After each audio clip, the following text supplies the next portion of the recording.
I'm going to open today's meeting of the governing body. A couple of reminders, councillors. Some are online and some are not enough of them are here, but wherever they are. This is the last council meeting that you can attend online. From now on, you've got to show up. The meeting is being live webcast.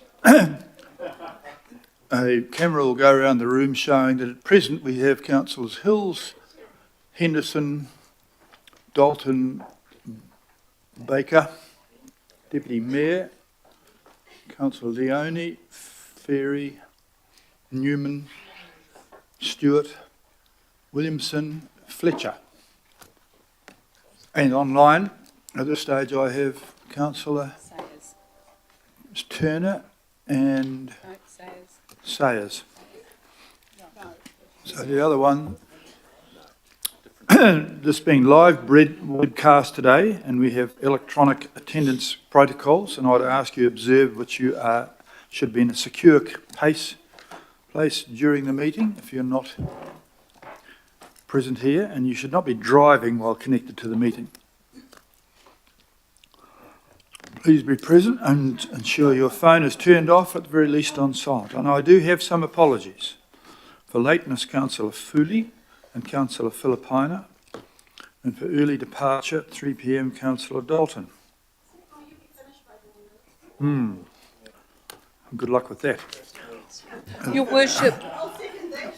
Are there any more apologies? I also registered that I would need to leave by 3 o'clock. Thank you. All right, well, I'll watch you two. Not too much talking then. Thank you. Councillor Watson has joined us, and yeah, I'm sure we'd all like to leave during hours of daylight today, so remember that, please.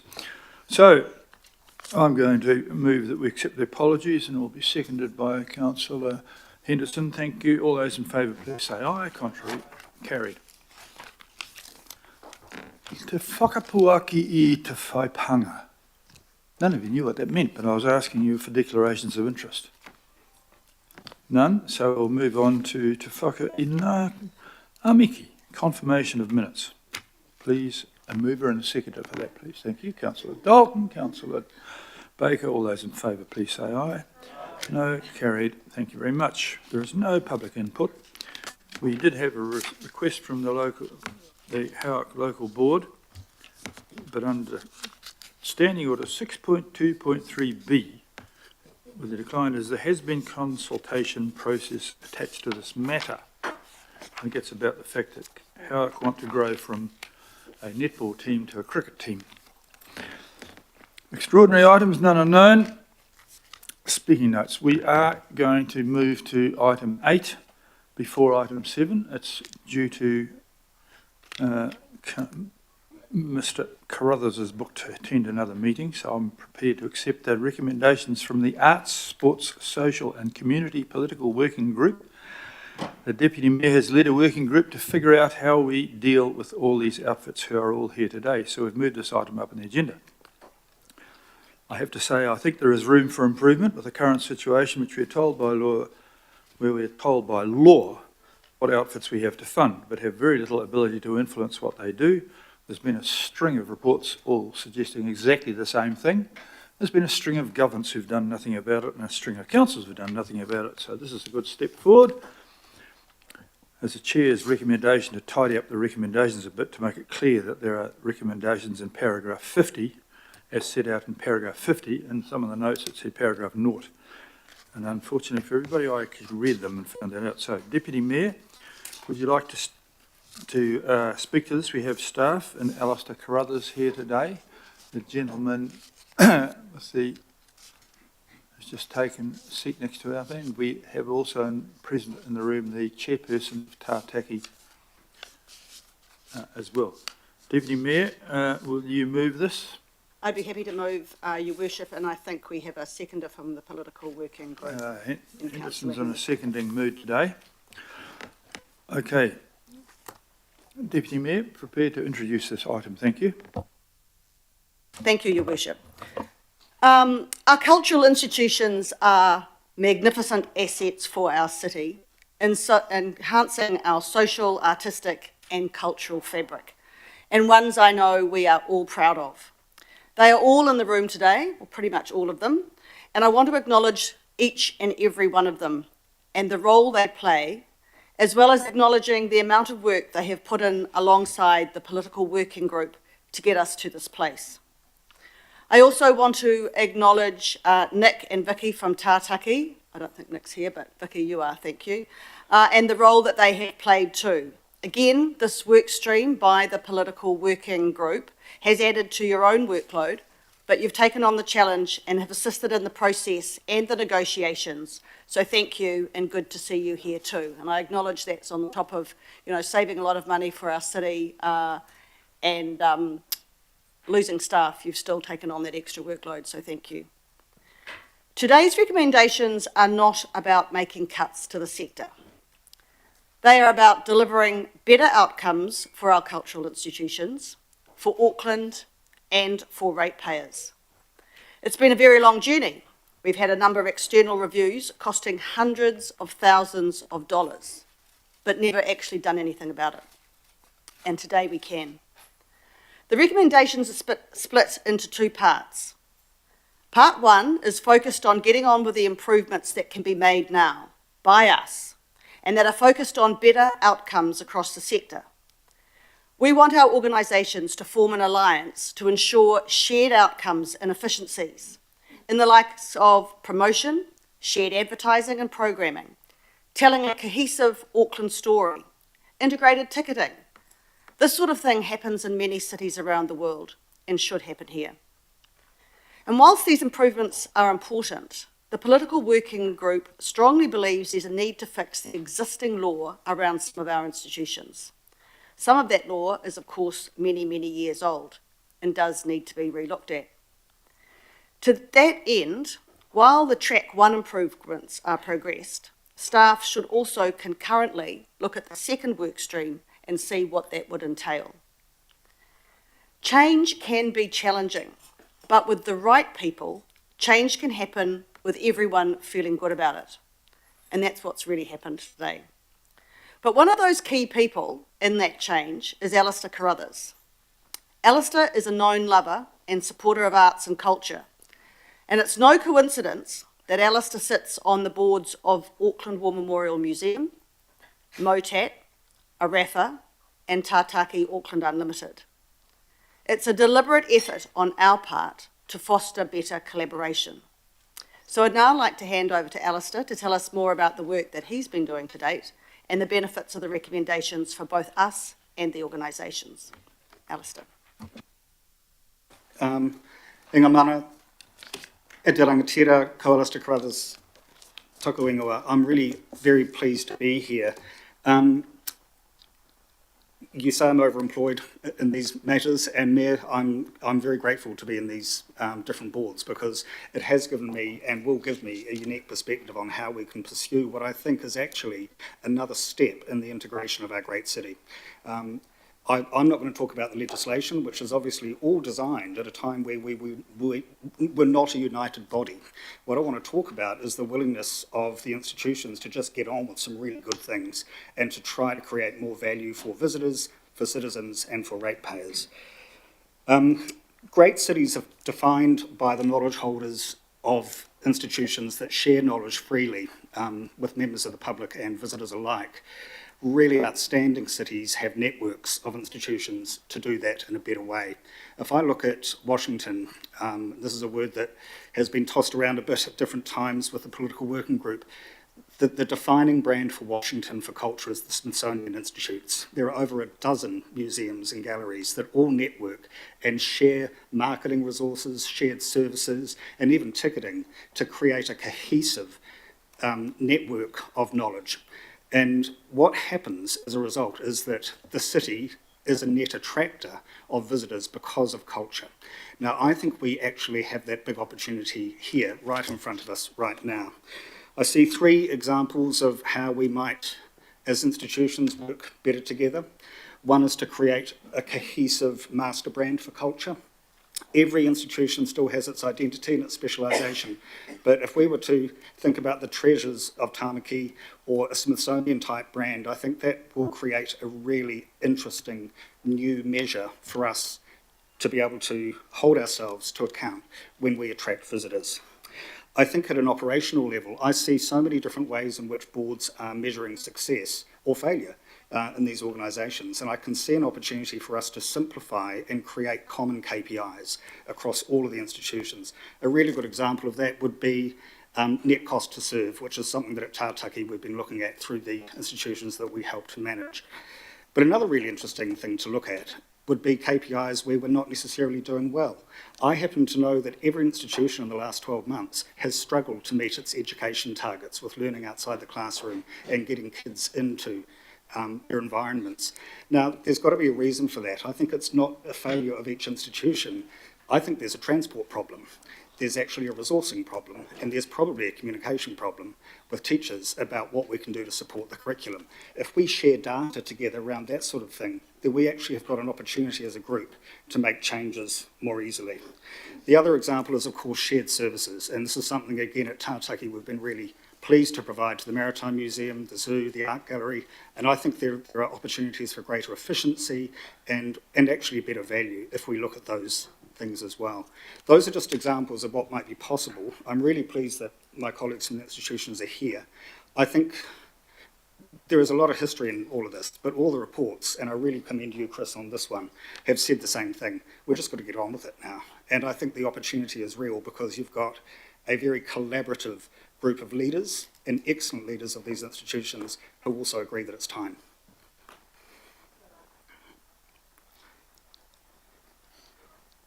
Sorry, I think you've done a really good job explaining the recommendations, Deputy Mayor.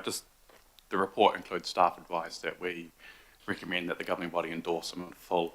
And if I can just speak slightly candidly, this work and the recommendations are a relief. We've heard the 10 years worth of consultants' reports that have gone on without anything, and this is a step in the right direction. So it's a credit to the Mayor for making this a priority, and then your leadership and the political working group for actually getting something done, and we're excited to get on with the work. Righto, thanks for that. Have any questions? I think it's been fairly well telegraphed, this. Councillor Hills, please. Kia ora, Mayor. Just my main question and concern, just because most of this was done on the proviso and expectations of Tātaki existing in its current form and at least being independent over the organisations, and if there is change to bring the even more independent organisations within our current slightly independent organisations, what does that future look like? Because it does feel like we've been on a process and then it's changed. It could change with the CCO review through the annual plan, etc. So I don't know who would like to answer that, but Yeah, I can say the report does address that and notes that these recommendations were made before the reforms were announced. So there is that to take in mind. But the fundamental recommendations are collaboration and alignment. So regardless of where Tātaki, whether it sits and how it operates, collaboration, I think, can still happen. The only other thing to note is Alistair here has been quite instrumental in and the rest of the board in getting this to a certain point. So it's just to acknowledge that and factor that into future considerations.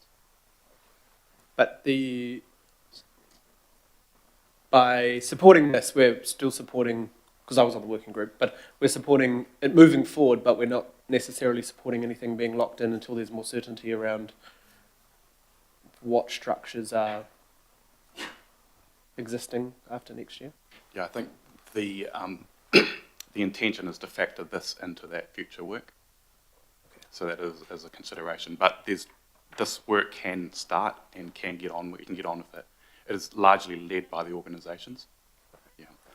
And the other question, potentially more for the Mayor, maybe.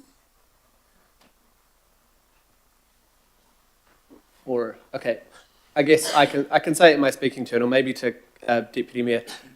You know, my big concern throughout this process was, you know, obviously it's great to have more collaboration. I agree with all the direction, but my one concern is that this does lead a future, if we get to the legislation change and there's more ability to reduce those budgets potentially, that it could lead a future council to dramatically cut arts in this city. Are we looking for how we protect that through this process? Because that's what people will look back and say if that type of thing did happen. Look, there's a clear directive from the political working group that this work is not about making cuts.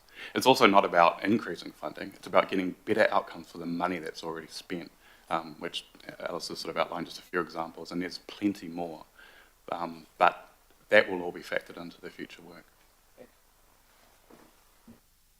Okay, thanks for that, gentlemen. If you want to step back a bit in case there's any debate here, I'll take any comments that councillors may or may not wish to have on us, but it has been well telegraphed and we have been kept well informed by the Deputy Mayor on her journey through this process, and it enjoys considerable support around the table, in my opinion, I'm hoping. Nobody wants to put their Your hand Worship, up, I would just delightful. like to, I think it's important because I didn't do this by myself. I want to thank my councillor colleagues who sat on the political working group. From Hokura, there was Honey Renata, there were councillors Henderson, Leone, Hills and Bartley. So I think it's important to acknowledge them. And I think also I want to acknowledge Chris. Chris has worked on this for 10 years, 12 years. And finally, I think, Chris, you can tick this off on your work stream, almost. It's been going for many, many years, and the political working group that you've supported has been going for over a year. So I just want to acknowledge you. This has been a big project for you for many, many years. And all those papers, all those reports, all those hundreds of thousands of dollars, and finally we're doing something. So thanks, Chris. And I just would endorse it to all people to support. Thank you. It's a very big day for us, Mayor. It's good. It's good for Councillor arts and Fletcher, culture. thank you very much. Deputy Mayor. Thank you. I just want to commend this to the Chamber, because for those of you who have been sitting around this table for a long time, you will know that we have been asking for this. At the formation of the Auckland Council in 2010, it was very clear that we didn't have a sense of strategic purpose or direction in the outcomes that we were seeking to achieve. But I want to give comfort also to say that this is about good stewardship. This isn't about leaving any institution orphaned. This is about having a much more coherent strategy moving into the future. And it's something, you know, from my own perspective, been asking for a very long time. So I welcome this work and congratulate all of those who brought it today together. Okay, thank you very much for that. In that case, I shall put the motion to endorse the recommendations and request that staff carry out the necessary and do it as per paragraph 50. All those in favour, please say aye. To the contrary, carried unanimously. Thank you very much. We'll report that. And thank you for your attendance, various organisations who have weathered the storm, and thank you for the work put in place by all of them. We will now numerically revert to number 7 and bring forward the Eden Park Trust Board. Bretman Stanley is representing that because the Chief Executive, Nick Saunter's wife, is having a child at the present time. And so please come forward, and I'll allow Alistair Cameron to introduce this item. Thank you, Mr. Mayor. I'll just take the report as read and actually just hand straight over to Brett, I think.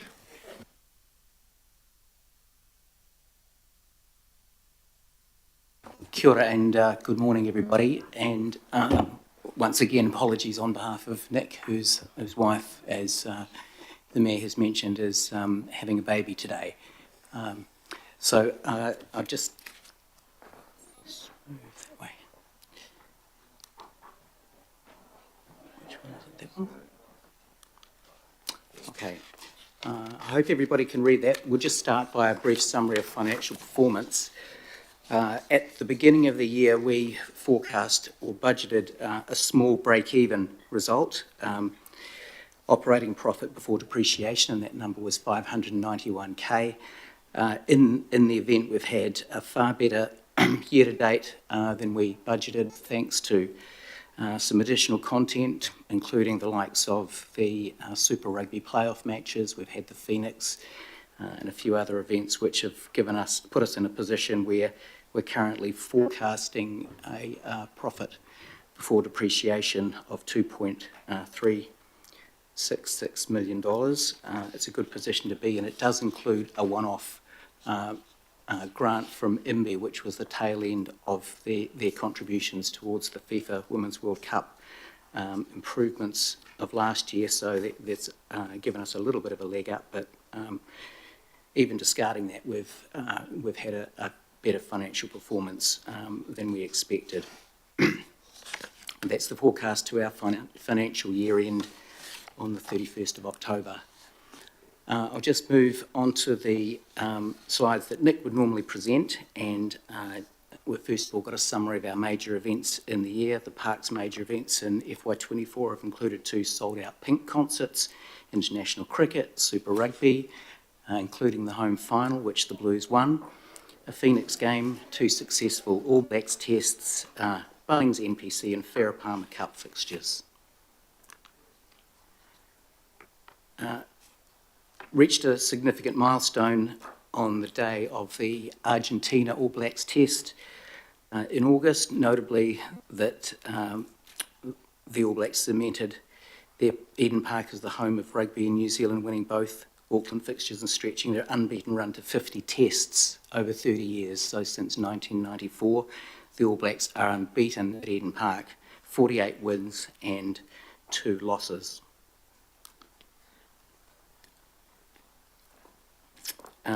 This is a few examples of the media coverage that 50 test record achieved. It was pleasing to see the reaction of media across the world to this record, and given the All Blacks' remarkable record, it's clear Eden Park holds a special place in the hearts of players and fans. We're proud that this remarkable 30-year streak has played out on our hallowed turf, a ground that has been the heart of New Zealand's most memorable rugby moments. Eden Park has been the stage of so many unforgettable matches, with every match contributing to building an extraordinary legacy. A list of community events and engagement. Eden Park is a community asset for Auckland and a strategic asset for New Zealand. We take great pride in championing our community.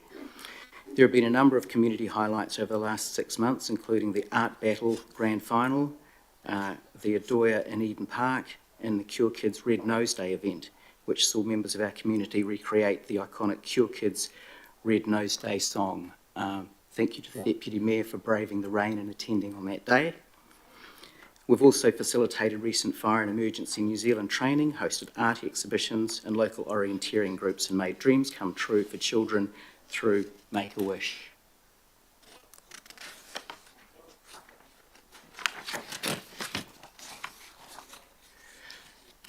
Eden Park also plays a part in helping New Zealand charities, schools and associations with funding for important causes. For example, Upside Down's birthday gala took place this past weekend. We've also we mentioned the Cure Kids. The Barfoot and Thompson Starship Quiz Night also took place recently, and across those range of events, over $500,000 was raised for their respective charities.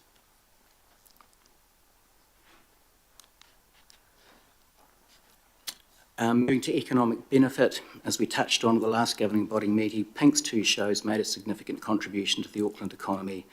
At the time of the last presentation, we shared that accommodation occupancy went from an average of 69% up to 97% during Pink's 2 concerts. We can now share that the shows added a minimum of $4.2 million to the Auckland economy and generated 45,480 visitor nights. With a range of content now confirmed for the next 6 months, including Travis Scott, Coldplay and now Luke Combs, the Auckland economy is set to benefit even further from Eden Park events. Coldplay's 3 concerts alone are estimated to add $11 million to the Auckland economy.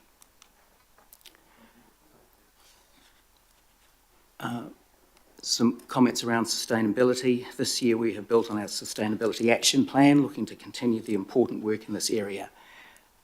Our approach to sustainability aligns with the triple bottom line framework of environmental stewardship, social responsibility and economic viability. We continue to champion a number of sustainable initiatives, including Eden Park Honey, Morningside Urban Market Garden, Morningside Urban Compost Kitchen, LED lighting and on-site bores that save 16 million litres of water annually.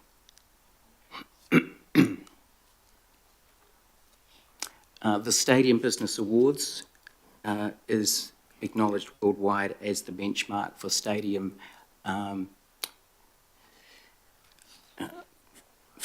excellence.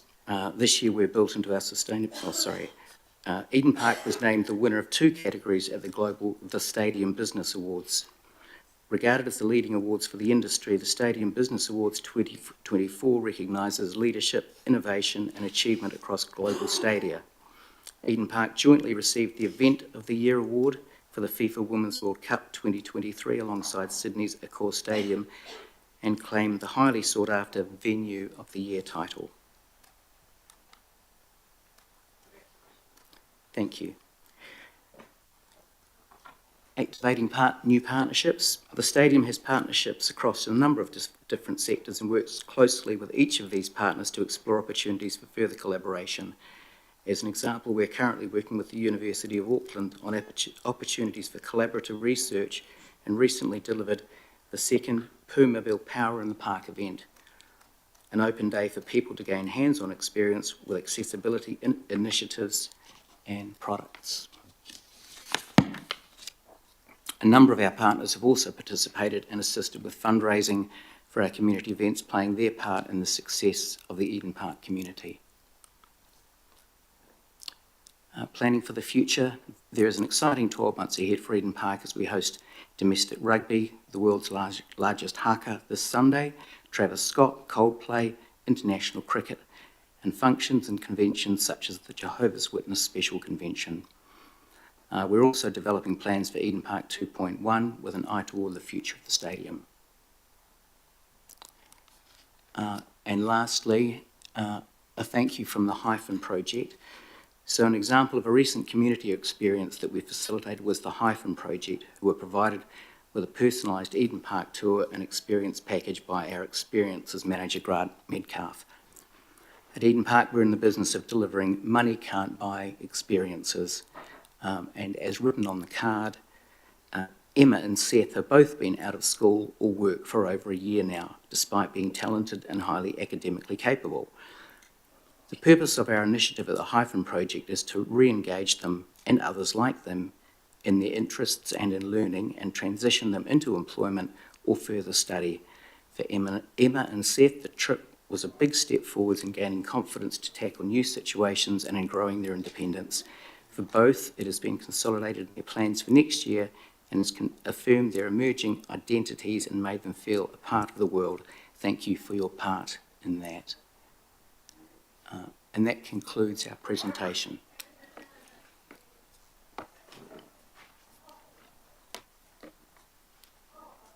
Thank you. Thank you for that so far. We have some questions. Councillor Fletcher, followed by Councillor Watson. Please convey all of our best wishes Thank you. to the Saunders family. I'm not sure whether this is going to be a baby, it's third baby, but is it a little boy or a little girl, or we don't know? We don't know. Right. So we'll remain to be seen. It'll be very exciting. I'd like to congratulate you on the way in which the community outreach, and it's certainly done an awful lot in helping the community that I live in really have greater affection for Eden Park, and the community and the park seem to be working in greater harmony than once was previously the case. The only concern that I hear expressed, and I was very pleased that you hosted such an informative evening a week or two back on transport management plans for Eden Park. Can you give us any insight as to what potential changes may take place? Because the relationship between Auckland Transport and Eden Park probably needs to be smoothed over for bigger and better events, and rather than perhaps some of the hours where the roads are closed and the inconvenience of that to the community. Can you give us a little bit of insight on that? And I also know that there's quite a lot of cost that you have to bear associated with original resource consents that were associated with Rugby World Cup on putting a huge amount of information out. Just like a little more insight, and I'm pleased to see you really trying to iron out some of those concerns on the traffic management plan going into the future. Thank you, Councillor Fletcher. Look, I'm not an expert in that area, so I'm sorry. I can certainly report back to you regarding the outcome of those meetings, but as you know, there has been several consultation meetings, public meetings, to discuss the current concert consent application, and obviously we expect that will provide some good input into how we can manage traffic management plans better in the future for the benefit of the community, of those people attending events as well. So I can't give you any specifics as to what the outcomes are, what they're expected to be, but if I ask our operational people to come back to you, will that be okay?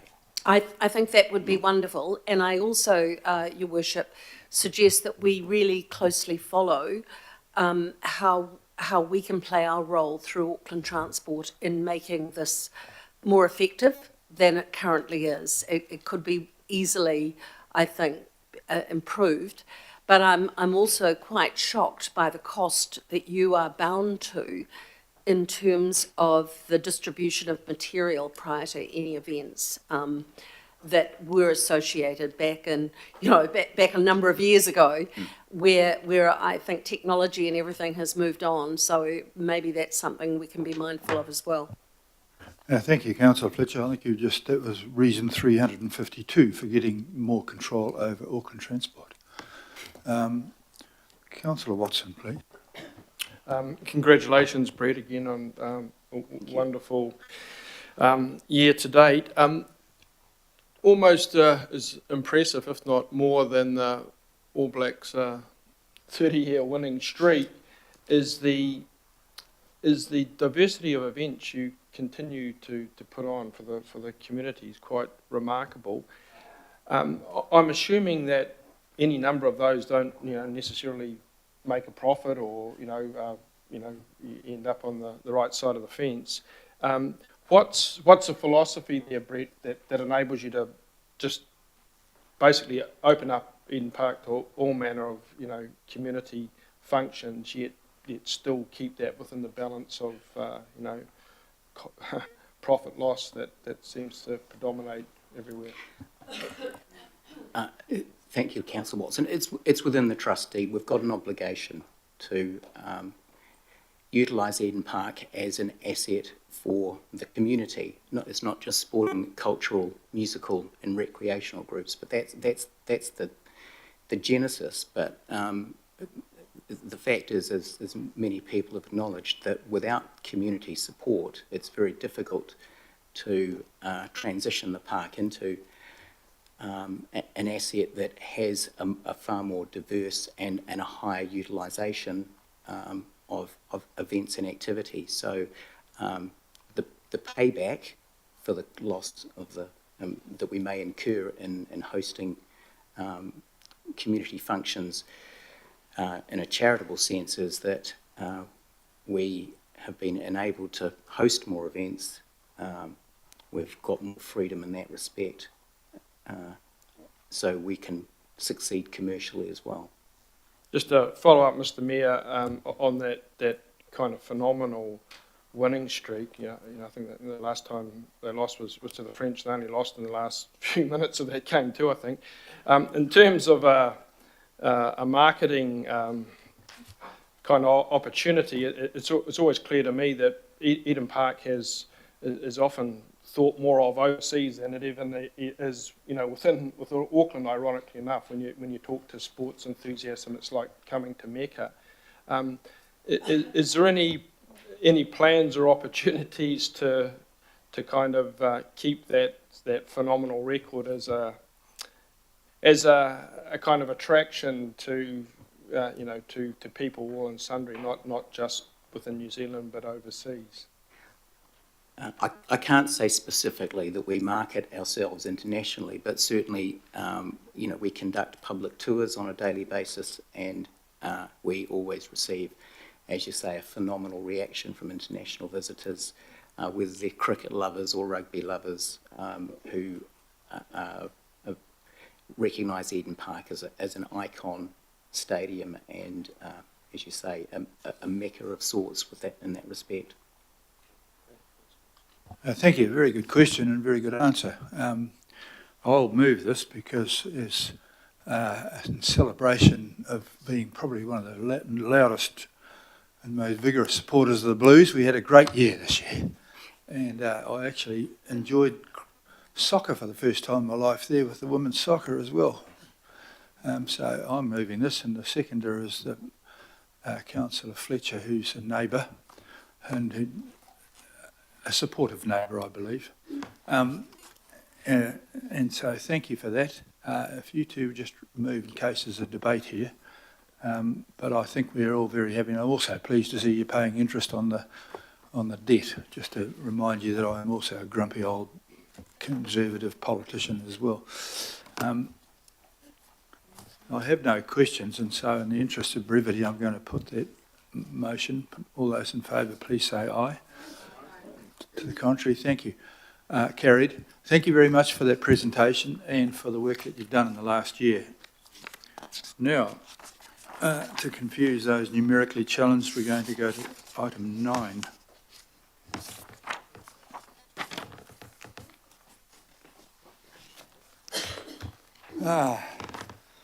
This is a review of the representation arrangements.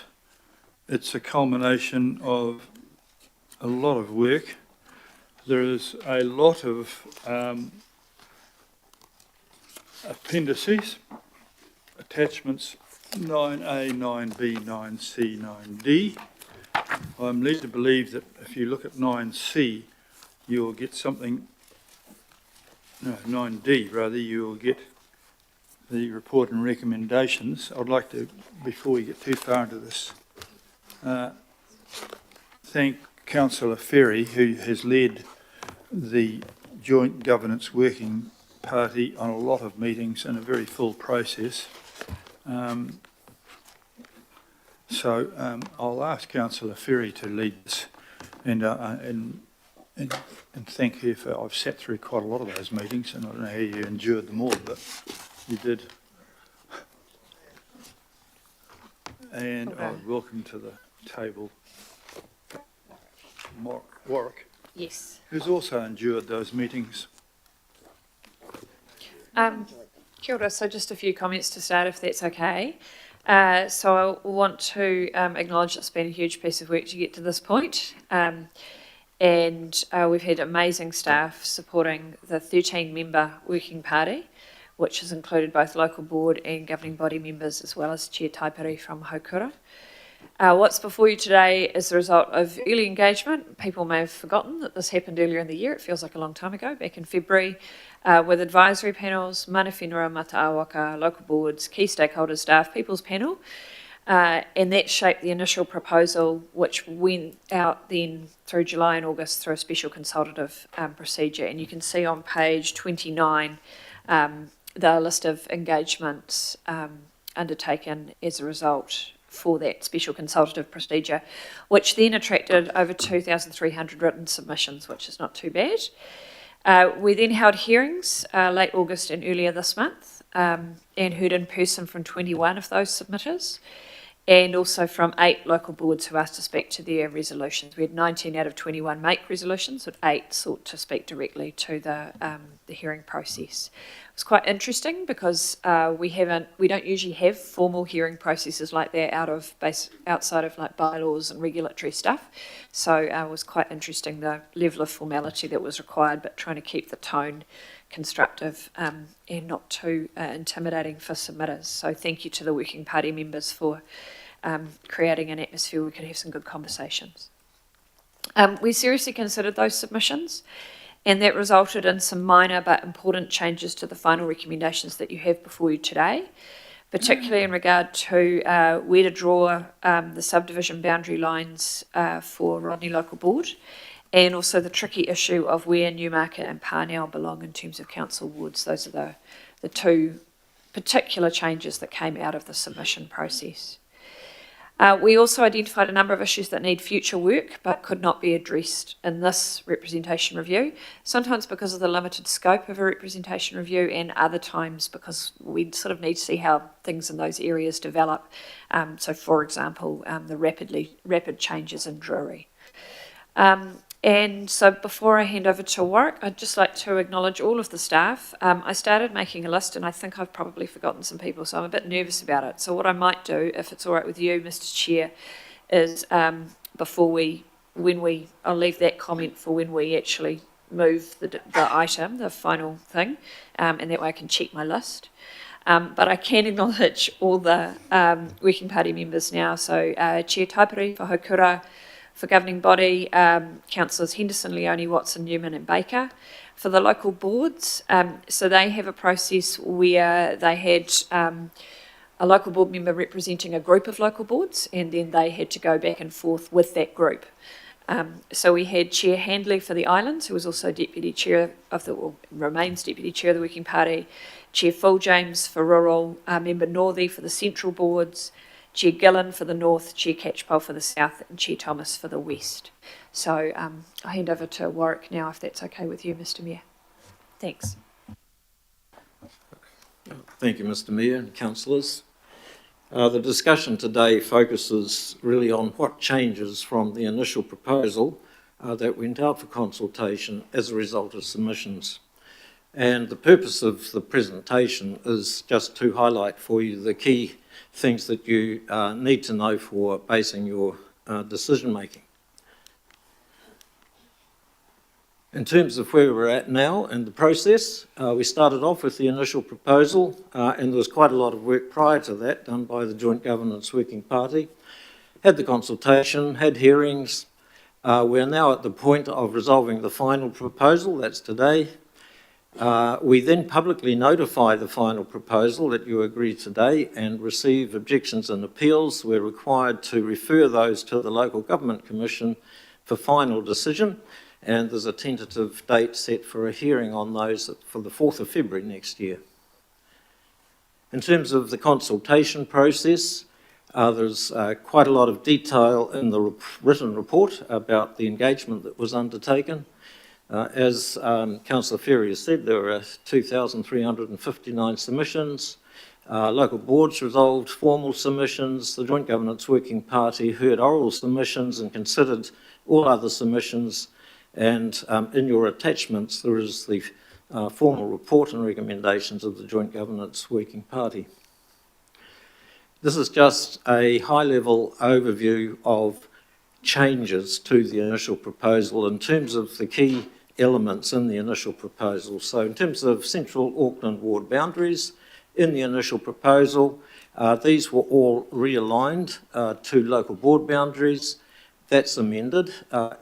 The Joint Governance Working Party is recommending that as amended. We'll look at the detail of that soon. In terms of the North Shore ward, there's an issue there where the North Shore ward doesn't comply with that 10% rule. But in the initial proposal, it does align with local board boundaries, and the reason it doesn't comply is that to get it to comply would require detrimental effects in terms of communities of interest. In terms of the Rodney Local Board, the proposal went out with an arrangement that corrects the non-compliance of the current Wellsford subdivision, and it spreads representation more evenly and reflects rural communities. The changes being recommended there, as Councillor Ferry has said, are to do with the naming of subdivisions and a change to the boundary between what was initially the North Rural subdivision and the South Rural subdivision, so that Kaukopakoppa is in the south. For the Howick Local Board, the initial proposal corrected the non-compliance in the Botany subdivision, and it did that in a couple of ways. Firstly, by creating an additional subdivision to represent the Flatbush community and increasing the number of members. The initial proposal also contained provisions for non-compliant local board subdivisions and for minor changes to some local board boundaries. Just to remind you of the legal requirements in terms of decision making, the legislation requires that the council and also the Local Government Commission, when making decisions, takes into account these two things: effective representation of communities of interest, and that can be discussed in terms of what the areas people identify with, what services they share, and which areas need to have political representation on decision-making bodies. There is also a requirement to align ward boundaries with local board boundaries as far as is practicable. The other requirement is called the fair representation requirement, and that's a requirement that when you have electoral areas like wards or subdivisions in a local board, that the population per member doesn't vary from the average per member across the whole area by more than 10%. But the legislation does allow us to decide to not comply if compliance would mean that we'd be splitting communities of interest. The legislation also requires that where we do make that decision to not comply is confirmed by the Local Government Commission. So regardless of appeals and objections, these decisions need to go to the Local Government Commission anyway. So in a little bit more detail, ward arrangements. In terms of Central Auckland ward boundaries, the initial proposal, again, proposed that the ward's boundaries in Central Auckland would realign with local board boundaries. The Joint Governance Working Party recommendation there, having heard submissions, some very strong submissions, is recommending that the Parnell and Newmarket areas will remain in the Aoraki ward, St John's will remain in the Mongakiki Tamaki ward. That's a map of current boundaries. That's a map of the final proposal. So by flicking between the two, you can see where the changes are. In terms of North Shore and Albany ward boundaries, there was the need to address the non-compliance of the North Shore ward at minus 13.82% without detrimentally affecting communities of interest. You might recall that when we presented the initial proposal, the Joint Governance Working Party did present an option for achieving compliance, but there's disagreement about the effects on communities of interest. And the initial proposal was that the boundary would run along Sunset Road. That's a ridge and it forms a natural boundary, and that has not changed as a result of submissions. There are other minor changes to the North Shore ward to align it with changes to the local board boundaries, and so if those are the current boundaries, and those are the final proposal boundaries. You can just see those minor changes there. So in terms of wards, these are the final populations. Albany is pretty much on 10%, just over. North Shore is minus 13.7%, and all other wards comply. In terms of local board arrangements, Rodney Local Board subdivisions, the issue that we had to address was the Wellsford subdivision having a variance of minus 22.63%. The initial proposal suggested 5 subdivisions. It's based on recognising rural communities of interest, and it also spreads representation more evenly around subdivisions. After having received submissions, the Joint Governance Working Party recommends some slight changes to the naming of those subdivisions, and as mentioned before, a change to the boundary between Northern Rodney and Southern Kaipara, so that Kopakop is included in Southern Kaipara and all subdivisions comply. I should have mentioned there that there were some submissions that were wanting areas in Waitoki and Wainui to be included also, but if that happened, then we wouldn't have a complying situation. The Joint Governance Working Party, you'll notice in your recommendations, has also made a recommendation in terms of more work to be done on Rodney subdivision names. So that's the current and the final proposal for Rodney Local Board subdivisions. In terms of submissions, we should note that there were quite a few submissions opposing the initial proposal. The percentages here are based on total submissions. If you just take the submissions from the Rodney area, then you find that about 76% oppose. But the key thing here is to look at those that do not support. They're broken down into those who have an issue in terms of kaupapa and those from the Warkworth and Wellsford areas. We've addressed the kaupapa issue in part. In terms of Warkworth, the key submissions coming from the Warkworth subdivision was to do with the reduction in the number of representatives. As I said, the proposal that we're working on spreads representation around more evenly. Howick Local Board subdivisions, the initial proposal was for Howick to Howick subdivision, 3 members, Pakuranga 3 members, Botany 2 members, and Flatbush 3 members. There's no change. It's a map of the subdivisions.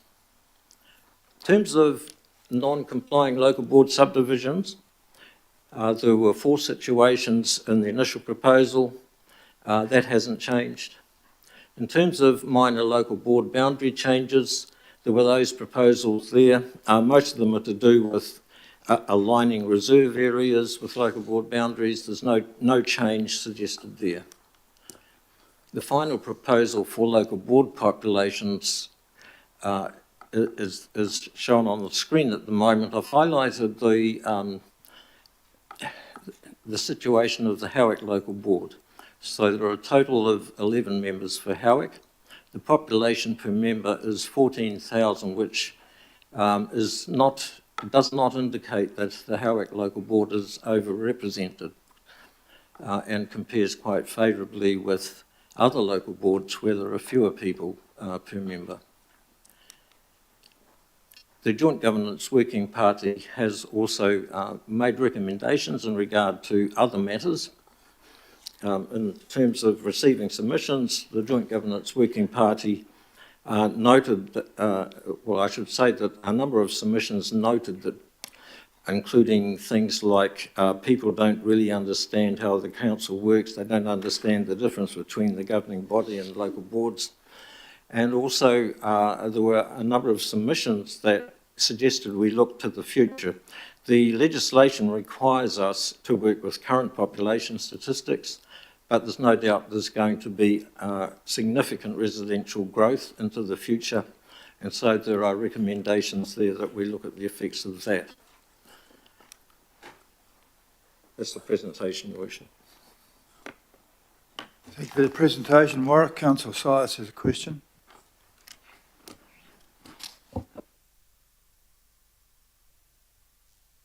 Councillor Syers?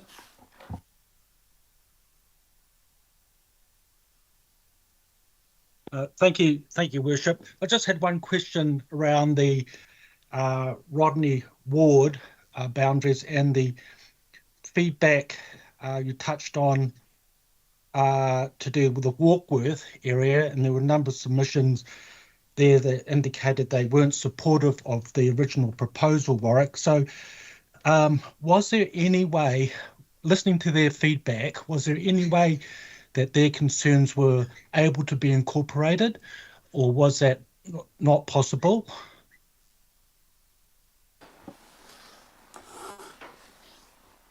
That's a difficult one to answer, Councillor Sayers. The key concern was the reduction in representation. I don't recall very many submissions actually suggesting that the community of interest that corresponds to the Warkworth subdivision should be other than what was being proposed, except for there were some submissions which said everything's fine, there's no need to change. We do need to change that. There is significant non-compliance with minus 22% for the current Wellsford subdivision. Okay, Warwick, so thank you for that. So I think what you're saying there, you couldn't keep the status quo, that the submissions from Warkworth didn't suggest an alternative, and that what is being proposed, this modified version, is all compliant. It's fully compliant, yes. Thank you.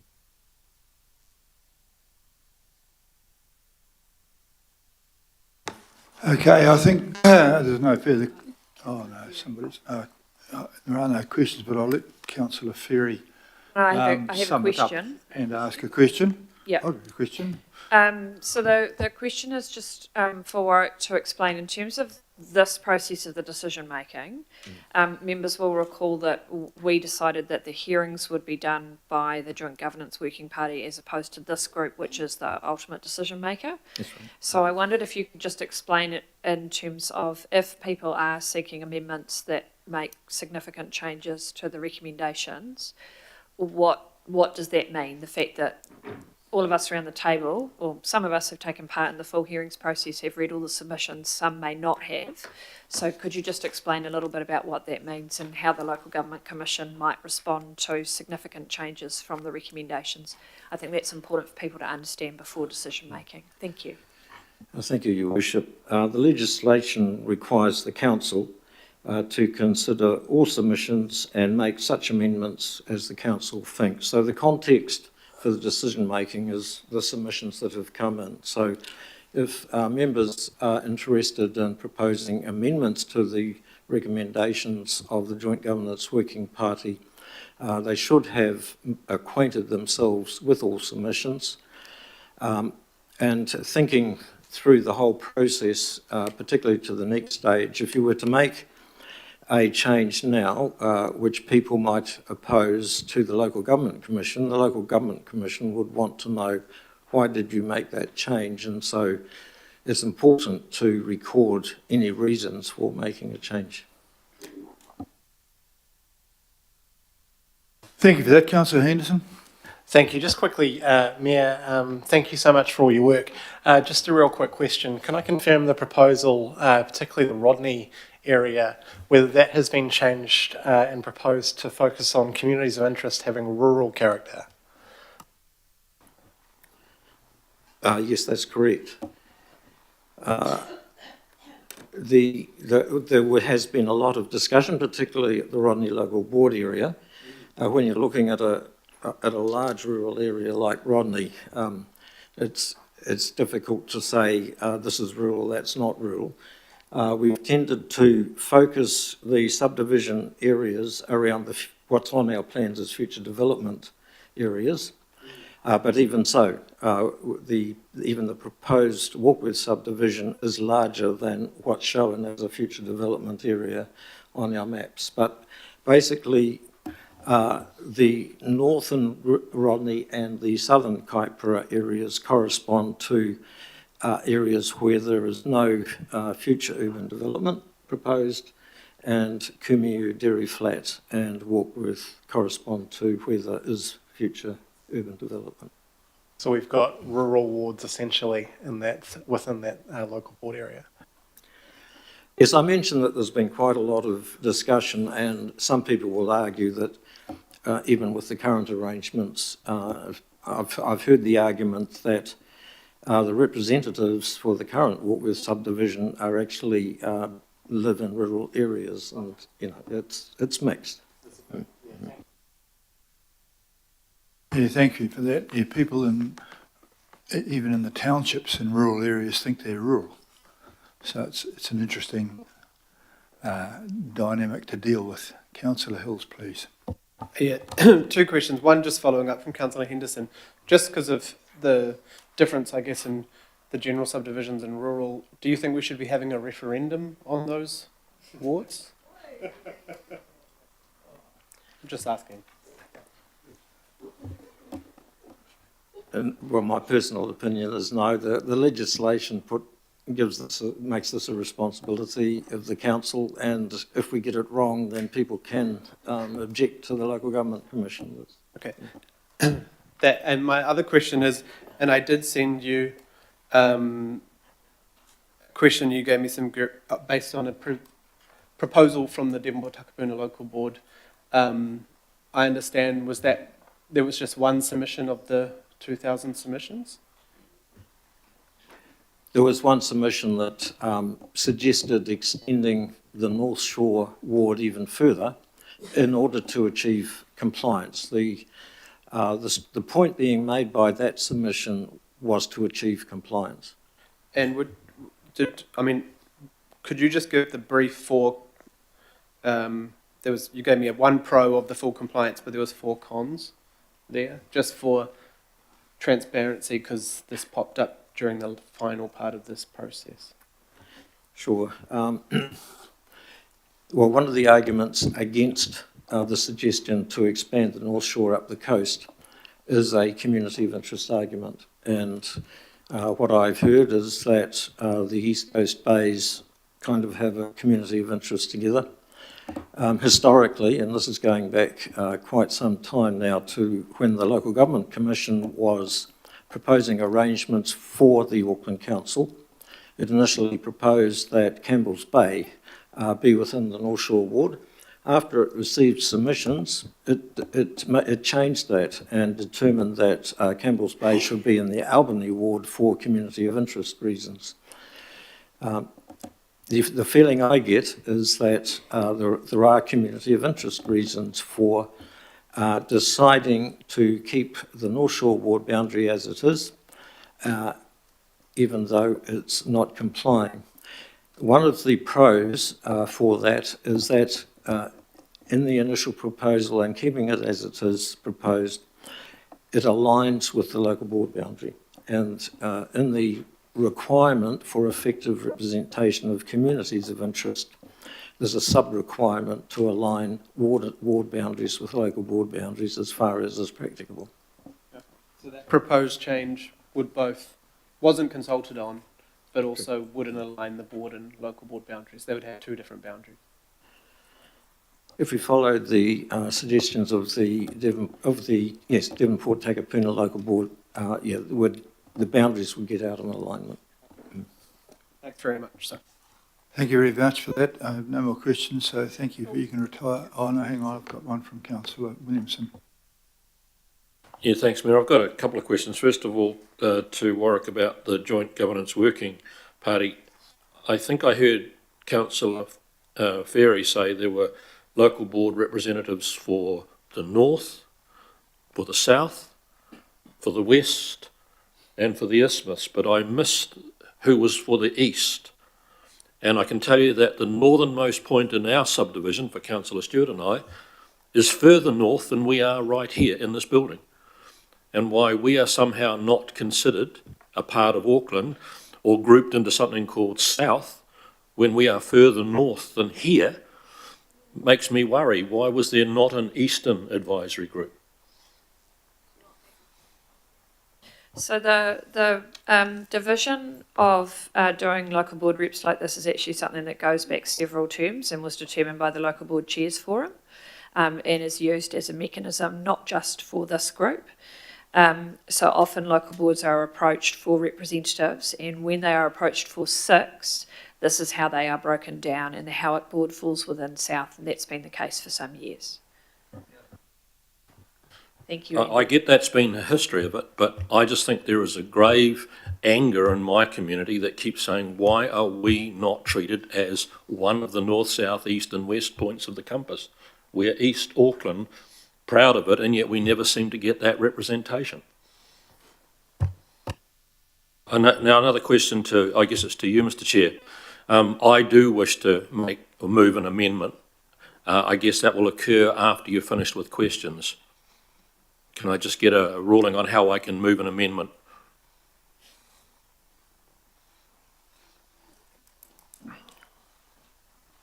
I'm advised by Sandra with an R that we need to have a mover and a seconder for the amendment before.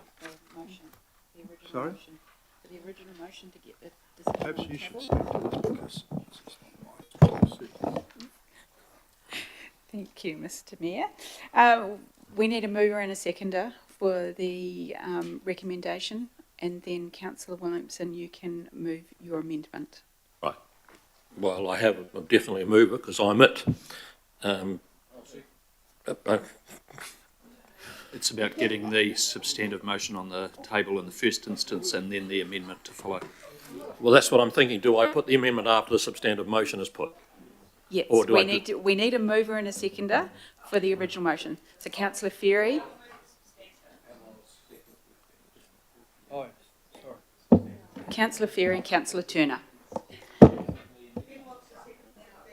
Well, I want to get it moving. When you agree and worried, I'll shut up until Now, Councillor Williamson, you have an amendment? Yes, I have an amendment. I want to make an amendment to the numbers of on the local board for the Howick local board. Okay. I'm sure Councillor Stewart will be the seconder if I need it. Yep. Okay, are there any more questions before we move the amendment, which has a seconder in the form of Councillor Stewart? Okay, no further questions, and we're going to move the, it has been moved rather by Councillor Williamson and seconded by Councillor Stewart, and the amendment is by way of replacement. The amendment I want to make is changing every one of the numbers. Where there's a 3, I want to make it a 2. And where there's a 2, I want to make it a 1. In other words, another 11. Instead of having 11 local board members, the ward will have 7. This is referring solely to the Howick. Just to the Howick ward. Howick local. And I'm happy for there to be the 4 subdivisions as proposed by Warwick, McNaughton and others. I don't have a problem with moving to 1 more subdivision. I think we'll get slaughtered by the public if we bring in more elected members, rather than what we've already got. We've got more elected members in this council than the whole country has. And to be saying we're going to have some more, it'll be dynamite at the next election, and I don't want to do that. I want to bring the numbers back. So instead of it being 3, 3, 2, 3, I'd like it to be 2, 2, 1, 2. Yeah. That's the amendment. Okay, I'm just going to adjourn the meeting for 5 minutes for a comfort stop and for Councillor Williamson to come around and work with Sandra with an R so we get this dead right. And then we will vote on that after when we come back. So 5 minutes, please, if you wish to take a comfort stop. This is now your time.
resume your position, thank you.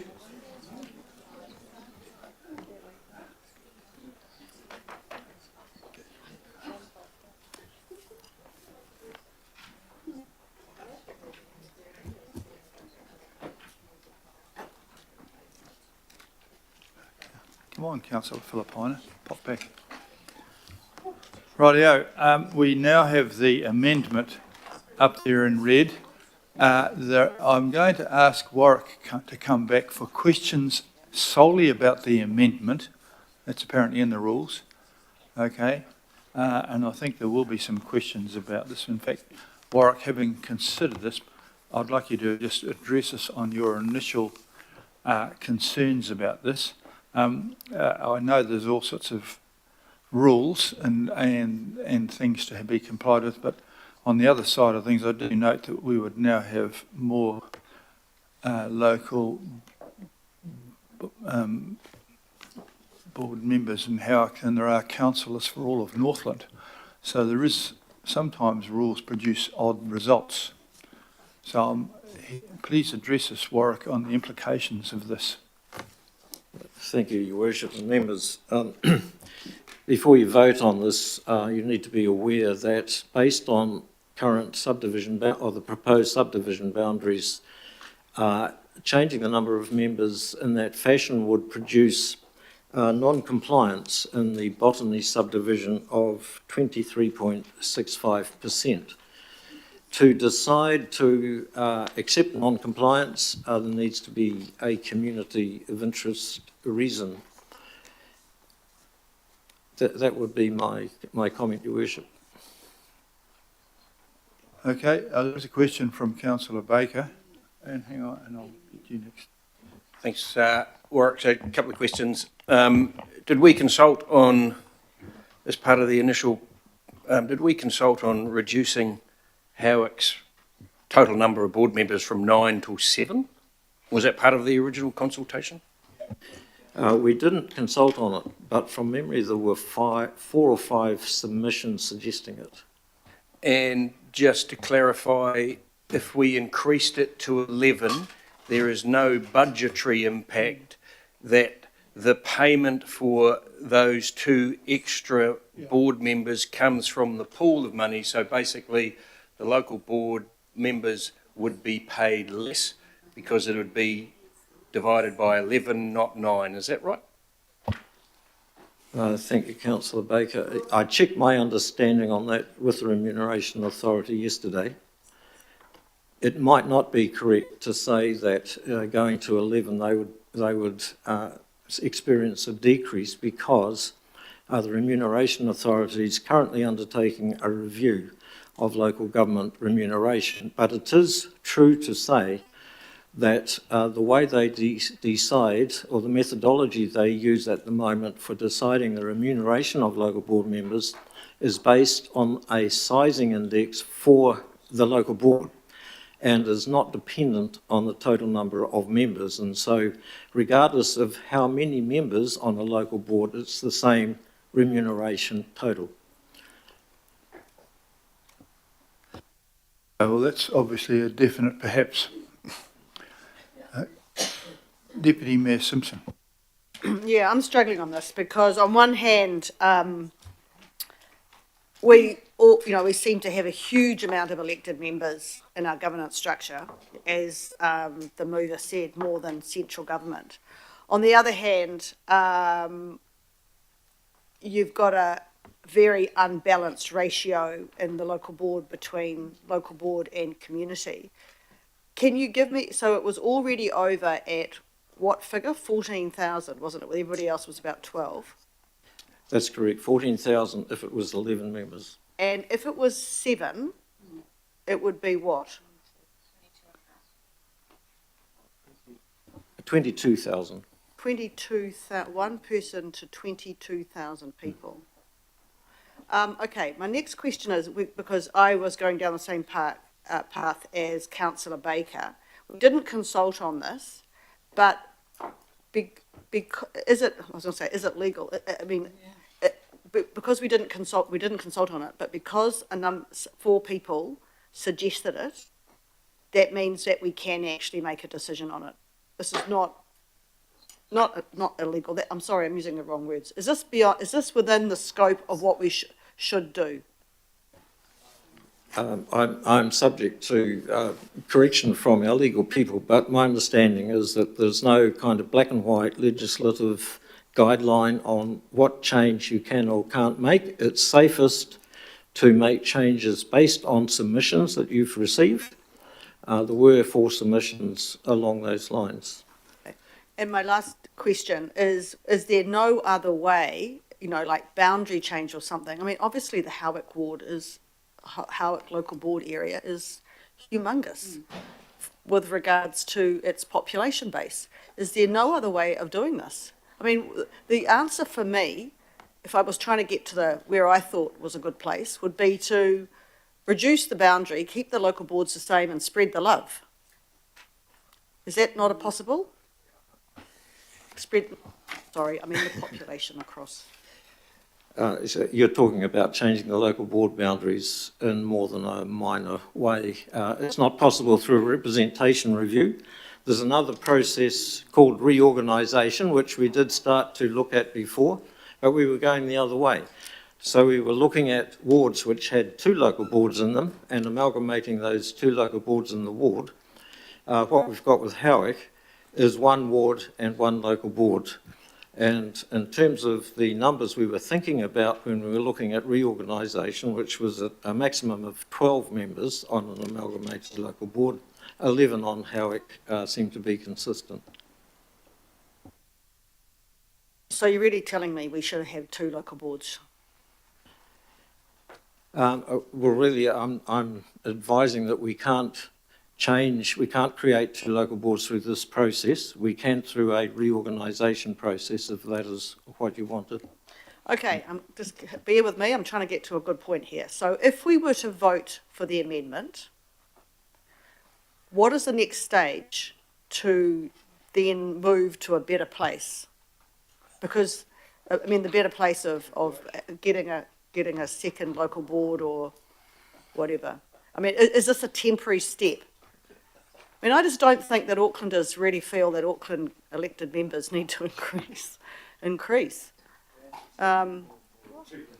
Yeah, I'm not sure how many. So you have a minimum, I think, of 5 on a local board. So if you had 2 local boards for that area, you'd have 10 members.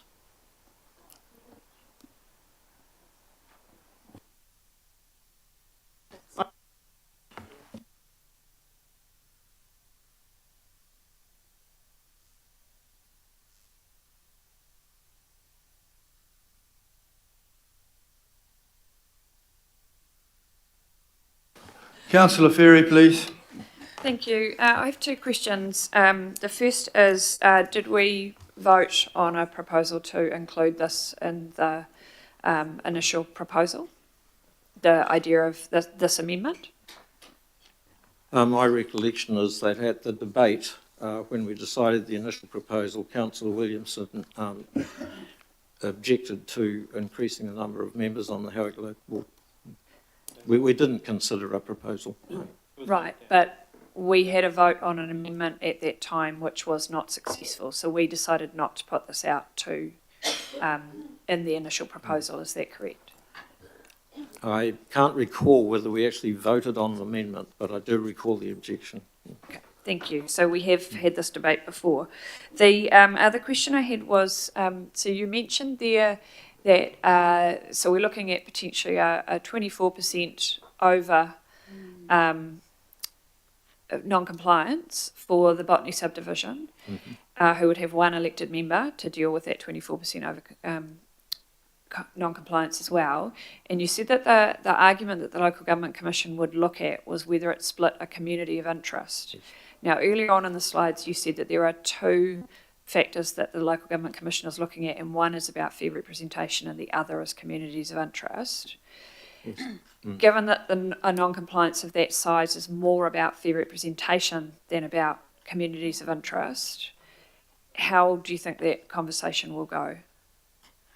Sorry, I'm asking you to read their minds a little bit, but given that the reason for non-compliance is usually a community of interest, and that's certainly what's the case in North Shore and Albany, here the community of interest is within the boundary, but the numbers are out of whack. So how do we deal with that? Yes, it's not entirely reading minds. When we did the 2019 review, there was already non-compliance. I can't remember the exact figure. I think it was in the 20-something. And what we put to the Local Government Commission at that time was that it basically didn't make sense to change subdivision boundaries then, but we would look at it when we did this current review. And the Local Government Commission made a comment to that effect that we would do that, and when we started this process reminded us of the need to do that. So I don't think the conversation will go well. So is it fair to say that the Local Government Commission are expecting us to address a non-compliance, not make it worse? Correct. Thank you. And I'd like to speak in debate. Thank you. Councillor Leone, please. Oh, kia ora. My question is really about the capacity issues with this. If we're going over, so the average number is around 12,000 per local board member in Tamaki Makaurau, and we're looking at increasing that with this amendment by 10,000. I mean, that's quite a lot. Have we had any other local boards have anything like that or near to that number in the past? No.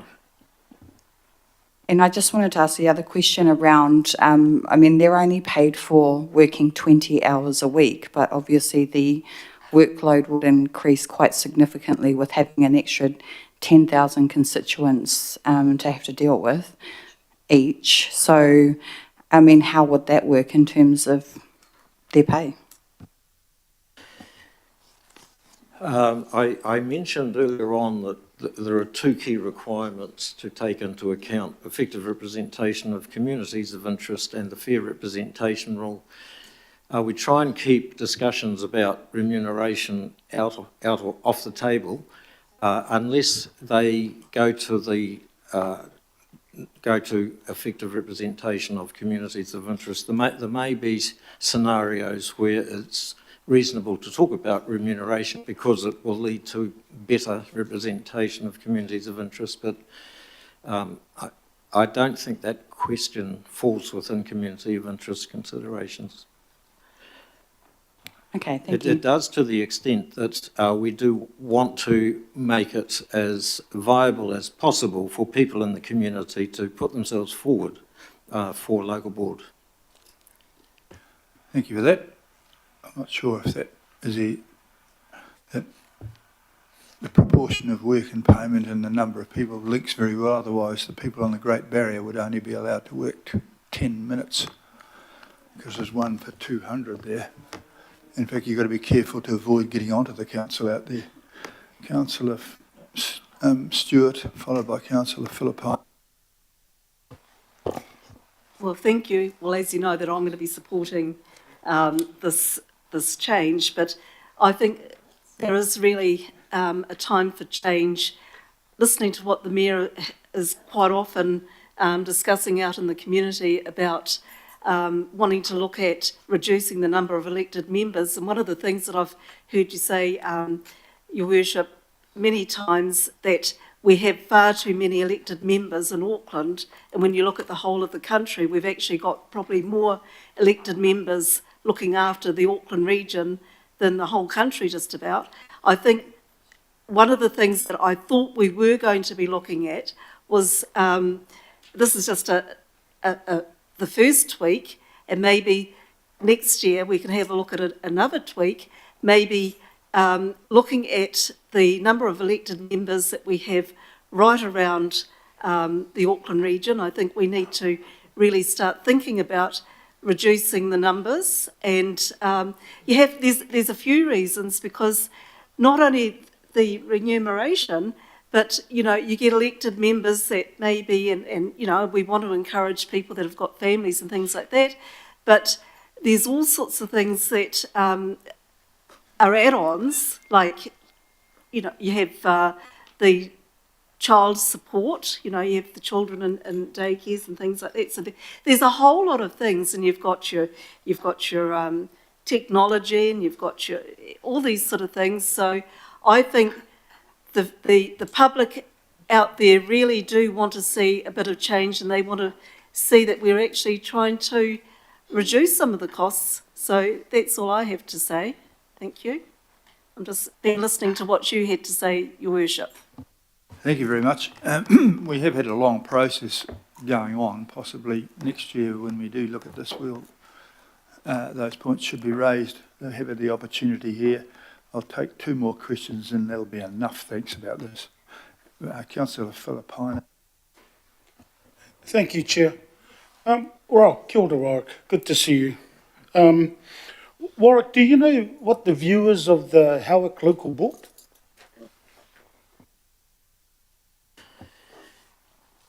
We went to the Howick Local Board with the issue of the non-compliance of the current non-compliance of the Botany subdivision.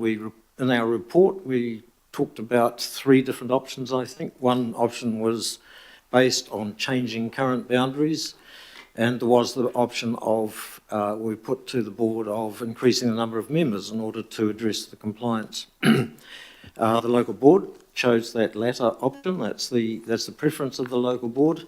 It consulted with its local community as to the proposal to have a Flatbush subdivision, and it made, in its formal submission to the Joint Governance Working Party, it supported the current proposal.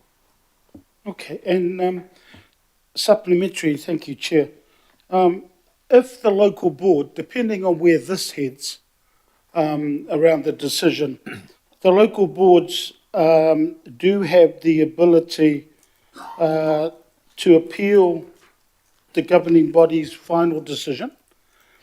If that is the case, which I've read in the report is, what process would that take? Thank you, Your Worship. Yes, we've treated local boards as submitters, and they would have the ability to appeal or object.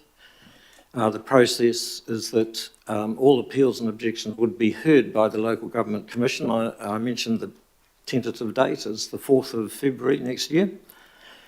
So we'd probably meet in this room, and they'd invite the Auckland Council to present its proposal, and all submitters who had asked to would have the opportunity to present their submissions or objections. Thank you, Chair. Right, very last one that I'm going to take from the Deputy Mayor. Thank you, Your Worship. Councillor Stewart, Councillor Williamson, if we were to vote for this amendment, can you give me a commitment that you will support your local board and help them with some of their workload? Absolutely. You realise you've just committed to make up a cricket team. All right, it has been moved and seconded. I'm going to take a vote on... Division? No, I've got to have conversation. Now we're going to have a conversation about this, please. But please remember, we have a lot of really important things later in the day, like development contributions. So please wisely use your time. Councillor Sayers has got first rights. This Hills, Henderson, Ferry, Turner. Goodness me. Do you people ever go to Howick? I'm going to send you to Howick and you have to stay there.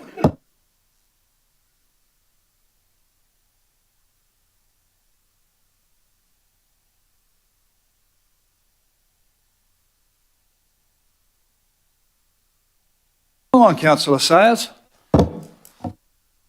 Yep. Against?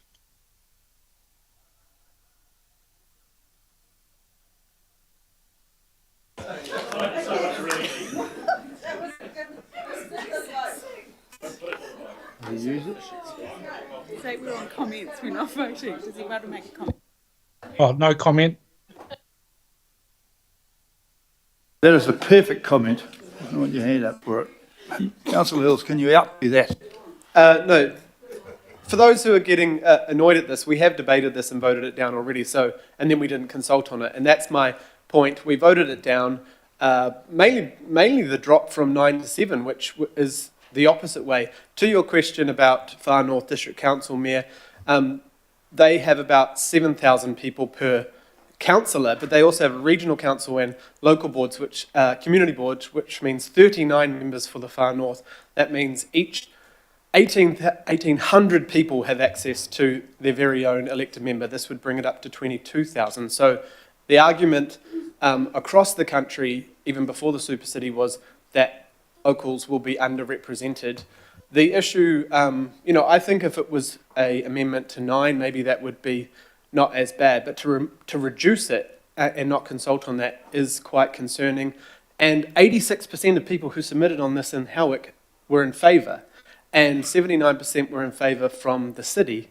So I think we would probably, by the sounds of it, since the local board were unanimously in favour of the 11, it will probably go to review, and that would cost us a whole lot of money to go through that process. And I think this is an unwise way when we talk about changes should be going to referendums and other discussions around this table on Māori wards, that we would do this without consulting the community, opposite to the consultation, opposite to the local board, and completely, dramatically opposite to the rest of the country. So I think this would be a bad move, so I'll be voting against the amendment that we've already voted on in June. Thank you very much for that. Councillor Ferry, please. Thank you. And I would just like to say I did live in Howick for a year in 2002 when a person of my acquaintance stood against one of the current councillors for the parliamentary seat. And I also worked out there extensively for about 5 years as well with local schools and RCA centres. So, and my in-laws still live there, so I do have some familiarity with the area. And I'd point councillors to the submission from the local board, which was emailed around to all of us, and the chair did ask to speak to this, knowing that this might come up and was declined, and I understand why that was. But my understanding of the Howick local board is they're not minded to generally be wasteful with council money or resources. They are it's a pretty conservative part of the city. And to have them unanimously supporting an increase to 11, knowing that it may well decrease their individual pay as well, I think is significant and something that everyone should definitely take on board. And I'd particularly draw your attention, members, to the little graph that they've got in their submission. I'm trying to find it. Which shows the comparison between current proposed and what they've referred to as alternative, which funnily enough matches the amendment. So the alternative, we've talked a bit about 22.5 members, 22,500 people per local board member. Currently they have 17.5. The proposal would bring them down to 14.3 thousand, and the average is actually 11.6. So they're still going to be over the average. We've had Councillor Hills referred to the far north. I had a little look at Northland while we were talking before, noting that they have 13 councillors and a mayor for 96,000 people. Howick has around 160,000 people. So if we're talking about comparators, the other thing is there's been a few comparators with Parliament. And yes, they have fewer MPs. Those MPs will work full-time. Those MPs will have significant staffing support to do that work and to deal with the constituency queries that they get, which we do not have. Most of us share one, as councillors, share one person with someone else to help with constituency queries. And in local board land, you usually have a team of maybe 3 who support a whole local board. So it's really not a fair comparator. We have 40 people who work full-time in elected member roles across the whole of Auckland Council. That's 19 local board chairs and the 21 of us. So it really isn't a fair comparison with MPs at all. I'd just also like to point out some of the numbers around the submissions here. So we had, I think it was about 1,500 people who addressed the question around Howick. Sorry, I'm just trying to bring that number up. Yes, 1,479 people gave an opinion, well, that includes in 5 organisations, on the proposed changes.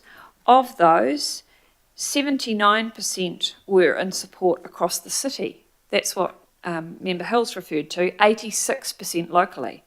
We had 5 people by my count, and I did read every single submission, and I did sit through all of the hearings and the deliberations, which I chaired. And what we heard loud and clear was there were 5 people who wrote in that they would like fewer members for this local board. We had far more, hundreds more, say that they supported the 11-member structure.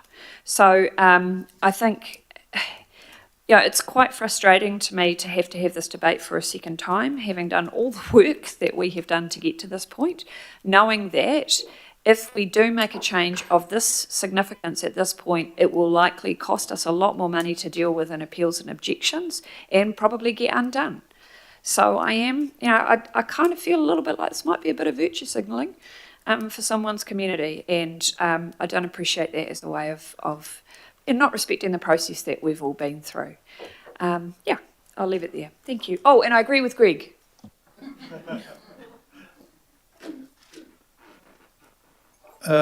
Henderson and Turner. Thank you, Mr. Mayor. It's quite hard to follow Councillor Sayers' speech. I think that was the best one in this chamber we've ever seen. But I'll give it a crack. Look, voting on this requires an argument that people are overrepresented. I think that is the argument, if I may not misrepresent it. And looking across comparable places, it just doesn't seem accurate to me. It's quite the opposite. Workload's high, increasing. People have a reasonable expectation for their representatives to be available at all times, 24/7, and work for them.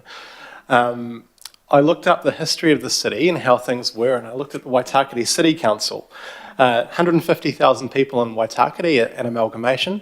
They had a mayor, they had 14 councillors, and they had 4 community boards, right? 35 people representing their interests.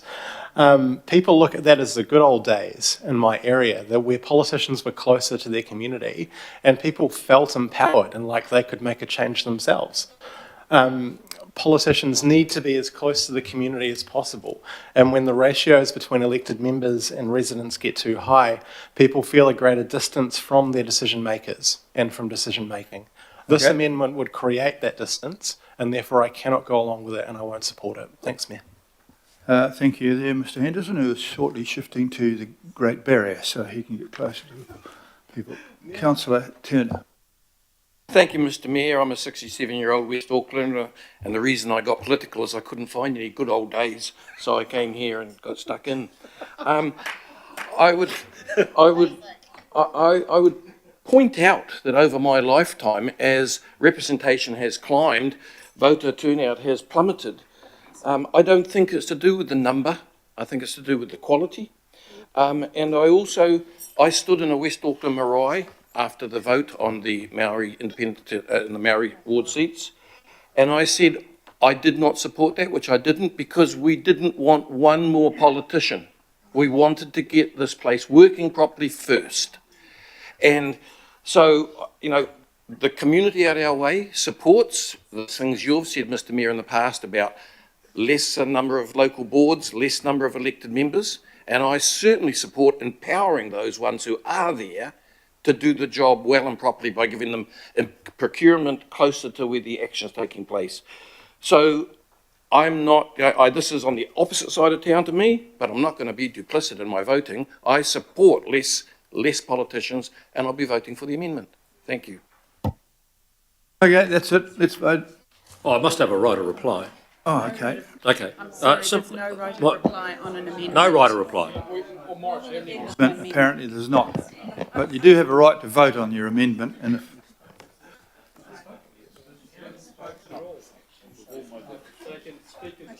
I can speak as a speaker. Yes. All I wanted to say was that given this looks like it's going to get carried pretty much unanimously, there's nothing more to add. Okay, rightio. Thank you very much for that there, and I wasn't trying to limit the debate.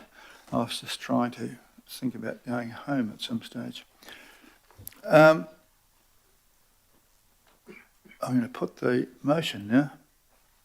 Division. All those. Oh, division has been called. Who was that? 2 people. Divided we shall conquer. Right, there's a division between the division callers. Councillor Sandra with an R will now divide us Thank you, Mr Mayor. Councillors, you're voting on the amendment that has been on the screen in red. Councillor Baker. No. Councillor Bartley. No. Councillor Dalton. No. Councillor Darby. Against. Councillor Ferry. Against. Councillor Filipaina. Against. Councillor Fletcher. For. Councillor Foley. Against. Councillor Henderson. Against. Councillor Hills. No, thank you. Councillor Lee. No. Councillor Leone. Against. Councillor Newman. Councillor Sayers. Against. Deputy Mayor Simpson. To be frank, I don't know what to do. I'm going to vote for. Councillor Stewart. Councillor Turner. For. Councillor Walker. For. Councillor Watson. No. Councillor Williamson.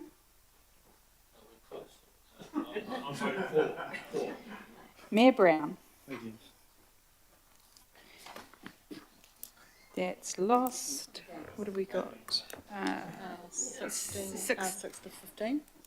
Yeah. 6:15.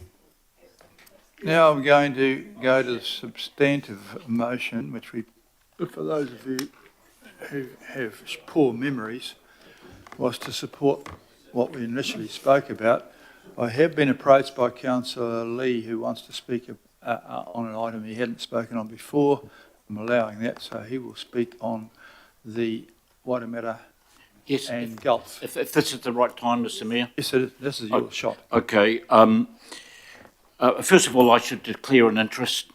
I'm the elected member for Waitemata and Gulf. I've been elected to this ward 4 times, I think, since 2010. 3 times with Parnell, Newmarket and Grafton included, and once with those areas excluded. I am concerned about the recommendation in regard to the composition of this ward, and if I could take a little bit of your time, Mr Mayor, I just want to recount what happened at the last review of representation review in regard to this ward. Obviously, the ward was set up by the Local Government Commission in 2010. It was, if you like, included the islands along the same lines as the Auckland Central Parliamentary Ward, which has been this way for, I don't know, 100 years. But it, in terms of the mainland, which is the issue in question here, the ward was balanced to the west and to the east geographically, so that 2/3 of the boundary is actually the Waitemata Harbour.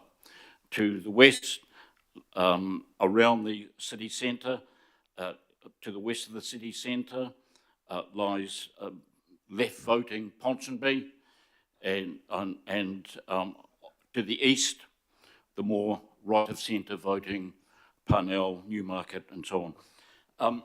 And that's the way it was for 3 years.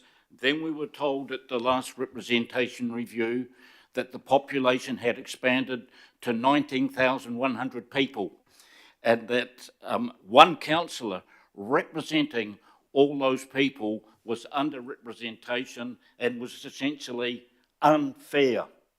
Unfair as defined under the Act, the 10% plus or minus rule. There was no real consideration of the communities of interest. And so the Joint Governance Working Party at the time, chaired by Waitemata board member Richard Northey, recommended radical surgery, and the eastern areas of Parnell, Grafton and Newmarket were sliced off, and moved into the Orake ward, so that the Orake ward extended from the Tamaki estuary to Simon Street. And of course, the Waitemata and Gulf ward shrunk. But, very confusingly for the public and most sensible people, the Waitemata local board boundary stayed exactly the same. So you had this confusing, not legible situation of Parnell, Newmarket and Grafton being represented by the Waitemata local board and the Orake ward councillor. What happened after the 2019 election? The Statistics Department released the figures of the 2018 census. And rather than 119,100 people being in the ward, they found it was 865 people were in the ward. So an overestimation by someone, and I'm still not sure where those figures came, of 28%, just about a 1/3 error in numbers. And that's what happened. So to the credit of the staff, they've realised that was a mistake, that separating the boundaries hasn't been fair, hasn't helped voter participation, and is not particularly legible or sensible. So they recommended putting it all back, as the Local Government Commission wanted it. Well, it's not what we've got, and unfortunately, the separation of the ward boundaries, which meant, in order to achieve that, what the previous working party recommended, meant other ward boundaries and wards were separated, all causing confusion and complications when it comes to the public and when it comes to electors. The other interesting fact about this particular ward, because essentially of the city centre, is that the ratio of electors across the country and across Auckland is between about 68% to 70% of the population. At the time of the original review, what I was able to ascertain was that the ratio of qualified electors in this particular ward was only 51%.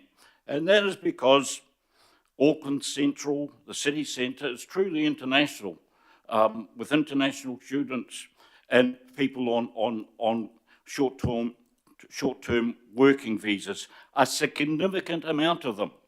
Be that as it may, we have the situation now where instead of putting back what the Local Government Commission had carefully arranged, we are putting back about 2,800 people, and including only Grafton. Now, that may be okay, that may be fair enough, but what about democracy? Because it's meant to be about fairness. 68%, back in 2018, 88% of the public said don't separate the ward boundaries. This time around, it's 68% said yes, Auckland Council managers are right to recommend putting the boundaries back.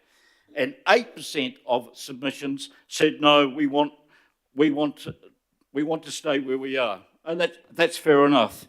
But when it comes to fairness and democracy, and communities of interest, I get the impression that once again, the public have been ignored and the politicians' considerations have taken a preeminence. And I don't think that is right. Thank you very much for that. I think I'll have to kill you. Conclude now, Mr. Mayor. I protest against this. I believe that politicians of whatever political hue, deciding who's going to be in the ward and who is not acceptable. It doesn't happen in regard to parliamentary constituencies. What should have happened in Waitemata and Gulf is that the council, realising the enormous bungle and what looked to me very much like a gerrymander, should have said we need an independent panel, or we even asked the Local Government Commission to come in, look at the numbers, repair the damage, and therefore any hint of special interests or rigging would not be a consideration. Thank you very much for that. Not look good. It's a bad look, Mr. Mayor, and I think I'm very disappointed that the staff recommendations were not agreed to. Thank you. Well, thank you for that speech. I'm the only person that is actually independent of this because I represent everywhere and I don't care where the boundaries are, so perhaps I should just make the decision. Councillor Ferry probably won't agree with that. Right. Hopefully I won't go over time, but I'm sure that you will indulge me if I do, because you just indulged somebody else to do that. So, but I'll try not to. So I would just like to start by acknowledging all the staff, which I said I would do before we got to the final vote on this. So I've got a long list, and I'm hopeful I haven't forgotten anybody, but if I have, that is on me, and I'm sorry. But we've got obviously Warwick, who you've heard from today, Libby, who would have been here with Warwick, but is unfortunately unwell, Carol, Luann, John, Duncan, Maddie, Rose, Louise, Stu, Brenda, Holly, Stephanie, Millie, Brian, who's the magic man with the numbers, Sandra, Shoma, Tristan, Divya, and Michaela is who I've got. Now, you'll be reassured, Mr. Mayor, that nobody there, I think, has been doing this as their sole work. So they're all juggling many balls in the air, as our staff always do. So I want to thank them because I think they've approached this with a great deal of integrity. They've certainly helped us as elected members to work through the intricacies of this, and it has been very intricate. And it's interesting that Councillor Lee raises the issue about Newmarket and Parnell going in and out. While I was an elected member for the previous representation review process 6 years ago, I wasn't part of that process directly. What happened this time was that we had strong submissions from numerous people and organisations in both Newmarket and Parnell seeking to stay in the Orake ward. They felt that the shift from Waitemata and Gulf to Orake was correct and matched their communities of interest. We hear some very compelling presentations from both of the local business associations who pointed to the fact that a lot of the people who come. I didn't interrupt you, Councillor Lee. In fact, you went way over time, so I guess we had that on as well. The business associations pointed out the very strong data about how the people who go to those town centres, which are significant, are predominantly coming from further east, are coming from Orake, which was also a consideration. We had Hapua Thrive present to us about the need to keep the Hobson Bay catchment together as well, which was part of our consideration. So those are just off the top of my head. We had very strong representation there, and so we actually have listened to the community, so I'm a little bit confused. And I would note Joe Malcolm was one of the people who supported the Newmarket and Parnell staying in Orake, I believe, or at least having the same, from the Parnell Community Residents Association. So I'm a little discombobulated, I guess, to hear today, after going through an extensive process, doing the hearings, all of that kind of stuff, that it's not necessarily the right decision. We also had a workshop on this, so yeah, that's, as I say, discombobulating. A few people have noted the fact, and this is one of those areas where the local board boundaries will not match with the ward. And of course that was out of scope for this process. We could not move local board boundaries more than about 2,000 people.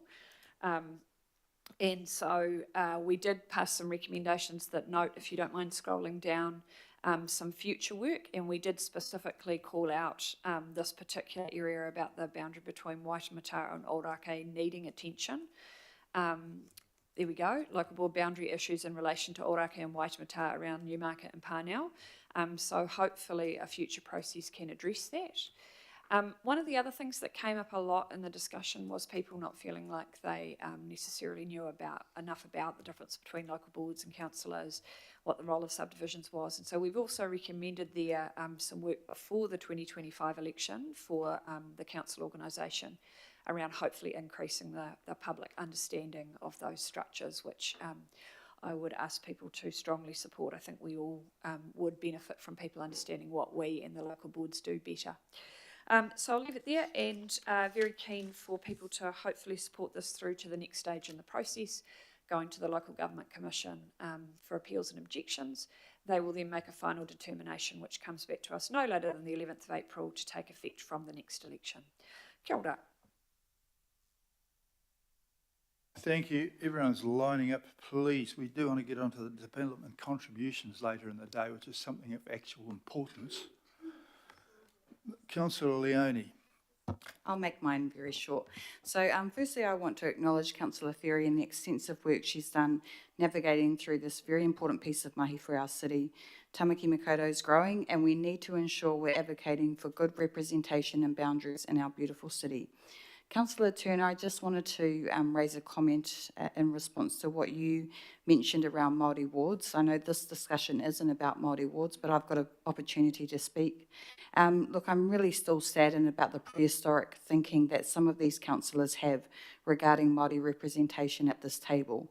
And I know we're talking about boundaries, but I just also want to acknowledge going forward, I hope our city does move forward with getting more diversity, and hopefully with additional seats in terms of the Howick Local Board, for example, you'll have 11 seats. We do get further diversity there. The chair has also managed to work through issues regarding the Ōrākei ward, and we took into account the views of the submitters. So once again, it's actually been a really long journey. I'm so aware of that, and good to finally be here. Hopefully we can continue to get more diversity, which reflects our population here in Tamaki Makaurau. Kia ora. Thank you for that, Councillor Newman.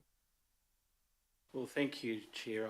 I'll keep it brief. I won't read my speech, but I did want to respond to a couple of points. Actually, Councillor Lee is fundamentally not wrong in relation to the debate in 2019. He's right. And the projections at the time, I thought, were heroic. And concerns were expressed at the time by a lot of submitters. They're partially addressed. They weren't fully addressed because Grafton and Parnell and Newmarket were moved into the Ōrākei ward. That, in hindsight, wasn't necessary. And what was recommended this time, or what the initial proposal, was to address that. That hasn't been accepted. A decision was taken. I would have preferred actually to stick with the proposal to ensure the realignment between the local board and the ward boundaries by moving those eastern communities back into the Waitemata and Gulf ward. I know that people get frustrated with Councillor Lee, but he's actually not wrong on that point. And Mike, I'm quite sure that the community, whatever your ward boundaries, you will be re-elected, because I think that you are a well-respected steward in that community. You'll be here longer than some. Finally, Your Worship, can I just say this, that I think that a discussion regarding what are the local board boundaries is interesting, but I think if there is a stress point here, it's probably from the Waitemata local board having a concern about potentially its relationship with those eastern communities, which is okay, but Parnell is the first suburb of Auckland, and I think it has looked west. And I'm deeply sad that we weren't able to address that in the final recommendation. But you know, the numbers weren't there, Mike, and so that's why the Joint Governance Working Party resolved what it did. There will be a further hearings. It will be contested, because I have no doubt there will be submissions against this to the Local Government Commission. But we will have to we will find out what the Local Government Commission says at the conclusion of that. And there will be submitters from the Waitemata ward, I am sure, who will have their say on these matters. Thank you. Thank you for that. Councillor Watson, please. Yeah, thanks, Mr. Mayor. I guess the first point I'd make is that what this process showed, and it has been quite a complex and demanding process that has been given full weight of interrogation. But what it did show is that there are a lot of people around Auckland who do care about where their boundaries are. And contrary to popular belief, whether they're in this local board or this ward, matters to them and matters to them a lot. I found that out very quickly with a couple of matters that came up in respect of my ward. So I would just make the point, as with the last item we voted on, where there was concerns about proper process and giving people the opportunity to comment and to make their views known, that's fundamental. If you don't do that, then you can't really say you've conducted a consultation. And this, I must admit, the one anomaly in this whole process, which has been well run, and from my perspective, is this situation with the Central Auckland ward changes. And I'll say that because we went out with a proposal. The current population estimates now allow for adjustments to these ward boundaries in Central Auckland so that ward and local board boundaries can align again, which is an important consideration, while still ensuring fair representation within the 10% variation rule. And as Councillor Newman said, these changes specifically meant that the communities in Parnell, Newmarket and Grafton, currently in Auraki ward and the Waitemata local board, will go back to the Waitemata and Gulf ward. That's what we went out with, and I heard reference to numbers. Well, when the consultation came back in, there was 68% agreed with that, and only 8% opposed it. So there's the numbers from the submissions from individuals, overwhelming. Interestingly enough, when you break that down, in Auraki, the local board area for Auraki, 68% of the people in Auraki supported that. They supported that too. Yet here we have this, there was reference to the business associations, but I don't think they should be given added weight over the overwhelming majority of the residents, which outweigh them numerically in every other way. Certainly they made their views felt through their pro forma and templated feedback campaign, where most of the people, according to our own notes, indicated that the submitters worked for the local businesses. But should they outweigh the overwhelming view of the local residents? I don't think so. Should they outweigh the view of the Waitemata local board? The board supports the proposed alignment of ward and local board boundaries to ensure for representation as required by the 10% variation rule, etc., etc. So in terms of the public, in terms of the local board, in terms of the councillor, in terms of the specific communities of interest here, they're all saying exactly what Councillor Lee said. Yet we seem to be going entirely off the templated pro formas of a relatively small number of people from the Newmarket Business Association. So Councillor Lee has pointed out an anomaly here. It's contrary to the feedback. We talked about the integrity of the process when Councillor Williamson and Councillor Stewart put up their proposition.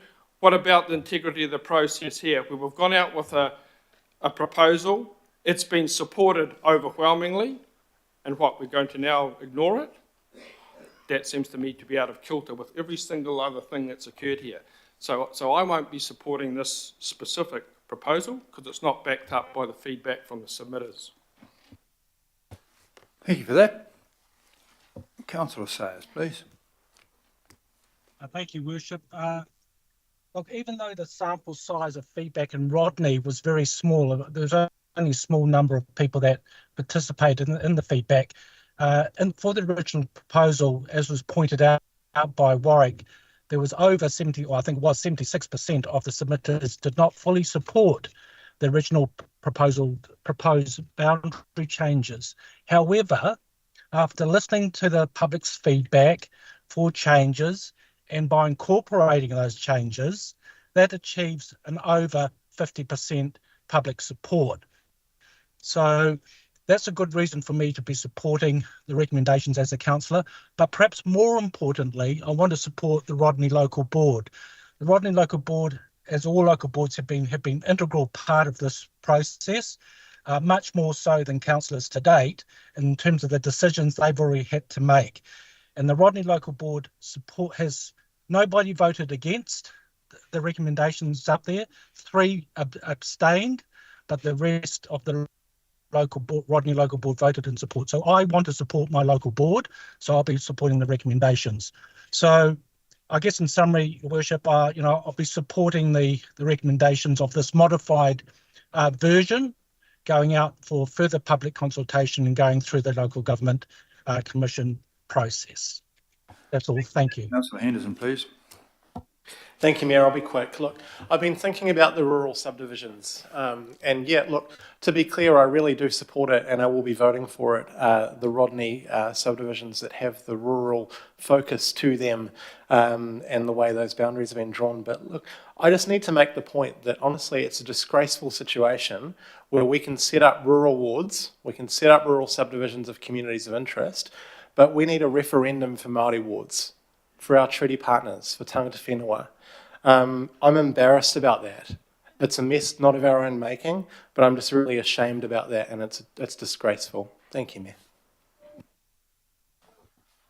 Right, we've come to an end of this, and we're now able to put this to a vote. I'll try and put it to a vote normally and say all those in favour, please say aye. Aye. To the contrary? Aye. Okay, it's carried. Thank you for debating. Can I have my vote for, but note my opposition to the change in the central ward, Waitemata? Yes, you can.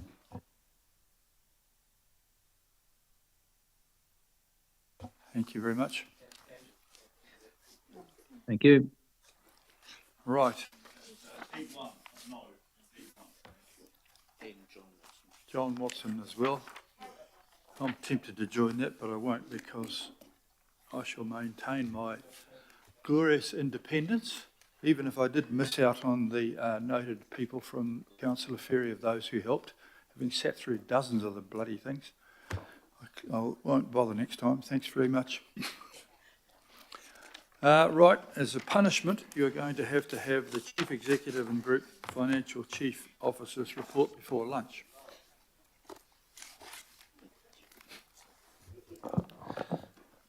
Thank you, Your Worship.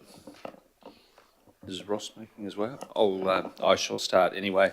Kia ora, councillors. Nice to be with you again this month.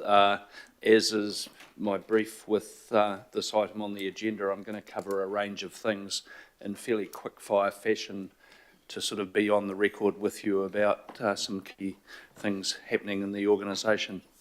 As an aside, I would be interested in some feedback, not today but later, about the usefulness of the session and what you want from it, from me, whether it's fulfilling your needs. Just an aside. So the changes made in the organisation have largely bedded in post-restructuring, and we're, I would suggest, about 2/3 of the way through the work that's happening to embed the changed leadership cohort with some variously training and joint planning. That's going well.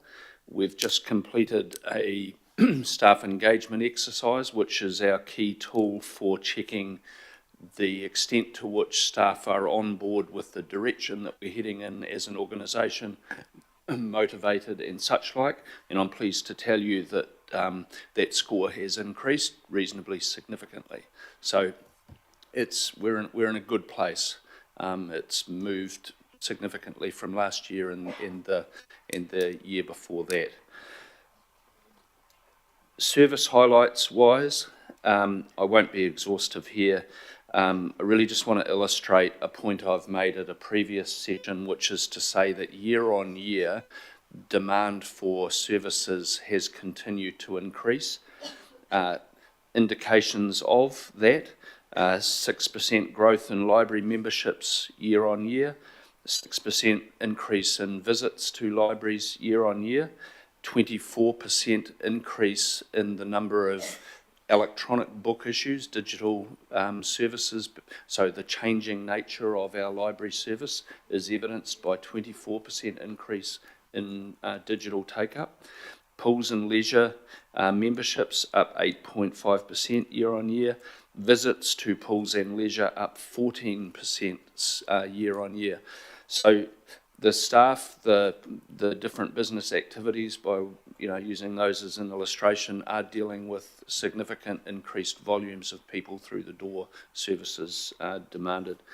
In the consents area, and the reason I focus on this each month with you is that it is something of an indicator of development activity in the region. Resource consents are down 5% August to August, but building consents are actually up 2% for the 12 months since last August. Something, and Gary will probably comment more generally about economic activity and growth, but with interest rates coming down, I think this is a watch this space situation in terms of the organisation's responsibility in that regulatory space and building and resource consents. Things will likely start accelerating, albeit slowly to start with. In the recovery space, and I acknowledge and thank Craig Hobbs, who's at the back of the room, in the event that you have questions in the space, but I use this term, have done before. You are now the proud owners of 273 properties. There are 338 other offers with owners now, and there are in excess of 500 valuations that have been completed with owners. So it paints a picture of significantly accelerating activity, settlement of some of these issues. We have, by my calculation, and I'll look for Craig to nod, 73% of property owners that have opted in have now been categorised. And I do acknowledge that there is some frustration in this space. Of course, the number of people opting into the scheme has continued to increase because people have and still do have an ability to opt in. So, but 73% complete, and we will see. Pardon, Your Worship. Just coming to that, I'm just acknowledging that we're coming up to the close-off time at the end of September. So there has been, quite rightly, there has been a significant communications effort to get the message out there over recent months since that time was set. Letters to owners, door knocking, and such like. And the evidence of that having effect is that the opt-ins have continued to grow. And we're sorting out, just for reference, but I won't go into detail, we're sorting out some rules for ourselves around what discretion might be used to accommodate people who miss the deadline. We're going to have to be quite firm on that, but there will be situations, I have no doubt, where a little bit of latitude and a little bit of discretion needs to be exercised. I will pause at that point because Craig is with us. I'm going to talk about emergency management separately in a second, but I'm just going to pause there in case any people have any questions in the recovery space. I've taken over chairing, Your Worship, but Councillor Turner. Thank you. That's very good. Councillor Furley has got a question. Kia ora. Thank you, Your Worship, and thank you, Phil and Craig as well. I've got a question about the Recovery Office. I'm sure everyone will have seen the heartbreaking story on the news from a family in Mangere. And I remember her because she was at one of the meetings, one of the early meetings at the Mangere Bridge memorial hall earlier in the year, and she was distressed then. And it was very clear she was traumatized then. And I know that we connected her to the navigators then, and she'd said she opted in at a very early stage of the process. So it was very distressing to see her on the news in tears, living in basically a construction zone all these months later. So I would like to hear from you, Craig, and your team about what's going on there. Kia ora. Kia ora, Councillor Fully, through the chair. Yeah, look, very sad situation and not one that we want to see occurring regularly. There is, in terms of the categorisation of that particular property, it was put on pause as we worked through the major infrastructure intervention projects that we've now pretty much signed off. You've signed off. We're still waiting for the orders in council, obviously, to come through at the end of this month, but we'll get onto that project very quickly. That work change the dynamic of, or will change the dynamic of the categories of properties. Some who were category 3 will become category 1. Not sure about Helen's particular circumstance. Just in terms of that particular example though, we weren't aware she was back living in her house. She went into temporary accommodation that finished, and then there were some issues between bank and insurers as well. As soon as we found out that she was in that circumstance as of May, we've been working with her to try and get some resolution. It's not a simple circumstance, I'm afraid though. But yeah, certainly don't want to see any more situations like that if we can help it. Kia ora, thank you. And I think that I did try to raise these issues early on when we were in workshops talking about the effect that doing the work, the $53 million work would have on families in Māngere, and that it would look, the way it would look to the public as well. So I'm really concerned that our reputation is taking a hit in that space. Kia ora, thank you. Thank you for that. Councillor Philippine, please. Thank you, Chair. Craig, after Phil just mentioned the 73% that you currently have, can you tell me, out of the ones that you know, how long do you think that process would take? Yeah, kia ora, Councillor, again through the chair. We anticipate having all the categorisations finished by the end of this year. That's the plan. We're working hard to that. We've had some accelerated funding from the Crown to allow us to go faster, and we're currently applying for more to get more flooding technically resourced in. The issues we do have, or the categorisations predominantly, are flooding. So we're pushing as hard as we can, as a expectation to finish the categorisation by the end of December. Kia ora, Craig. So, pātai to you, Phil. In regards to you saying that we need to have a look and on a case-by-case or an exception basis with those that are currently possibly falling through the crack, and with the opt-in, when do you think it could well be extended? I want to be quite careful here. I am not talking about extending the opt-in arrangement. You made a very clear decision around that, and it's important that there's certainty for the community. I was simply, and possibly unwisely, making a point that we've got to be fair and reasonable in this, and there will be situations that might arise and that we might need to exercise a little bit of discretion around. But I think it's very dangerous to communicate to this affected community that there's a whole lot of flexibility here, and that somehow we're at the last second changing the timeframes. So just to be clear on that point. So just a clarification on what you've just said. These are the homes that have fallen through the cracks that we find out later, because in the report we were told that houses around Blake Road had been categorised, and for one reason or another, and Craig, I know what you've said, is that she was in temporary, the family was in temporary accommodation. We didn't know that she had returned. So I can understand that. But what happens to those, out of no fault of theirs, and our process around navigators, our process around communication, but we find one or two, there may be more, falling through the gap. What happens then? Well, and what I'm suggesting is that using the principle of fairness, we'll give those consideration as they come through. I just want to make sure that that I'm not confusing anyone here. Anyone who has opted in and is in the queue at the time this closes off continues to be processed and progressed.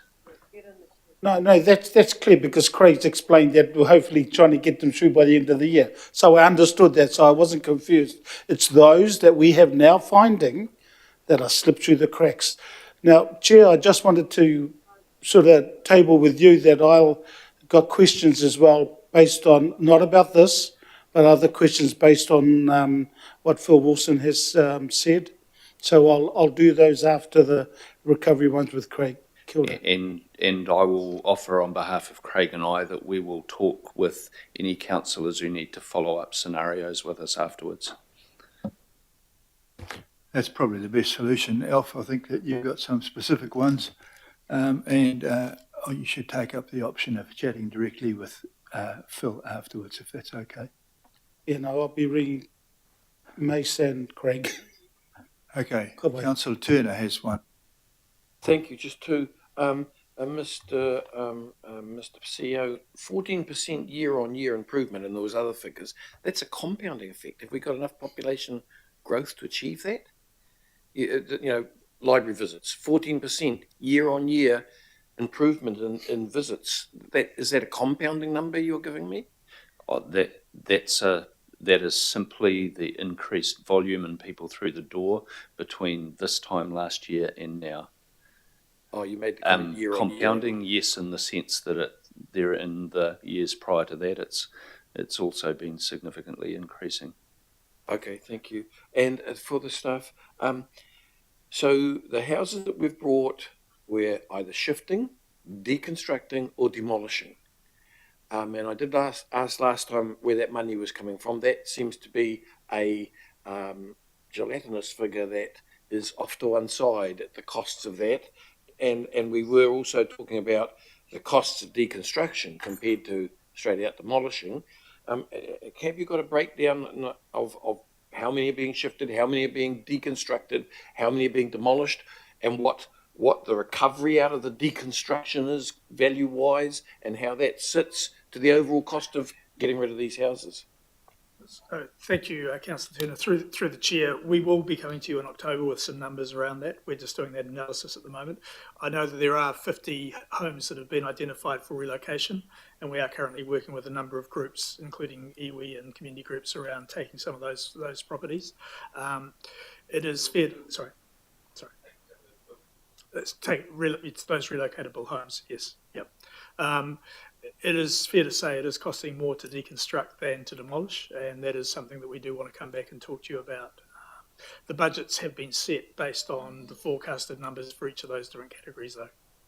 So it may not cost more to deconstruct if we know what the income from that, and that's what I'm looking for. Just make sure. Thank you. Yeah, no, I appreciate that. One thing I would say is we have sat down with Kangora last week. They do a lot of work in this space, as you'd appreciate, benchmarked our costs versus theirs, and we're pretty much on par, which I took some comfort from, but there's still work to be done around that analysis and making sure we get the right decisions being made. Thank you. Just looking for the clear figures of returns on outputs. Thank you.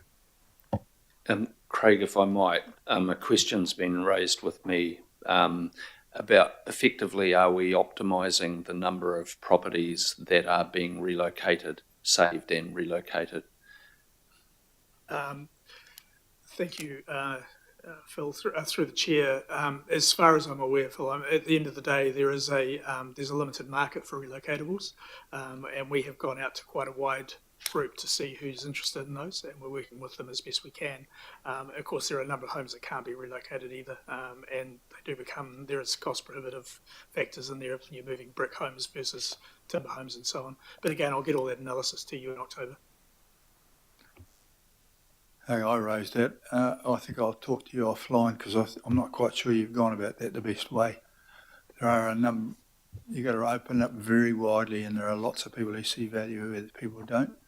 And there are lots of people there's a lot of times when deconstruction is the worst option, is to leave it there, let people help themselves. Councillor Stewart. Thank you. A lot of the questions have been answered, but one of the things that I'm a little bit concerned about, and I'm sure we all are around the table, is future problems that we're going to have with flooding. And I just go back to my famous Freiburg Angelo catchment, where over the years, well, since 2004, I've been going on about it. We've actually allowed a whole lot of development to go, 6 dwellings in a flood-prone area, and I know that the mayor, prior to him becoming the mayor, he actually went out to have a look at it, and as a number of other people, but very, very concerned that we've been allowing, and even after we had the flooding issues, we've actually allowed to have development to happen when we've known that these are areas that are down in a valley, and where there's a stream, and the water is waist high in some of the properties, and we've actually had just recently, not so long ago, around about June-ish or something like that, and I mean, before it was signed off, we actually had, some of our consenting staff had actually signed off to allow 6 more developments to go there. So I can see we're going to have future problems. I know Councillor Watson, you've been out there to have a look at, and Councillor Walker, and a number of you around here. This is very, very disappointing that we're allowing. So I think we need to start pulling the brake, and we've got to stop this kind of development being allowed to happen. And even though the government says that, it's allowed to happen, if we know that this is going to be a future problem for people, we're going to have people that are going to be moving into these houses that into the future we know they're going to flood. And, I think we have some accountability. So I think this is a very, very serious situation, not just in the Howick ward, but across the region. But this is one area that I got back in 2002 and 2004. Audit New Zealand did a really big report, and I had some of the best civil engineers in the country come and have a look at this particular situation, and they put a moratorium on the area. And yet, unfortunately, I never got the support from the councillors around the table to pull the brake, and it's all happened again. So I can see into the future. We were lucky on the 27th of January, we didn't get the big rain, but we have since, and some of those properties have flooded again. It's a real concern. I'll address that. Thank you, Councillor.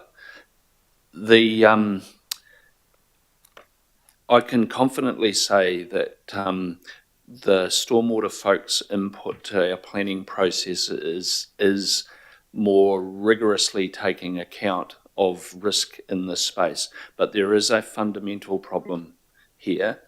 We have 50,000 homes, in floodplains. So I don't know that anyone here, and certainly not on the staff, would disagree with you that there is an issue to fix here.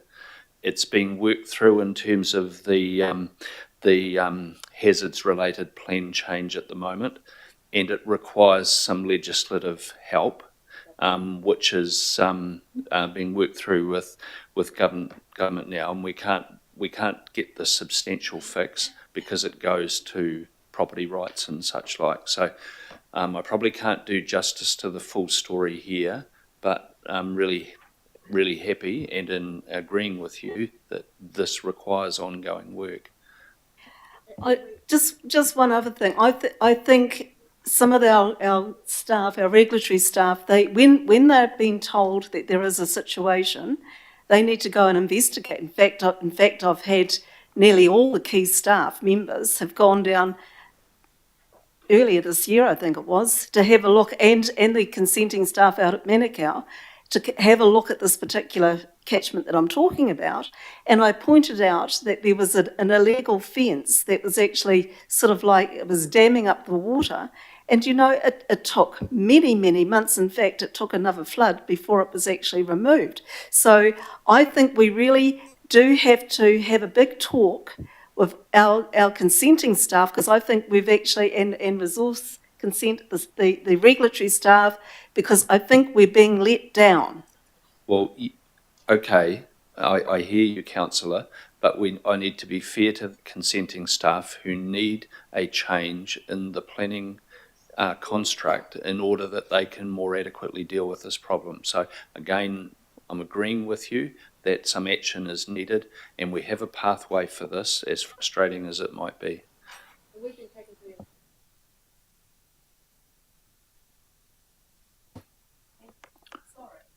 I'll just get through this officially. I've got councillors Ferry and Hills. Thanks. Noting we're just doing recovery office stuff at the moment, I really appreciate the opportunity, so thanks for bringing Craig up, Phil. So I just have two, hopefully quite quick questions. So in your answer to Councillor Filipina, you said that, so we have 73% have received categorisation, and then Craig, you said that we're aiming to get everyone categorised by the end of the year. So does that mean, because one of the messages that that we have been giving is people who registered last year should expect a category this year, but people who registered this year may not get a category until next year. So does that mean we're feeling confident and we're actually going faster than we thought? I mean, so if someone registers today, because I've got a couple more days, I feel more confident telling them they might not get a category until next year, but it sounds like we might be doing better than we thought. Yeah, thank you, councillor, through the chair. It's certainly better to under-promise and over-deliver, no doubt about that. But we have, as I said, received funding to fast-track the categorisation work from the Crown. So we're in the process of upping our numbers at the moment. We're hoping to be able to get another tranche of funding that we can go harder again. So we're as confident as we can be around those numbers. I will flag, and perhaps it touches a little bit on what Councillor Filipina was talking about earlier on, but we have been looking at other properties that we have concerns about, and there is another tranche of properties we're going to go out and talk to, or we have been talking to. We've given them a bit of an extension in time to register. That might push things out a little bit if more opt-in than we anticipate. That could increase our numbers by about 100 based on current run rate. But again, our focus is to try and get everything categorised by the end of the year. Okay, that's a monumental improvement. So thank you. I think there's some good news that should be shared more widely, with the caveat that there will be, in that 27% uncategorised and the ones yet to register, there will be some really tricky ones, I'm sure, that will take longer. Yeah, thank you, Councillor. And just again through the chair, one of the challenges what we do have is that some early opt-in, and Mangere was mentioned before, people weren't categorised, and we've been working more or less on as people opt in, but having said that, that's fallen out of sync as well. So there are some people that have been waiting quite some time. Yes. And we're currently working on a program as to how we prioritise and make sure we do address them based on risk, based on need, based on time, and so on. Yeah, and I've had some in my area where, and there's a complexity there often that isn't necessarily readily apparent to the outsider. Yeah. Can I just ask, so what work, I think it would be useful to explain with the deadline looming of the 30th, what is some of the work that's been underway to make sure that we get to as many of those people as we can? I know I've been really worried about it. I've seen a number of my colleagues sharing things on social media as well, going, hey, folks, deadline's coming. So what have staff been doing in that space, if you don't mind just explaining that a bit? Thanks. Yeah, thank you, through the chair. So there has been a push over the last two months, 2 to 3 months, to really get out there into various communities, particularly high-risk communities. There's been a lot of door knocking. had community meetings. We've been working through the churches as well. We have a number of community groups involved in working in those communities as well through the Navigator service. So doing all we can. There's translated documents and so on to encourage people in, but it is still a worry. I think we've got about 40% or thereabouts of the 7,500 properties that we know were impacted last year have opted in to date. And I think the question that was raised around how do we manage ones that don't come in. I mean, we do have to put a stake in the ground somewhere. And again, it's a finite bucket of money. Even though $2 billion sounds like a lot, we are going to struggle to meet everyone's needs. Thanks, Craig. Nice to have you back at the table. Okay, Richard Hill's Councillor Bartley, but I do want to remind you that the Chief Executive hasn't quite finished his report and we haven't even got to the finance bit yet. And we have talked for months about the recovery, and I've heard every question that we've had today about 6 times beforehand. Thanks, Mayor. It was a little comment and then maybe a question to Phil. It's just to Councillor Stewart's question again. We have had the workshops, we have had the meetings, we have the hazards plan change and all the work the staff have been doing since last year ready and waiting to go, but we are waiting for legislation change. And so have spoken to Phil the other day, and if you could confirm, Phil, that when Megan's back, we're going to try and get a government response on this, on RMA reform, all the housing changes and the hazard stuff together, because it's kept getting announced to us without a lot of them kind of responding to us. Yeah. I can confirm that's the plan, and it's very much on the radar. Good question, thank you. Councillor Bartley. Oh, thank you. I just wanted to ask, good to see you again, Craig. And I suppose my question is to Phil and Craig. What do we do when the next one happens? Everything is all on this recovery, this buyout of all these houses, but this isn't going to be the last time we have this kind of event happen. Kia ora, Councillor. I think, and thank you for your welcome. I think there's 2 components to that question. One is the long-term planning that we've just been talking about. The other one is how we prepare our communities to be resilient and to be prepared when we have another one of these events. We know that if the water dropped somewhere else, we would have had a different set of circumstances in terms of affected properties. So it's really, really important, I think, that we continue to make sure people are aware of the risk if they live in floodplains or flood-prone areas. Really important they understand the risk of landslide if they're living in those sorts of geographical areas as well. Having plans to evacuate when they need to, understanding, as I say, a plan around responding to those events. That's probably the best we can do in the short term, but certainly planning going forward is critical. I might just add to that. When we negotiated the arrangement with central government, we firmly raised the need for there to be a national scheme around adaptation and a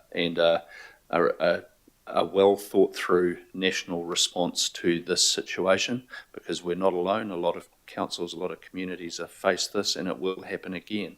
And I don't particularly think we should be happy with the prospect of putting something together in a slightly ad hoc fashion in response to the next event. We need something that's considered and consistent at a national level. So I think, that, and of course, we're also doing our bit to try and build our own resilience through making space for water projects and what have you, but they're long, it's a long-term investment and a lot of work to kind of get that level of resilience to flood risk, for example, up in the region. So it's a very good question to raise and keep an eye on. I've got one more question, Councillor Fletcher. Is this about this or about the general?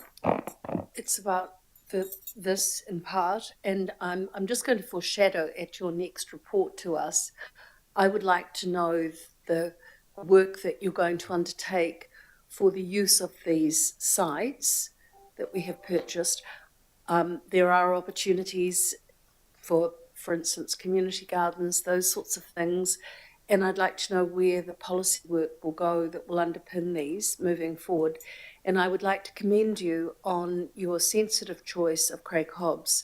I've had a number of difficulties, and I know that Councillor Ferry has too, and he has made an outstanding attempt to try and bring these to a conclusion. So I want to acknowledge that formally. Yeah, thank you, Councillor. So the team is working on the question of what we subsequently do with, new land that we owned in these affected areas. There is policy work going to be coming back to you. I'll have to refresh my understanding of exactly to what committee and what time frame, but we'll clarify that for you. Some of that might perhaps go to parks even, just... Oh, there'll definitely be an intersection with parks in some way, shape or form, yes. Okay, just carry on with your report, right. please, Phil.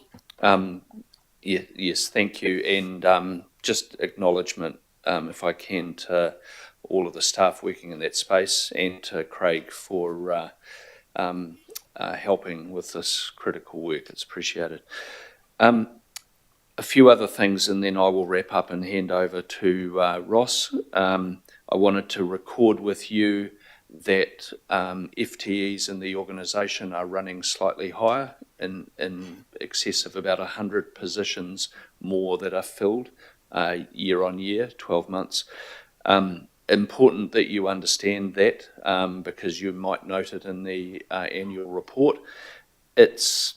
I consider that it's likely, at least in part, caused by the fact that our staff turnover has dropped significantly.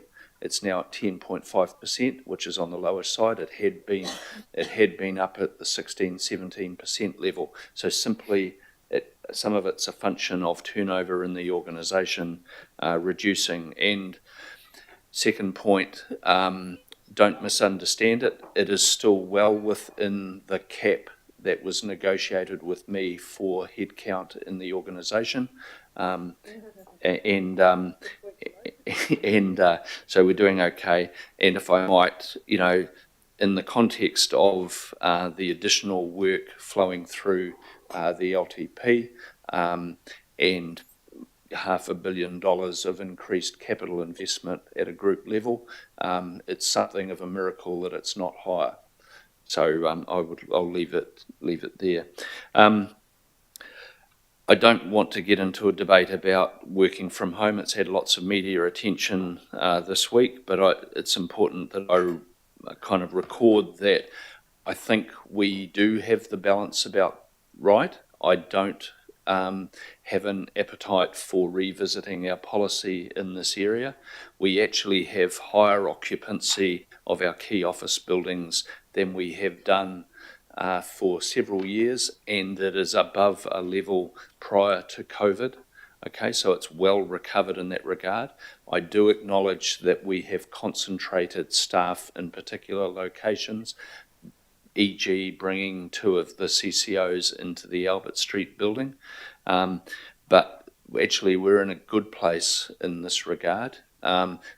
Flexible working is valued by staff, and it's not all about working from home. We do have flexible workspaces in office buildings around the region, and it does make a big difference to people, even if it's 1 day a week, to have an opportunity to work in our Manukau office rather than commute in from Pukekohe or whatever other equivalent example you want to choose from around the region. It is valuable to people. It helps them manage family and other responsibilities and reduces commuting costs. So we're in a good place here.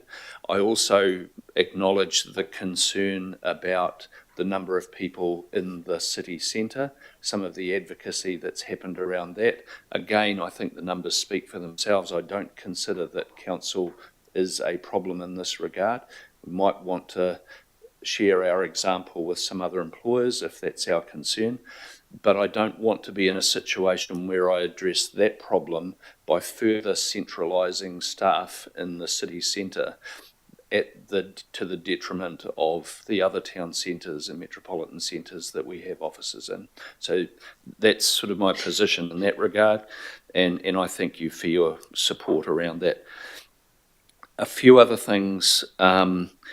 Be aware that there are a number of rating sales being progressed. Okay, non-payment of rates, companies falling over, and where the proponent for liquidation. I'm not getting the legal language there right, but you'll follow what I mean. So there's expected to be a little bit of media coverage around that.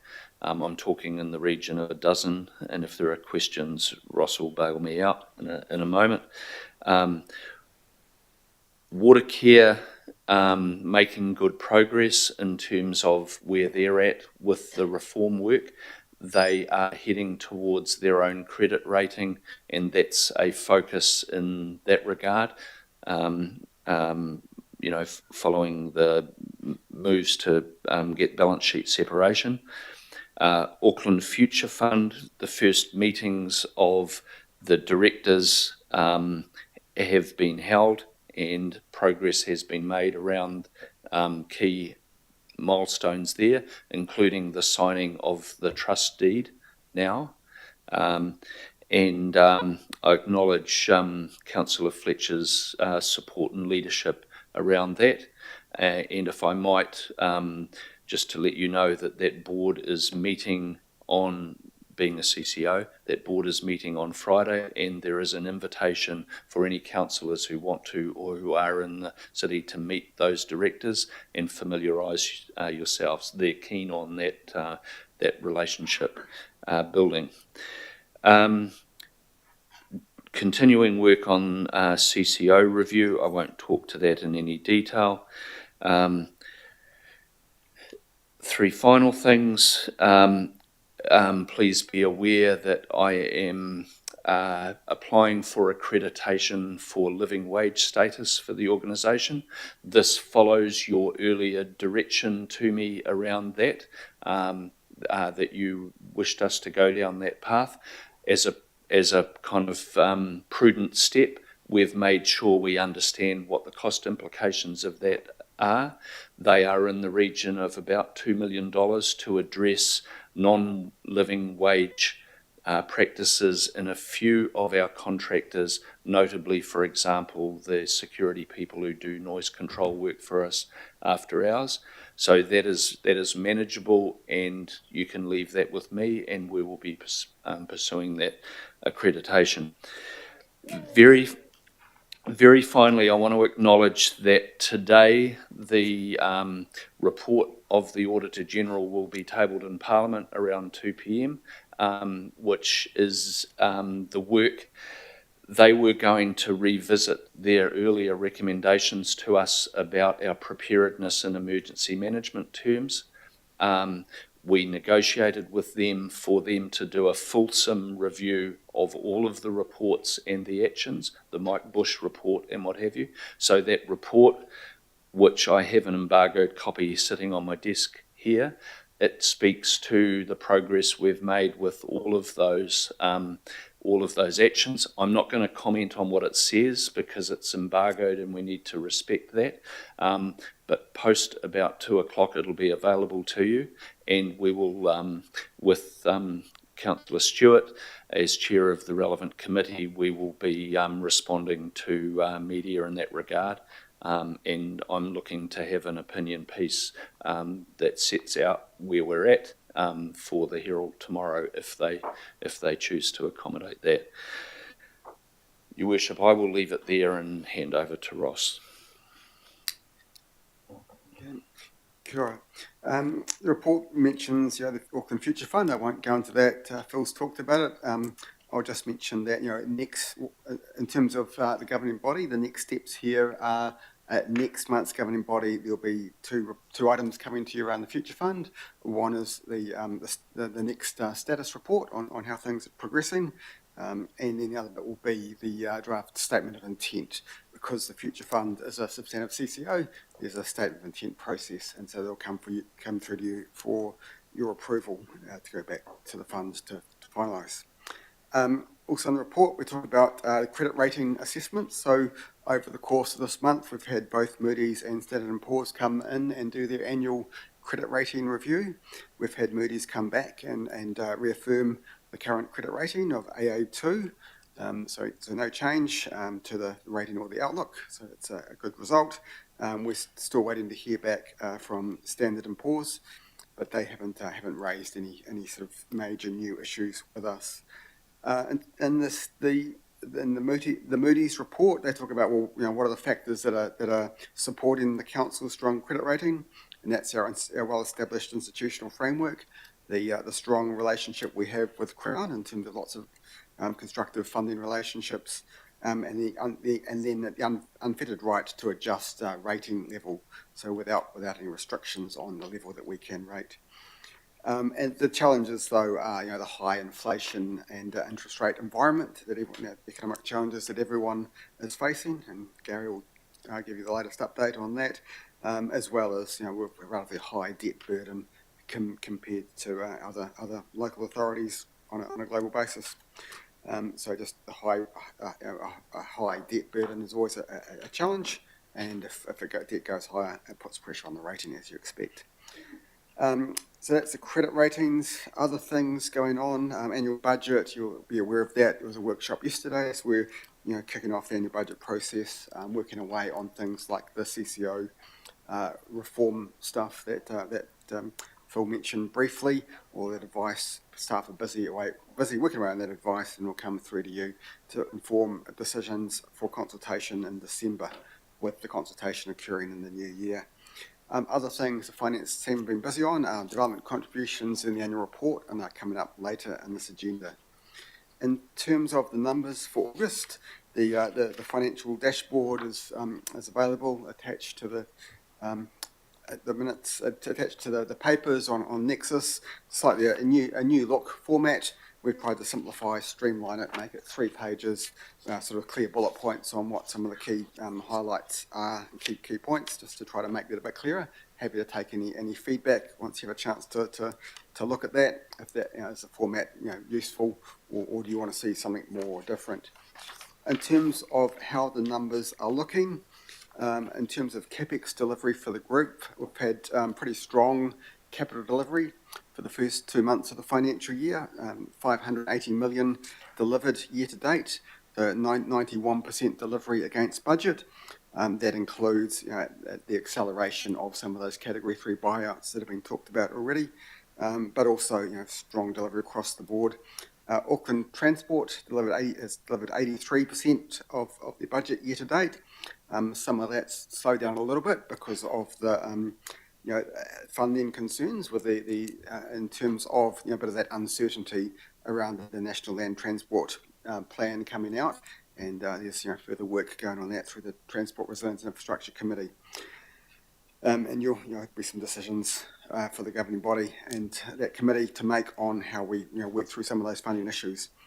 Once we have that confirmed, that will hopefully Transport can get on with more of the delivery. Some of the highlights in August for Transport delivery, the work with fixing the substantial slip in Birkenhead, Hinimoa Terrace. So that slip remediation is now complete. Similarly, in Wiranui Road in Wainui, that slip is repaired as well. 122 piles all drilled, completed, and the road will be opened. So quite a major slip, fully reinstated. Water care also it's had reasonably strong delivery, 75% against budget. Some of that is just some delays in terms of just getting geared up with design, etc. And there's more in the preparatory phase. In terms of operating performance for the group, pretty strong operating results. Revenue was 4% up on budget for the group. That was higher building resource consent revenue, higher water volumes, strong returns, strong revenues through the Port of Auckland. Water care's infrastructure growth charges continue to be ahead of budget, but some of the transport grants and subsidies a bit less than expected. So revenue overall for the group 4% ahead of budget. Good performance. On the spend side, the expenditure was 7% under budget, so both favourable on both the revenue and the expenditure side of the equation. Some of the areas where expenditure was under was outsourced works and maintenance. Some of that's just sort of timing delivery of getting on with maintenance activities. Less spend planned in digital services and utilities. And the other one is staff costs were below budget across the group. So as Phil said, compared to a year ago, FTEs are slightly higher, but compared to budget, we haven't filled all of the vacancies across the group. So because of those unfilled vacancies, we've got staff costs coming in under budget so far for this year. That's the group view. Similar results for the council parent, 87% capex delivery. That includes building renewals complete for Windmill Park, access improvements completed at Mawakiki, One Tree Hill, and some emergency pipe renewals completed in Devonport and Victoria Road. Also that, there was the strong Category 3 buyouts I mentioned earlier. On the operating side for the parent, revenue was 11% ahead of budget, largely due to consenting volumes and fees and charges. Expenditure was 7% favourable against budget, again driven by less spend on maintenance costs and vacancies, resulting in staff costs being under budget. So that's the financial update. I'll hand across to Gary for the economic update. Thank you, Ross, and good afternoon. Kia ora koutou. You've asked for monthly updates on the city centre, and you may recall last month's update showed that retail spend and pedestrian counts in June were down on June last year. And so the most recent city centre data we have continues to show a picture of activity being a bit down on last year. While the retail spend is not yet available, pedestrian counts in August this year was 7% down, or 7.6% down on August last year. And consistent with that, guest nights in Auckland were down 4% in July this year relative to July the prior year. So a pullback in consumer spending has been the factor here, as households have moved on to higher mortgage rates. The city centre is more sensitive to such changes than the region as a whole, and that's because its offering is more weighted towards discretionary items, particularly in the hospitality and accommodation space. And the latest Auckland Economic Quarterly has some data on that in visual form if you're interested. Of course, the city centre picture sits within the broader economic context, and you may have seen data out last week that shows that New Zealand's gross domestic product, or GDP, fell 0.2% in the June 2024 quarter, and that follows quite weak growth of 0.1% in the March quarter and flat growth in the December 23 quarter. And so we can expect Auckland's GDP, although we don't have timely data, broadly follows that trend. Consistent with that, unemployment has risen in Auckland. At the end of June, it was 4.6%, the unemployment rate. That's up from 3.6% a year ago, and that represents an estimated additional 11,000 people unemployed. Some of that's due to the fall in consumer demand with job losses, but some of it's also due to high population inflows, so that our labour force is a bit larger. Housing market remains reasonably subdued. The median house price dropped 4% in August, so it was 960,000, down on just on a million a year ago. And then there were, in the 12 months to July, 13,600 new homes were consented. And all that's off the peak of 2023. It's still reasonably strong numbers if we look at it in historic context. Of course, if we look through this contractionary stage in the economic cycle, the outlook can be expected to be a bit more positive. The Reserve Bank has made its first cut in the OCR last month, as we discussed, and more is signalled in coming months. Of course, there's uncertainty over the pace of those further cuts. Commercial banks have been offering sharper mortgage rates, and as households gradually refix their mortgages, most will be onto those lower rates and therefore require more of their income to be used up to service mortgages, which means they'll have more available for spending on things like retail and hospitality. Having said that, we would expect economic activity to remain relatively subdued in the near term. Thank you. Okay, I've got three questions. Philippina, Turner and the irrepressible. Thank you, Chair. The questions are to you, Phil, both of them. I wanted to see what update you have on the work that was going to be done by you around the opportunities or regarding other opportunities to go into the Auckland Future Fund. I know you're supposed to get back to us with an update on it, so I don't know how it's progressing and whether we've still got and the time around that, please. I can talk to that. So the timing that was agreed is it would come back to you within 12 months from when you made a decision in June. So it'll be June next year. So we are still working to that date. We're having some discussions around as part of the work on the property reviews and how we look at property functions across the group. We're kind of looking at what are some opportunities there in the property space. We're also having a look at some other options across the other assets we own and starting to work with some advisors in there. So yeah, it's a range of things. Some of that is going back to the Ernst & Young Cameron Partners reports from 2015. There's a big long list, and it's just some of them we've actually made lots of progress on. Some of those others we're not going to look at, such as water care. There's because other things have happened, and we're kind of going through and we'll work through those other things. So there's work underway. We've got people working on it, and it'll come through. And we're still think we'll have something on track, June next year. Kia ora, thanks, Ross. My last question is, it may be to you, Mr. Mayor, and that is in regards to the $20 million. Again, I've always asked this particular question because it affects the two legacy councils. So is it your office, Mr. Mayor, or is it the CEO that will be doing the work around how that 20 million is split? I mean, if you can split it down the middle, but I don't think it'll be fair on the councillors who represented the old Auckland City council area, because the populations in those areas are vastly different. But it still needs to be done. So is that through your office, Mr. Mayor, or is the CEO going to take on that one? Well, first of all, we'll get the 20 million. Then we'll sit down and think about that, but I'll give some early thought to that, and I'll welcome to have input from councillors who've got things. I've had several people who've demanded large sums of money for their area already, and we'll just see where it goes. But it'll be a debate for everybody. Okay. So that'll be through your office then, the work will be done? My office first, and then we'll think about that later on. Okay, thank you. Okay. Sorry, Councillor Turner. Thank you. Just from my understanding, because I wasn't here, just quickly, the living wage thing that we're going into, who sets the living wage, and are we, is the thing we're going into mean that we face the any increases that come? The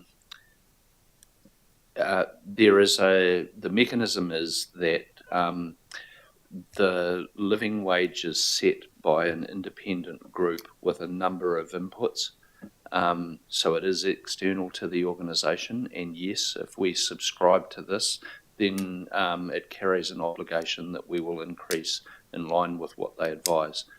In broad terms, it follows cost of living, because that's what it's benchmarked to. There is a more scientific methodology sitting in behind it that I can share, that I haven't got sitting right in front of me.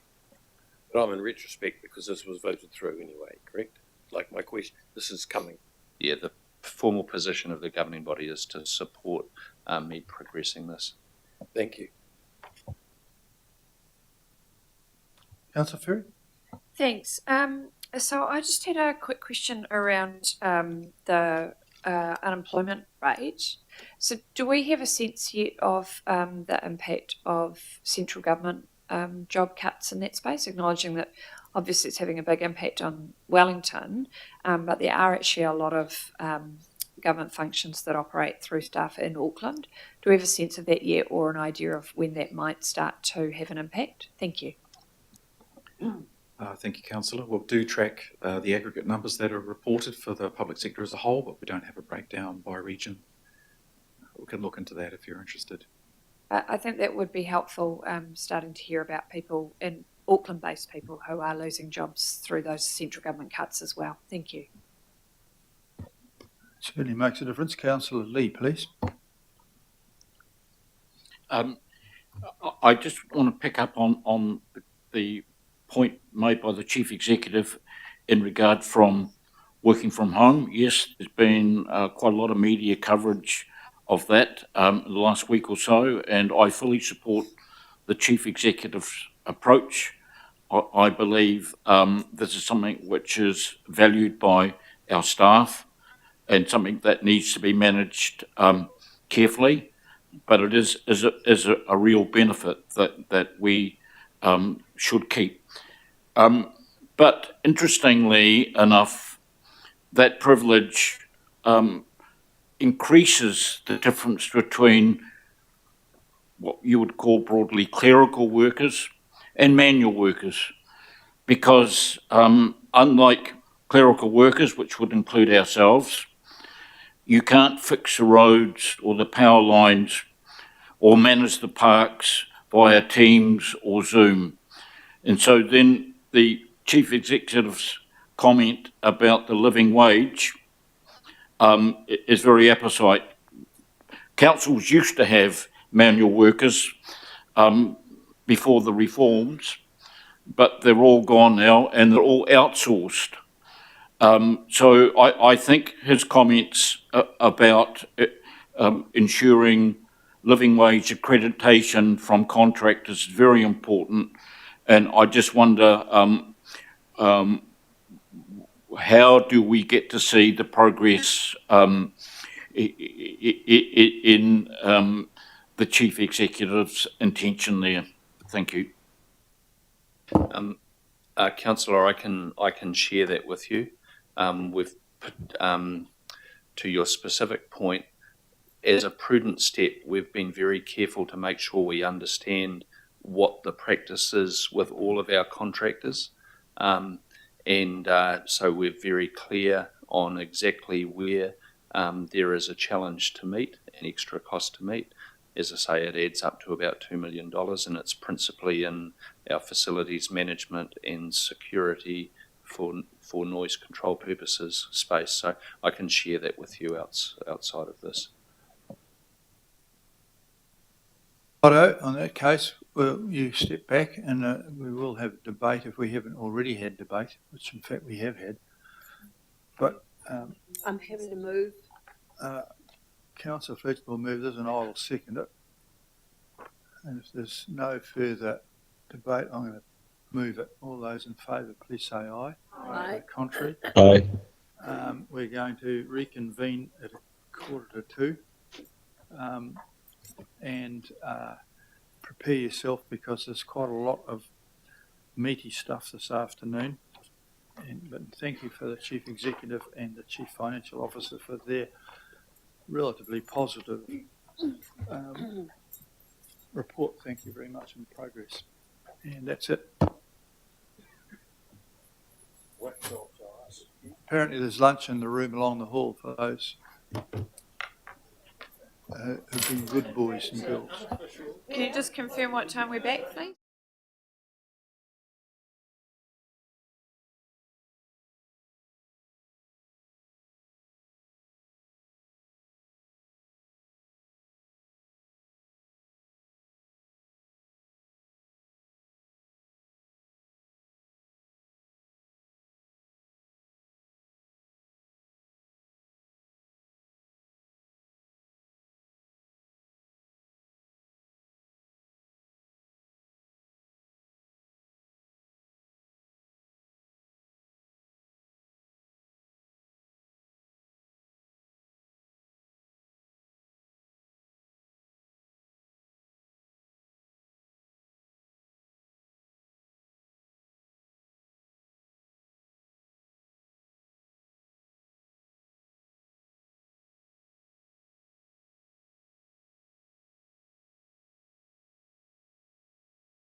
I'm starting, even if you're not. We're doing investment in investment priority areas. We do have a quorum. And we are going to be addressed by none other than Andrew Duncan. This one here is the first of a couple of papers from Andrew. The second one is probably the more meaty one, although I could be wrong on that one. This is kind of like following through from things that have been before the planning area. Andrew, I've read this. You tell us all about it. Kia ora koutou. The next two reports are related to Auckland's growth, how the council looks to support this growth with infrastructure, and how it's funded. So while our planning rules allow for housing and business development across the region, both in existing urban areas and greenfields, we cannot afford to provide new or upgraded infrastructure everywhere. A focused approach to growth infrastructure was first adopted by the council through the 2021 long-term plan and the associated 30-year infrastructure strategy. This introduced the idea of infrastructure priority areas, which Andrew will talk a bit about in the first paper, and those areas were identified as the Auckland housing program areas where kāinga ora major landholders and investors, that's Mount Roskill, Mangere, Tamaki, and at that time Northcote, which is largely completed now.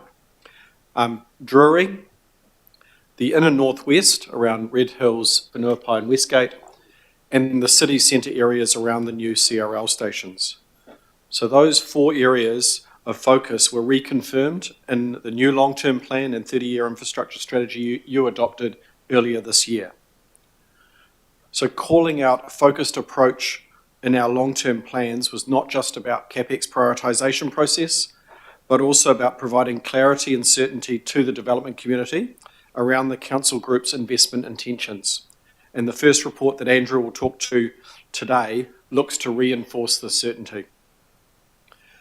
Now, identifying and planning for the investment needed is only the first stage. The council needs to ensure that this can be funded and funded without imposing an unfair burden on other Aucklanders.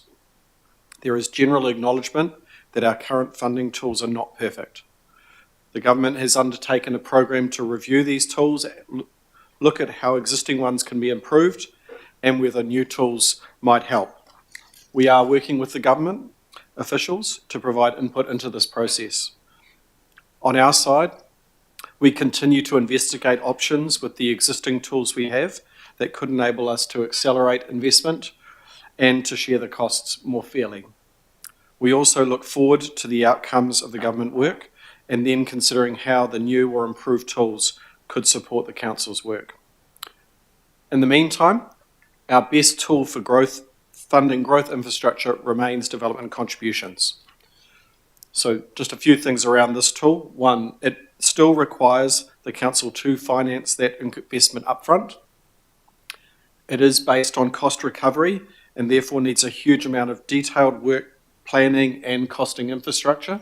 And I just want to say thanks to all the people from across the council group that have helped get us to this point today of bringing this information to you for consultation.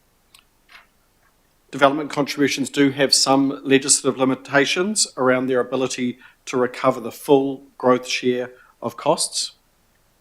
And importantly, development contributions can only recover the capital costs of infrastructure. This leaves the council to rely on other tools, primarily rates, to cover the new bus services, waste collections, maintenance of new assets, and other operating costs in these developed areas. And these can be quite hefty, particularly in greenfield areas where we've got new infrastructure that then needs to be depreciated as well, and we look to fund that depreciation. So the second paper that Andrew will speak to looks to update our contributions policy so that it reflects the council's full planned investment in infrastructure to support development and shares the cost of this more fairly.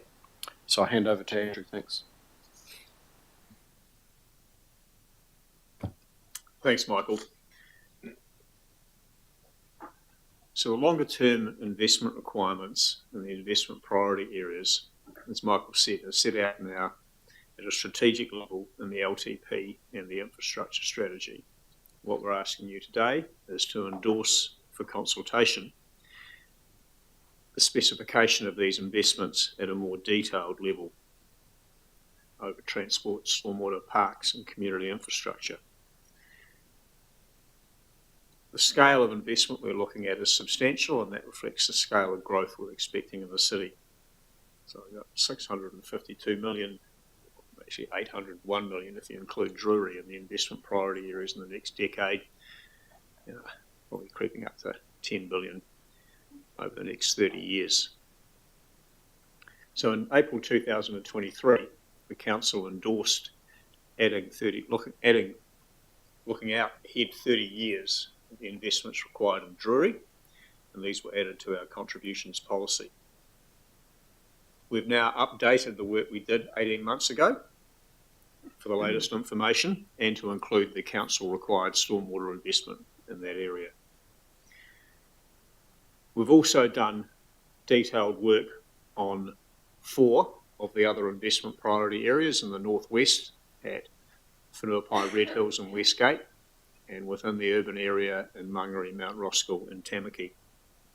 We've done detailed work on what will be required by the council in these areas.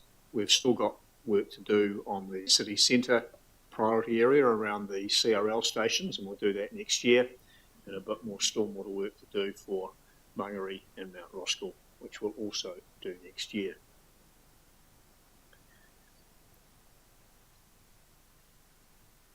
Planning for the delivery of this infrastructure will give greater clarity around the council's intentions for investment, support better alignment of land use decisions, including the phasing of development, and integrating that planning, providing information to other network providers. So I'm happy to take any questions. I'd just note that in working with our teams across the organisation to develop these more detailed investment plans, we've built that from the council's service standards and from underlying business cases and work with NZTA. Well, what we're looking for today is endorsement on the consult on this alongside the contributions policy covered in the next report on this agenda. So this is an opportunity. We are looking to get feedback from the community through this process.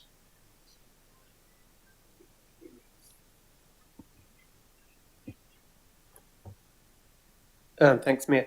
The question for me, and it's kind of on both, I guess, so I may need answers from both, but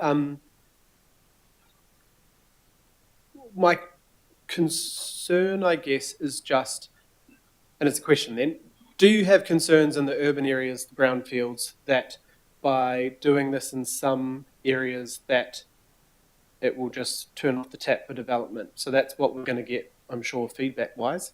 I understand the greenfield areas, it's all brand new and you're stretched out, but the brownfields, especially in that Tamaki, that's a big jump in Tamaki. How do we see this lining up and what effects it would have for development?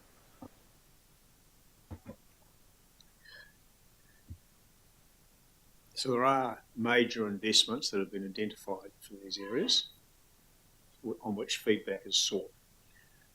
The level of contributions charges that flow from that reflect the costs of the infrastructure that development in those areas is causing us to need to make investment, and it will benefit those properties.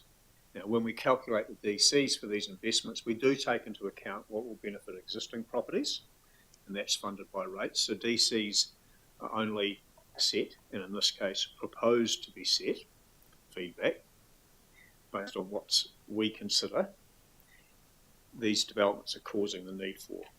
Now, in terms of how that will affect development, we've had extensive research done by our internal economics team and by external experts.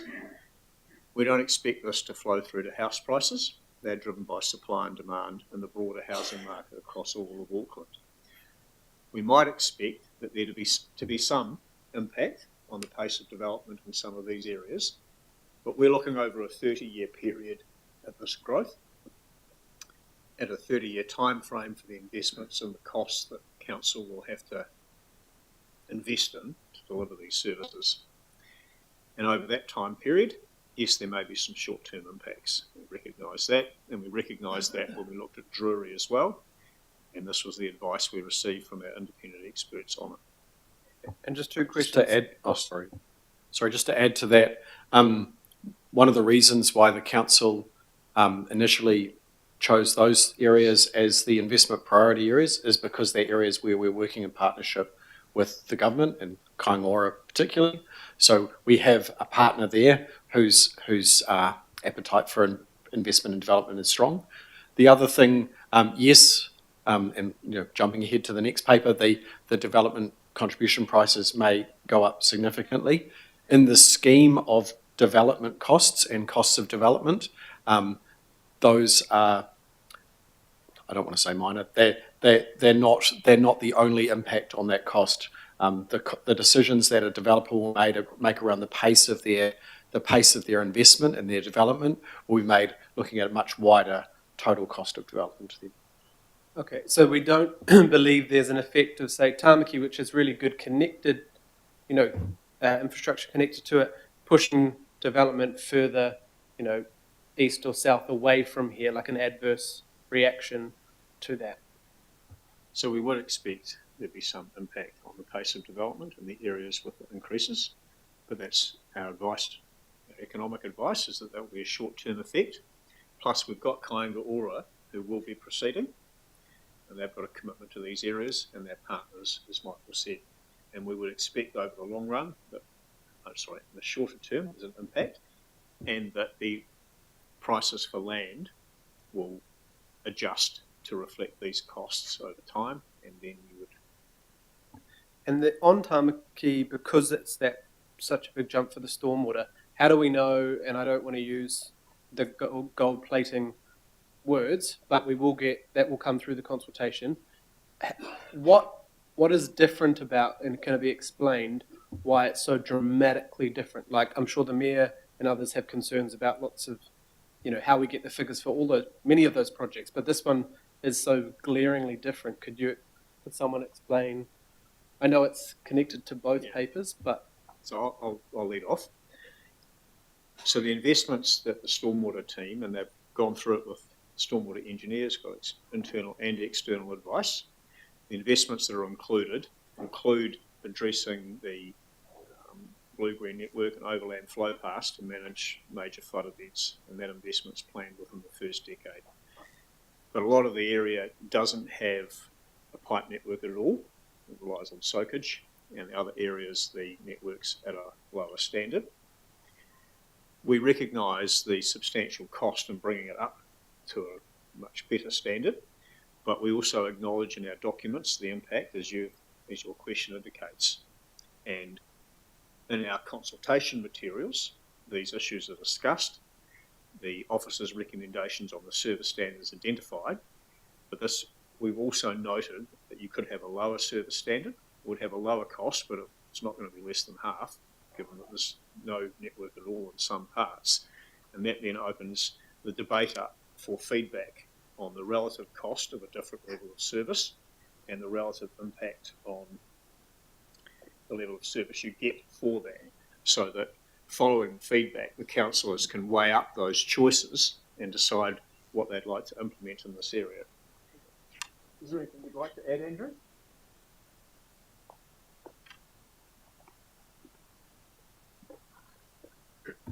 So I'd probably just so yes, there's existing areas of the Tamaki catchment don't have stormwater network. They rely on soakage, and for those areas we feel quite strongly that you need primary drainage system. Otherwise, the ground can't absorb as much water because it's all being paved over with more houses, essentially. Where in the areas of the catchment that have got stormwater pipes, they are currently, most of it has about a 2-year capacity. Not even a 10. No, well under. And so essentially in Tamaki, if you get about 22 millimetres of rain today, in an hour, the drains will start overflowing. The network that is proposed for the DC policy would mean that there'd probably need to be about 44 millimetres of rain before the drains start overflowing. So that's sort of the level of service we're talking about and the upgrades. It's expensive because you're laying new pipes down existing carriageways and roads. The cost estimates include things like utility diversions, road reinstatement, traffic management, etc. So yeah, so relaying that large length of pipeline in urban areas is very costly. So that's why it's described like a greenfield situation almost, isn't it? Yeah. In terms of the service standard, as I said, our documents open up the opportunity for people to provide us with feedback and for us to consider, informed by Andrew's further, or for you to consider, informed by Andrew's further work, the trade-off between the service standard and cost when we come to you for a final decision. Okay, thank you. And this is all going to be consulted on anyway. Yeah. Thank you. It's important to notice that whether we support these or don't support these, this has an effect on the value of the land rather than the value of the houses that are built there later on. So those that need more money spent will depress the value of the land. There might be some long-term landowners now who might not be too happy about that, but it is actually pointing out that some areas are less valuable because they attract more cost associated with doing some things than others. So that answers the stormwater things. I do want to question some of the transport ones later on, but we'll go on to Councillors Newman, Stewart, Bartley, and anyone else on the list. Fully with you? No? Okay. Newman, please. Thank you, Your Worship, and good afternoon. And if you're looking for somebody to move this for consultation, I'm happy to do so. I've got a number of questions. The key investments that have been added to, you identify them there at 9 and then table 10. And I'm very supportive of the investment for Taka and his level crossing, but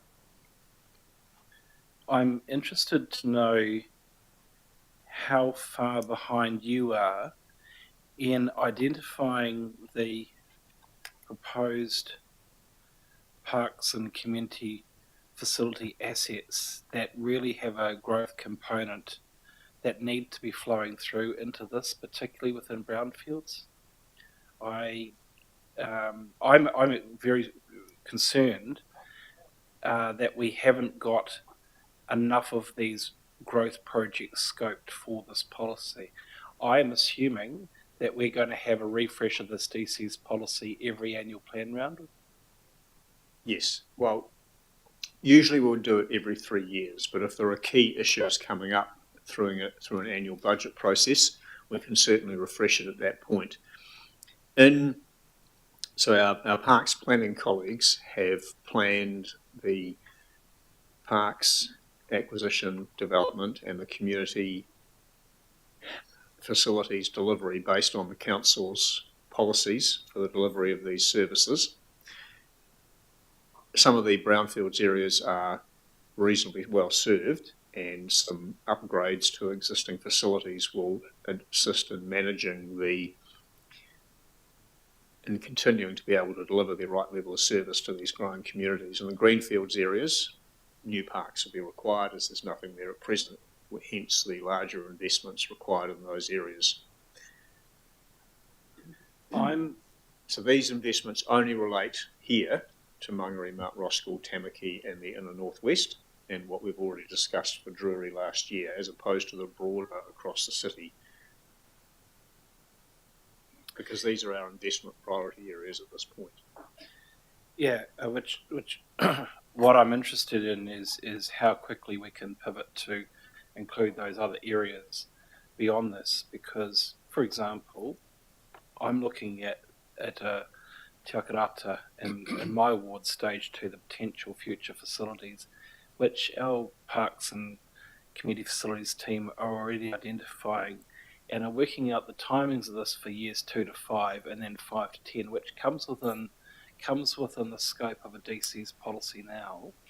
And I've got $14.5 million worth of forecast capex in years 2 to 5, and a further 3.7 million in 5 to 10.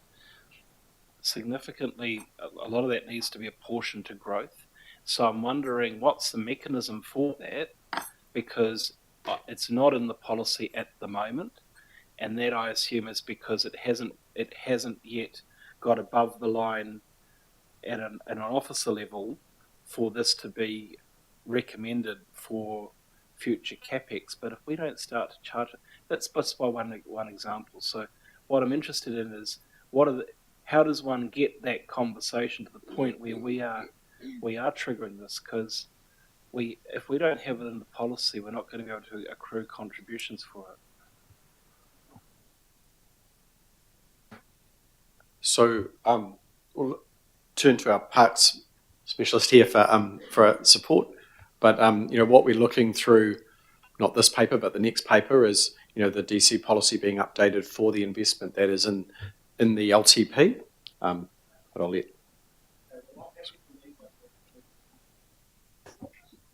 Yeah, and I've just so if these projects are in the LTP, then they'll be included in the DC policy. If they're added at a later date through an annual budget or LTP process, we'll put them in the DC policy. I'm not sure. I don't know the schedules of the policy off by heart. I've asked one of my colleagues if he can let us know whether they are, and when I get that answer, I'll pass that to you. Talk about this next time. Thanks, Chair. You okay with that? Righto.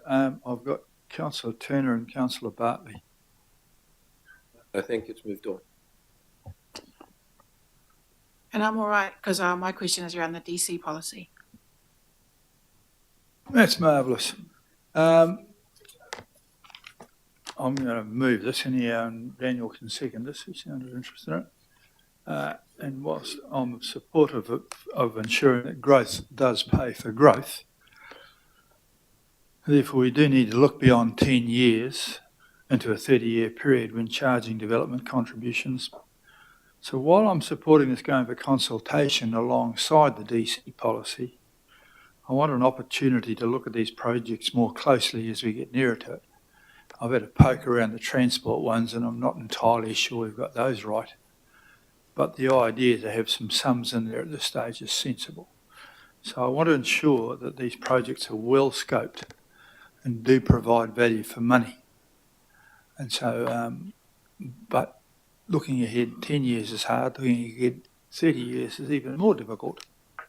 And in fact, so you can retire, you gentlemen, and I'll see if anyone wants to add to the debate. The next one after this, of course, is the DCs, which is a fairly similar thing. So if you miss a debate here, you may well pick it up in the next one.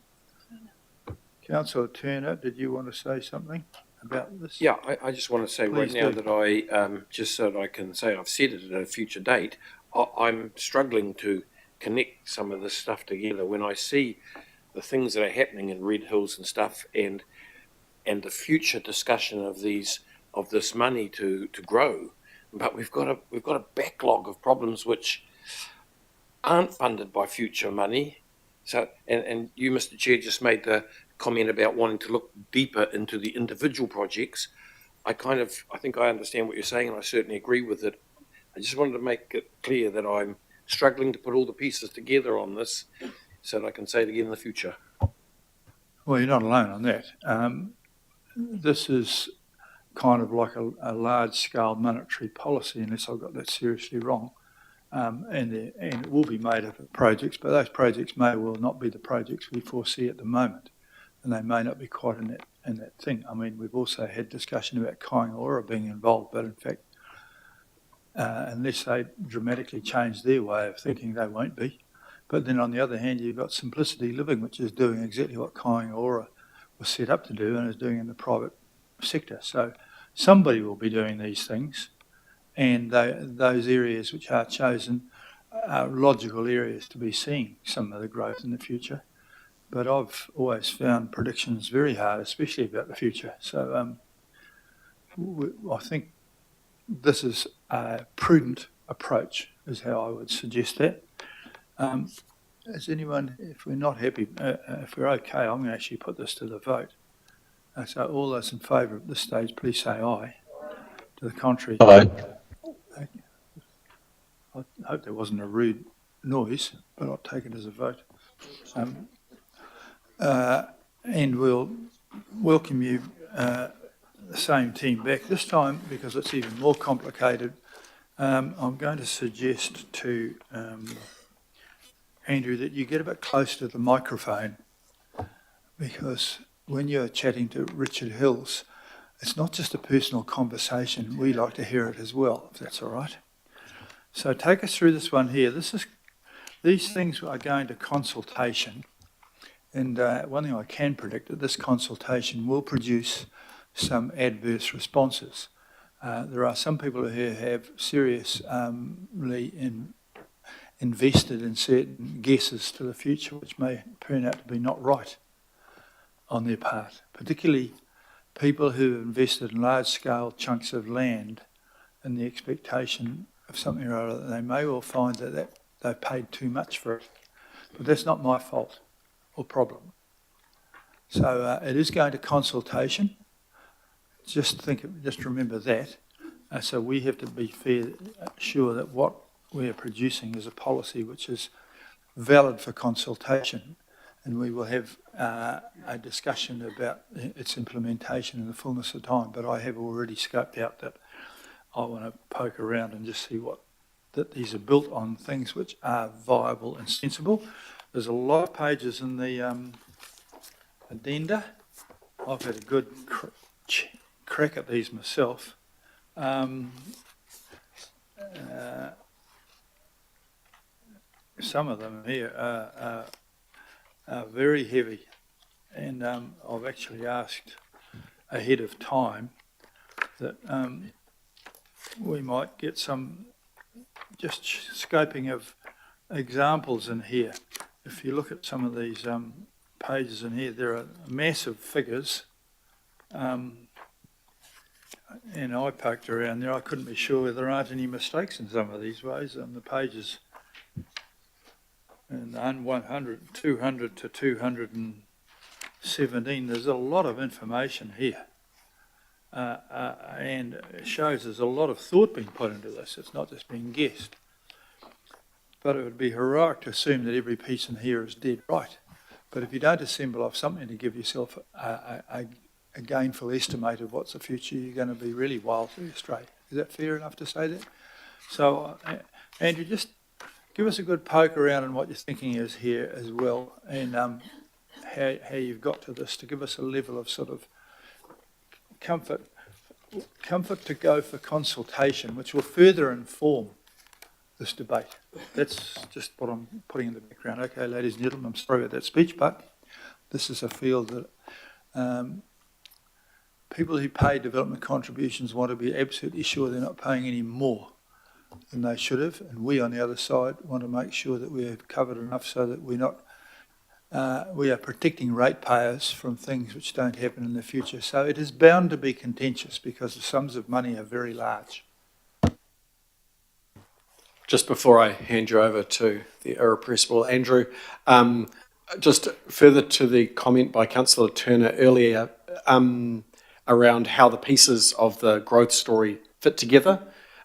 We have taken your direction on that from the direction document from the Mayor and Councillors for the annual plan. And one of those pieces of work that you've specifically asked us for is a story that weaves those pieces together. So there are people working on that as we speak. So just to put you at ease there, hand you over to Andrew. So this report's recommending you adopt a draft policy for consultation. And you all know what DCs are. I won't read that bit of my speech out. The key thing is, as the Mayor, as Your Worship said, is that you're getting a fair share of these costs between developers and ratepayers. So this is a new policy. It updates our current policy for decisions you've made on investment in the long-term plan, for changes to the expenditure for projects that were in the previous policy that have happened since 2021. Some amendments to our proposed investments in Drury, and of course the addition of the projects out 30 years to support the other investment priority areas that we've just talked about. And we've also already talked a bit about this being a major increase in the DC prices for developers. And we've responded to those questions. It goes through to land price, not house prices. There will be some short-term impacts on development in some areas, but we are looking out into the longer term. The documents you've got reflect us ensuring we're complying with the Local Government Act in terms of setting DCs. And the Mayor referred to our Schedule 8, which is quite long. And we have to produce this to be able to show that we are fairly sharing the costs between developers and landowners, and there's a good background for it. And that big long set of tables shows you what the project costs, how much we expect to get from DCs, how much from other sources, which for many transport projects will be some National Land Transport Fund money as well as rates. And it also shows for the projects we've started years ago how much of that we've already recovered. And we're required to do this to comply with the law. I mean, Michael talked earlier about discussing with government better tools. We've got DCs now, we use them. I might say they're probably pretty straightforward if you're adding a suburb onto a smaller town, but we're adding several smaller towns and a couple of cities to Auckland over the next 30 years, and given our scale, it is hugely complex. We put a very big effort into making sure we have got it as right as we can now, and that gives those who are interested and affected, if they want, an opportunity to really see what's driving the potential impacts on them. Now, this is a proposal for consultation. We've already had a bit of feedback, and we're allowing 7 weeks for consultation on this. We usually only have 4 weeks for most of our consultation, but given the complexity and the scale of the impacts, 7 weeks is an appropriate period of time. We'll come to you in December with the feedback that's been received, and then report to you in February with recommendations for a new policy to adopt that take effect in March. We've already had a bit of pre-engagement with the development community.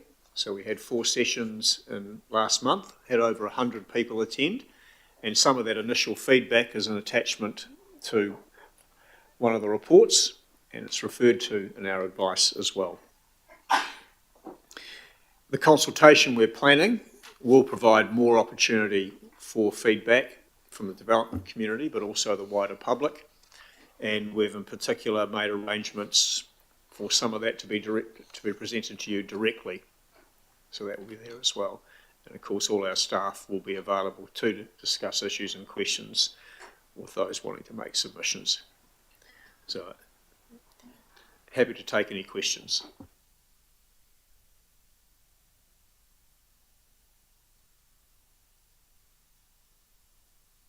Righto, that's a preamble. There's a lot in this, and I hope you plough through it, you guys. I can understand if you didn't. It took me a while, and I speak this language. Councillor Newman, Councillor Bartley, and Councillor Hills, in that order, please. Good afternoon, Andrew. Hello, Andrew.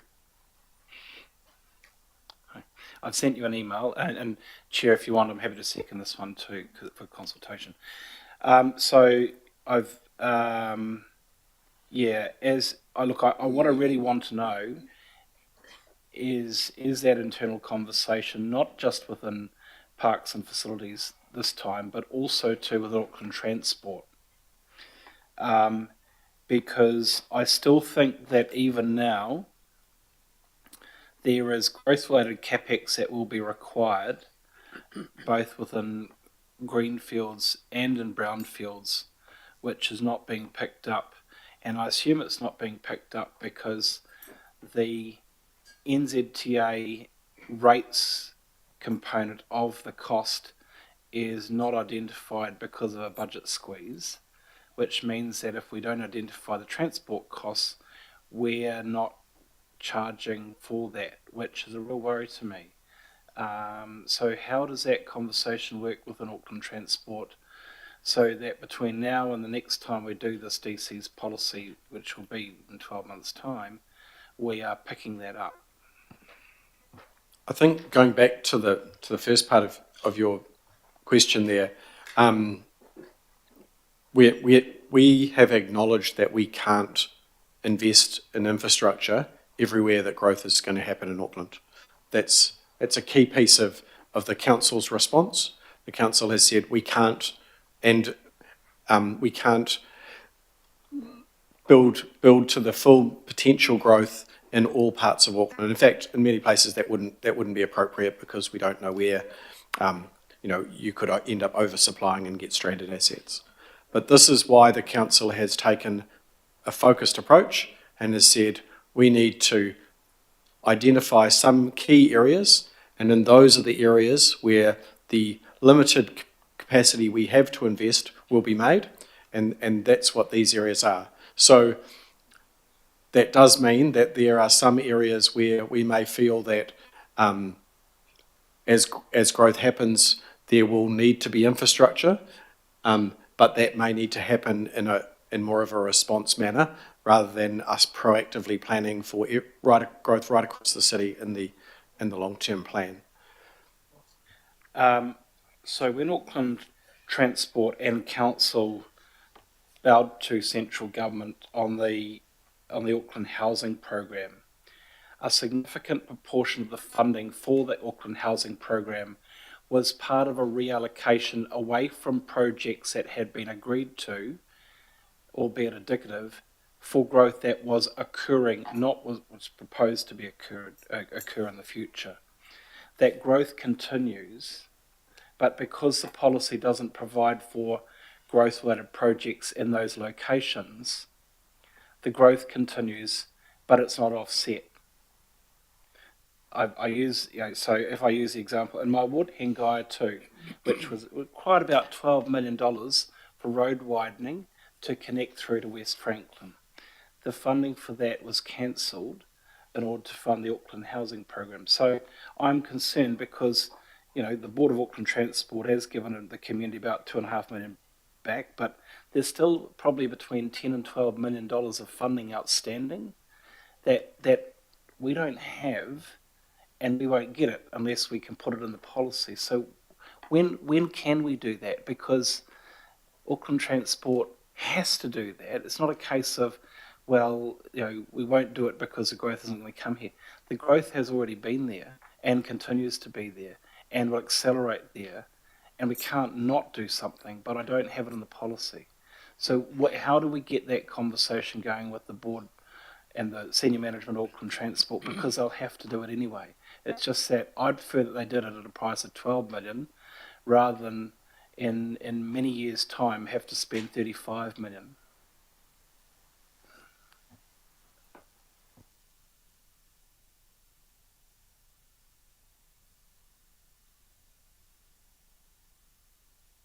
If you don't have an answer now and you want to think about that and come back to me, that's okay.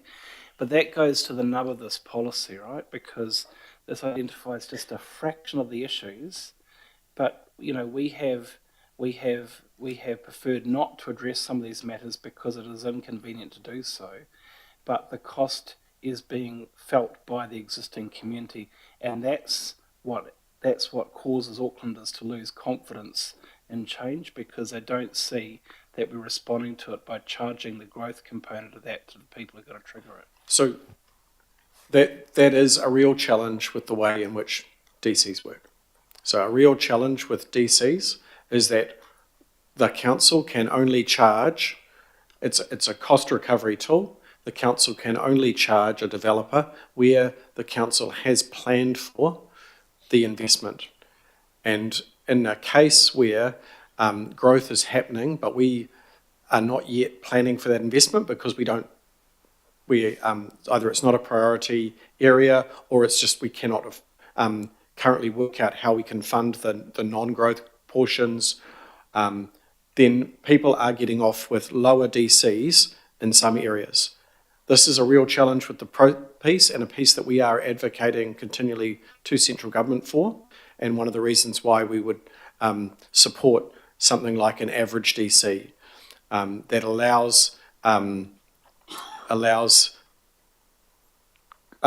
revenue to be collected now from the early developers rather than them getting a free ride and later developers having to cover the cost when the pressures on the network have accumulated to a point where investment is needed.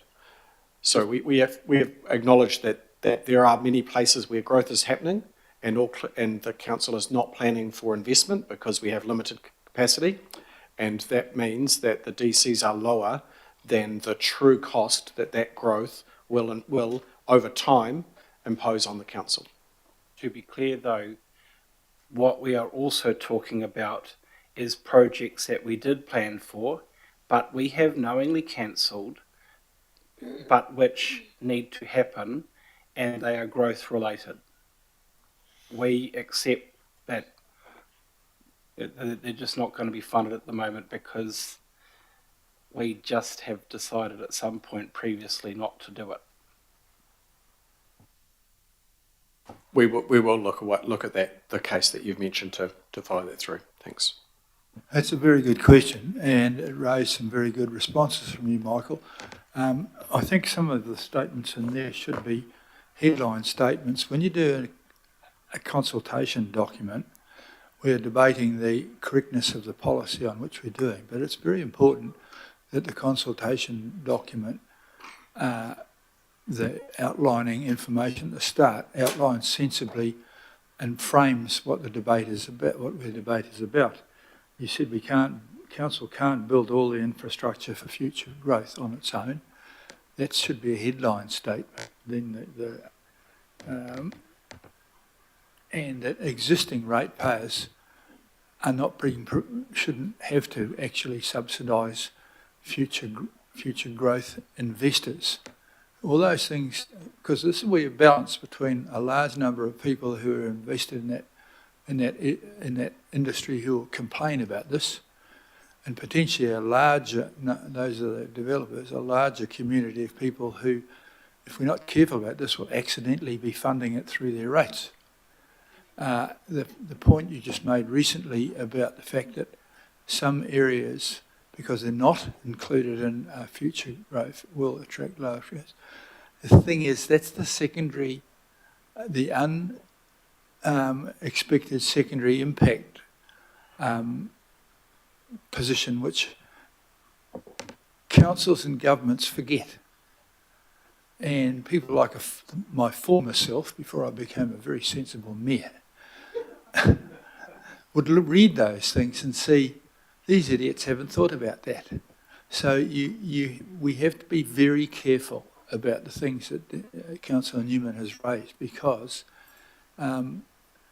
it's very hard for organisations to come up with rules and policies that clever people on the outside can't go around.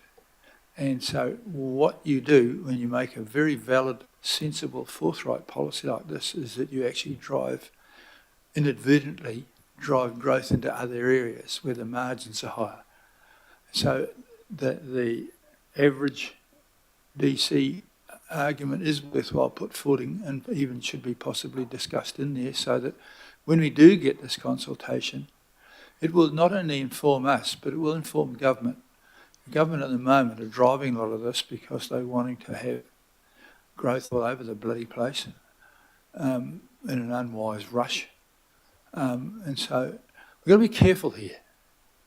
So I'm taking it a bit, but this is a field that I understand pretty well, and I know that's how difficult it is what you're doing. But this could go wrong so easily. And so outline at the start all those things that you and Councillor Newman have been discussing the last 5 minutes, because they were very, very important. If you didn't get those, doesn't matter. I hope I'll just explain it. Sorry about taking that little time, but it wasn't as much time as we lost on the Howick local board. So I'm going to I'm going to go to Councillor Bartley. Thank you, Your Worship, and thank you for this. I wanted to ask about Tamaki, because I am concerned at the big jump in the DC there from 32,000 to 119,000. And there's, I'm just wondering, is there is there a way for a different approach with Tamaki, bearing in mind that, you know, there is no soakage there, so I'm not pushing for a lower level of service because it already floods, it's going to flood even more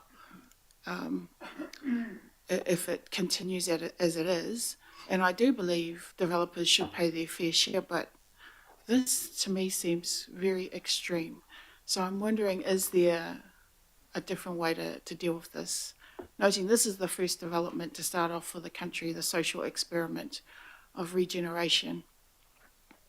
And the government's already put in 540 million into horizontal infrastructure. So we talked earlier, supported by our colleagues, about coming back to you, looking at some of the alternative service levels and the relative costs. So that'll be part of the advice we provide you after feedback.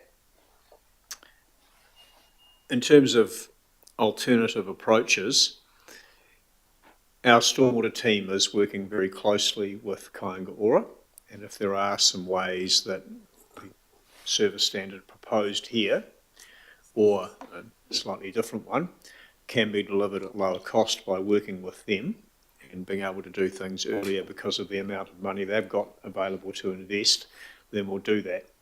And that would then help development in the immediate areas of where those investments might take place, which might also be some of the Tamaki Redevelopment Company areas. So that's certainly something that the team is actively working on with Kāinga Ora. And if there were these changes, we would either adjust the DC policy now or in the future and engineer things so people were only paying the appropriate amount. Right? So that could be some help in that space. In the broader space of considering how the council might support some of the positive activities you're referring to that we're going to get outcomes from by the government's investment in that area, we could consider a lower DC or some greater level of council investment in those areas. That's always something the councillors can consider, but clearly the developers aren't paying and we have a certain level of cost to recover, and that comes from rates, but that's certainly a trade-off or an investment decision the councillors can consider. And there could be an element of that considered in response to the feedback we receive on DC policy when it goes out for consultation. I think the key point here is, and Andrew's famous for saying it, when push comes to shove, there's only three people that can pay: developers, ratepayers or taxpayers. And these costs are required for the development to happen. This council has long had a position that growth should pay for growth. The government supports that and also agree that growth should pay for growth. And if we, in that case, in order for that to be the case, and obviously, as Andrew said, subject to any thoughts about service level choices and to the Mayor's comments about ensuring we're getting best value for money, once we've worked out how much the cost of supporting that development growth is, we need to sheet that home to the most appropriate place. And if the council were to choose to lower development contributions, that would mean that ratepayers would be subsidising developers. It's a choice we can make, but that's a clear position, is that in many ways the development contributions policy is just maths. It is the cost to provide the infrastructure for growth in an area divided by the projected number of new houses and businesses. Could I just have clarification? You said only 3 people pay, but before you said 4 people pay, you said the price of the land goes down.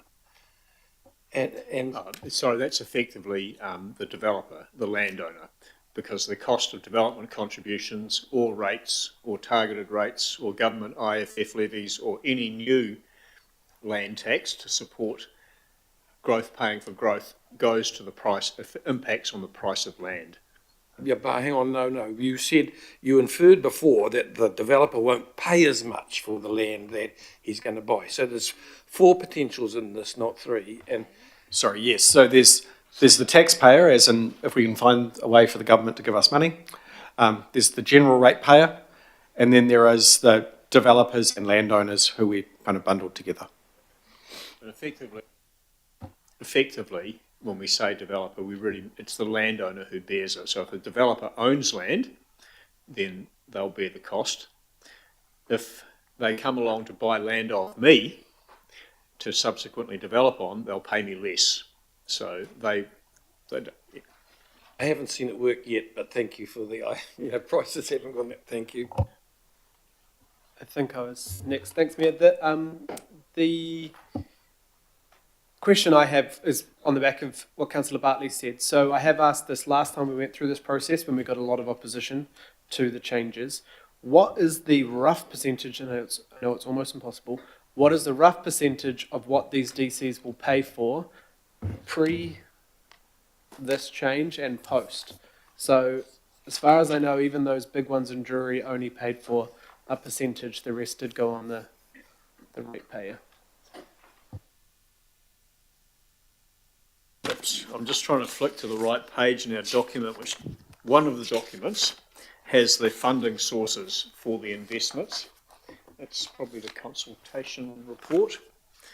It talks about, so on page 7, it talks about I think this is investment in the LTP periods on page 7, and it looks at, for example, the $7.5 billion of transport investment, $3 billion from rates, $3.5 billion from Waka Kotahi, and $900 million from DCs. But that's for the investments within the first 10 years, and that's across the entire city, including the investment priority areas. And there's different mix for more of the reserves investments coming from, so that's page 7, and I think there's a similar table for each of the investment priority areas when you look at the total investment, or perhaps it's the beyond 234 investment, yes, in each of those areas. So if we don't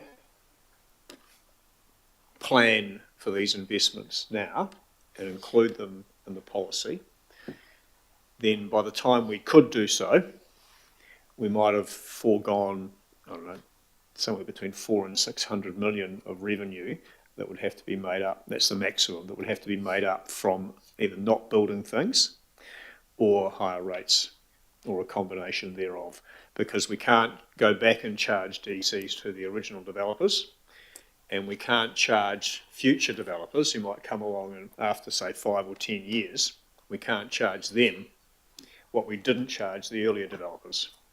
So I guess, it's hard to give percentages, but I can remember you giving me an answer a couple of years ago through the last time we did this. Like what sort of percentage of the infrastructure needed is coming from DCs now, and what is the plan? Like, is there a direction we're moving? It's 20%, we're trying to move to 50%.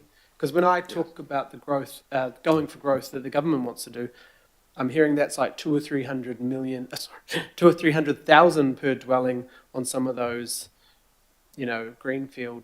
Yeah, some of those numbers are hard to run, whether they're including state highways, do they include rail stations, do they include some of the government's big investments. I think the key piece here is, by this proposal, looks to recover as much as we can, the most fair level of funding from growth.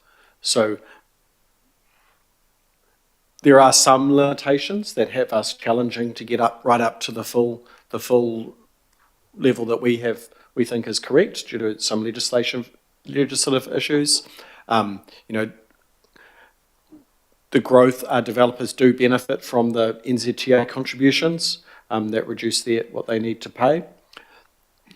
But as a rule, the sooner we get projects into the policy, the sooner, the higher the closer we can get to the full growth paying for growth. And that directly goes to the an issue raised by Councillor Newman earlier.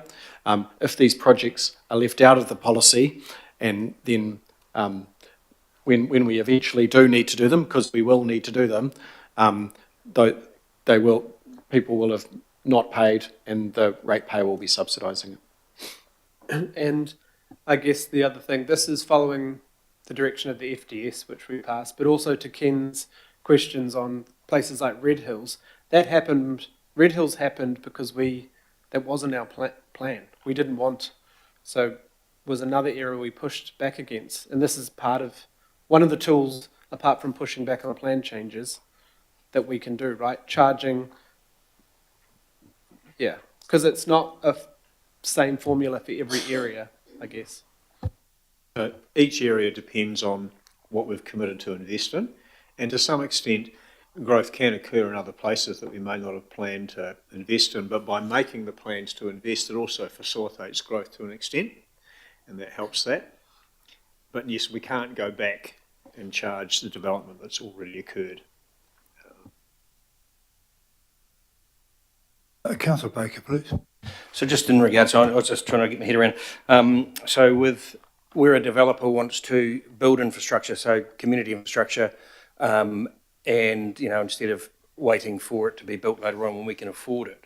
And I'm just looking here, what capacity is it included within this policy for us to be able to negotiate with them in terms of the long-term lease, as opposed to us? I see within the development agreements part of it on about paragraph 97 in the draft that talks about council purchasing later on, that the DCs will be paid and then we go into a contract to purchase. Is there anything in here that allows us to basically work with developers where they hold on to the ownership, we don't purchase, all we do is become a tenant, so that we are not looking to just continually spend capex and putting communities into a 10 and 15 year waiting sort of pattern for that infrastructure?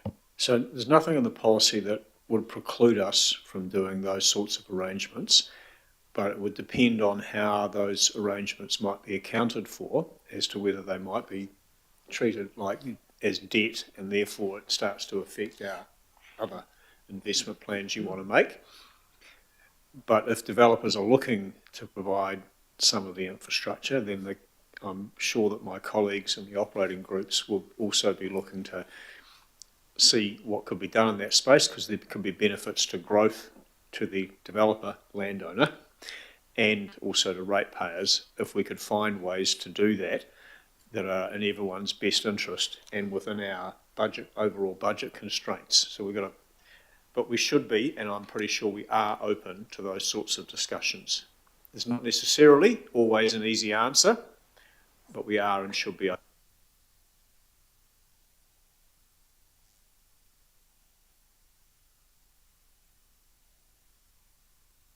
So that interesting debate led me to the question, should we have a development contribution policy for private plan changes? So that we're not kind of caught out. And so those people can realise that that's not a free home run either. I think that goes directly to the work that we are advocating for, and reason why we have advocated for something like an standardised development contribution across the region, because we can't pick where all the growth is happening. If someone comes through with a private plan change and gets passed and the council has not planned for any infrastructure, then we don't have a DC in place. The construct of the way DCs work, requiring us to have done, the extent of the detailed work here to plan out every piece of infrastructure, cost it up even into the future, decide what share of that is growth, what service level improvement, what's renewals, is really challenging.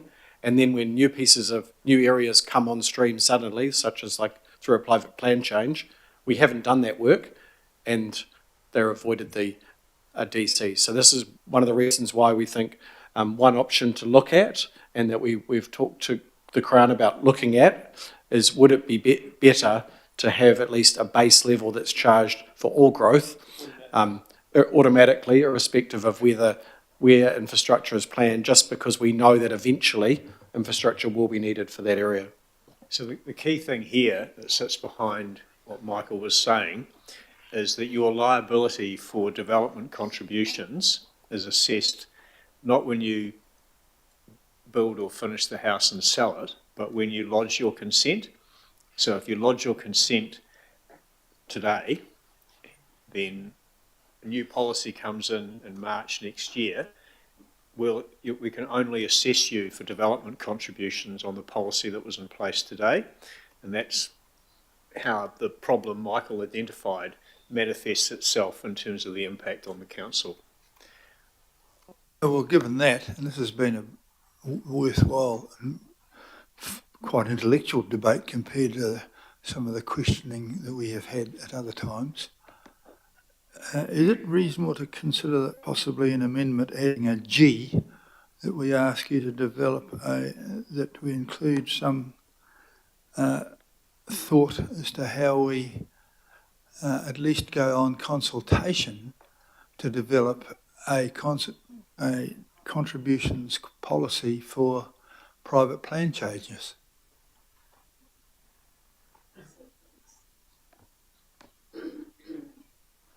It could just say investigate options for automatic development contributions for private plan changes. That requires a law change. This doesn't require a law change. This requires us to have a policy, or at least indicate that we are consulting on the development of a policy for development contributions for private plan changes, because at the moment, that's an open door you could drive a truck through.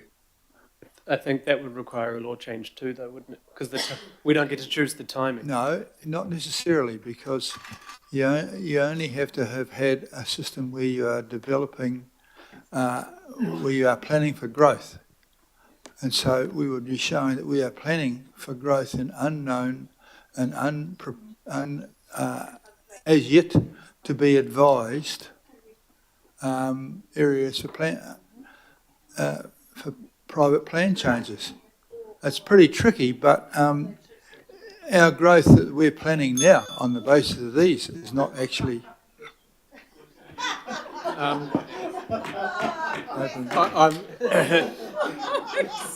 I think I'll stop dead in the tracks there.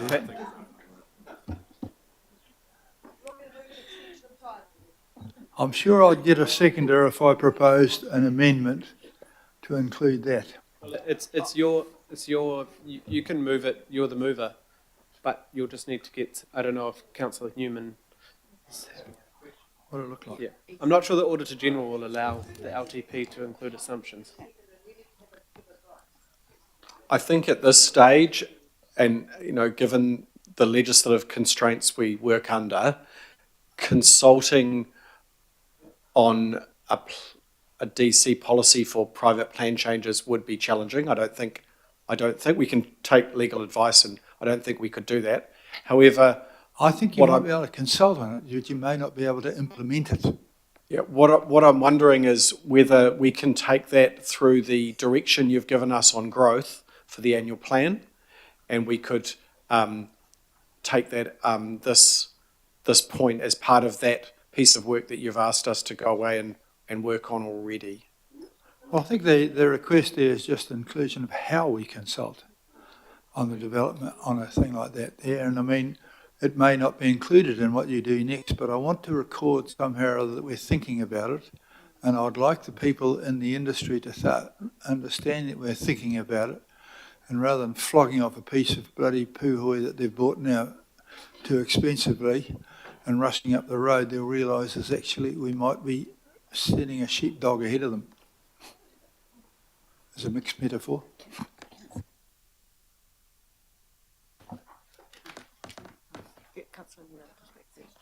Councillor Newman, I don't know where you are on this there, but I mean, I'm sure if you don't want I'm not with you, actually. My question on this point is this. So a development contributions policy is based on two principles: causation and who benefits from the investment. So I would assume that with a private plan change, it would be a combination of growth-related investment, and that there would be a proportion of that which would have to be betterment. And we, by virtue of the fact that it's a private plan change, we haven't assumed that there is going to be any ratepayer funding for it. Is that correct? So it would depend on where the private plan change was and what the nature of investments. I won't give a specific. We have done some thinking recently about a private plan change that you recently considered, and the nature of the investments that the plan change would trigger were such that there was a big driver of cause from the development, a lot of benefit to the development, but also in terms of the law you need to consider when setting DCs, a chunk of benefit to existing properties as well, which would require rates funding, which we couldn't charge the developers. So Your Worship, if you're going to continue with G, which I think is not very legally workable at the moment, can you ask someone else to second it? Because I'm not comfortable with that. If you don't mind, I'm just... Councillors, can I just intervene here? I think, in simple terms, there's no problem with us doing policy work on private plan changes.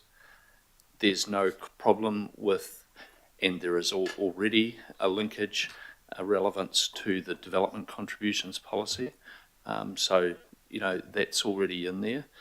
I think you do have a problem with throwing in another dimension to this in terms of the consultation exercise for the development contribution. So my caution here is probably to ask us to do general work on the acceptance or not of private plan changes, that bit of policy, and kind of disconnect this a little bit from the DC's policy as it's going up for consultation now. As the initiator of this, for very good reasons, I have been surrounded by multitudes of advice, and all from people who've never paid a development contribution, I might add. But I'm quite happy to not put forward G, but perhaps include a question of the chief executive and his staff to do some thinking about this for inclusion in the annual plan. And so because this is something that needs to be thought about, because every time, if we don't think about this, we lose every time. And we haven't. So you've done a good body of work with what we're going to do here, so I'm quite happy with the proposal as it stands, and Councillor Henderson-Newman's quite happy to second that still. But as a separate item, with your permission, I'm going to ask, and it would appear that most people will agree with me, that we get the Chief Executive to prepare some work to go through into the annual plan processes, of which there are quite a few meetings to come.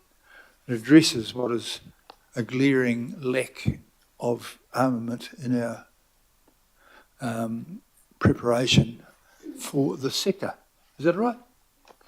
On that basis, do you still want to purloin me with more questions, Baker and Newman? I do. I have some questions. Newman's done. I have another question. Bartley, and then we're going to vote. Okay, thank you. I just wanted some more information around point 14 in the agenda, where it says that higher DCs do not generally lead to higher house prices. Just wanted some more information around that, because already, you know, I'm hearing from the major developer in my area that the cost will be borne by the homeowner. And the whole point of this Tamaki regeneration was affordable housing. Tamaki is 50% Pasifika, 23% Māori. Average income is around 19,000 in one of the parts of Point England in Tamaki. So it's not fair that could be passed on to potential homeowners when the whole point is to try and keep residents there, rather than the gentrification that has occurred when this project first started. Well, you make a very good point there. So we've looked very carefully in the past, and will continue to be open to further information about this through the consultation process. The economists in the council's staff a few years ago looked at all the literature on how increasing these sorts of charges impacted on house prices, and found that they didn't across the empirical studies they looked at, except perhaps in a couple of areas where the price of land was similar for people as it was for agriculture. All the theoretical economics suggest that it will flow to land prices, and we've also had external economic analysis provided to support the decision on Drury that came to the same conclusions. Now, if we get additional information or different views expressed to us during the consultation process, we'll make sure that it's available to the councillors.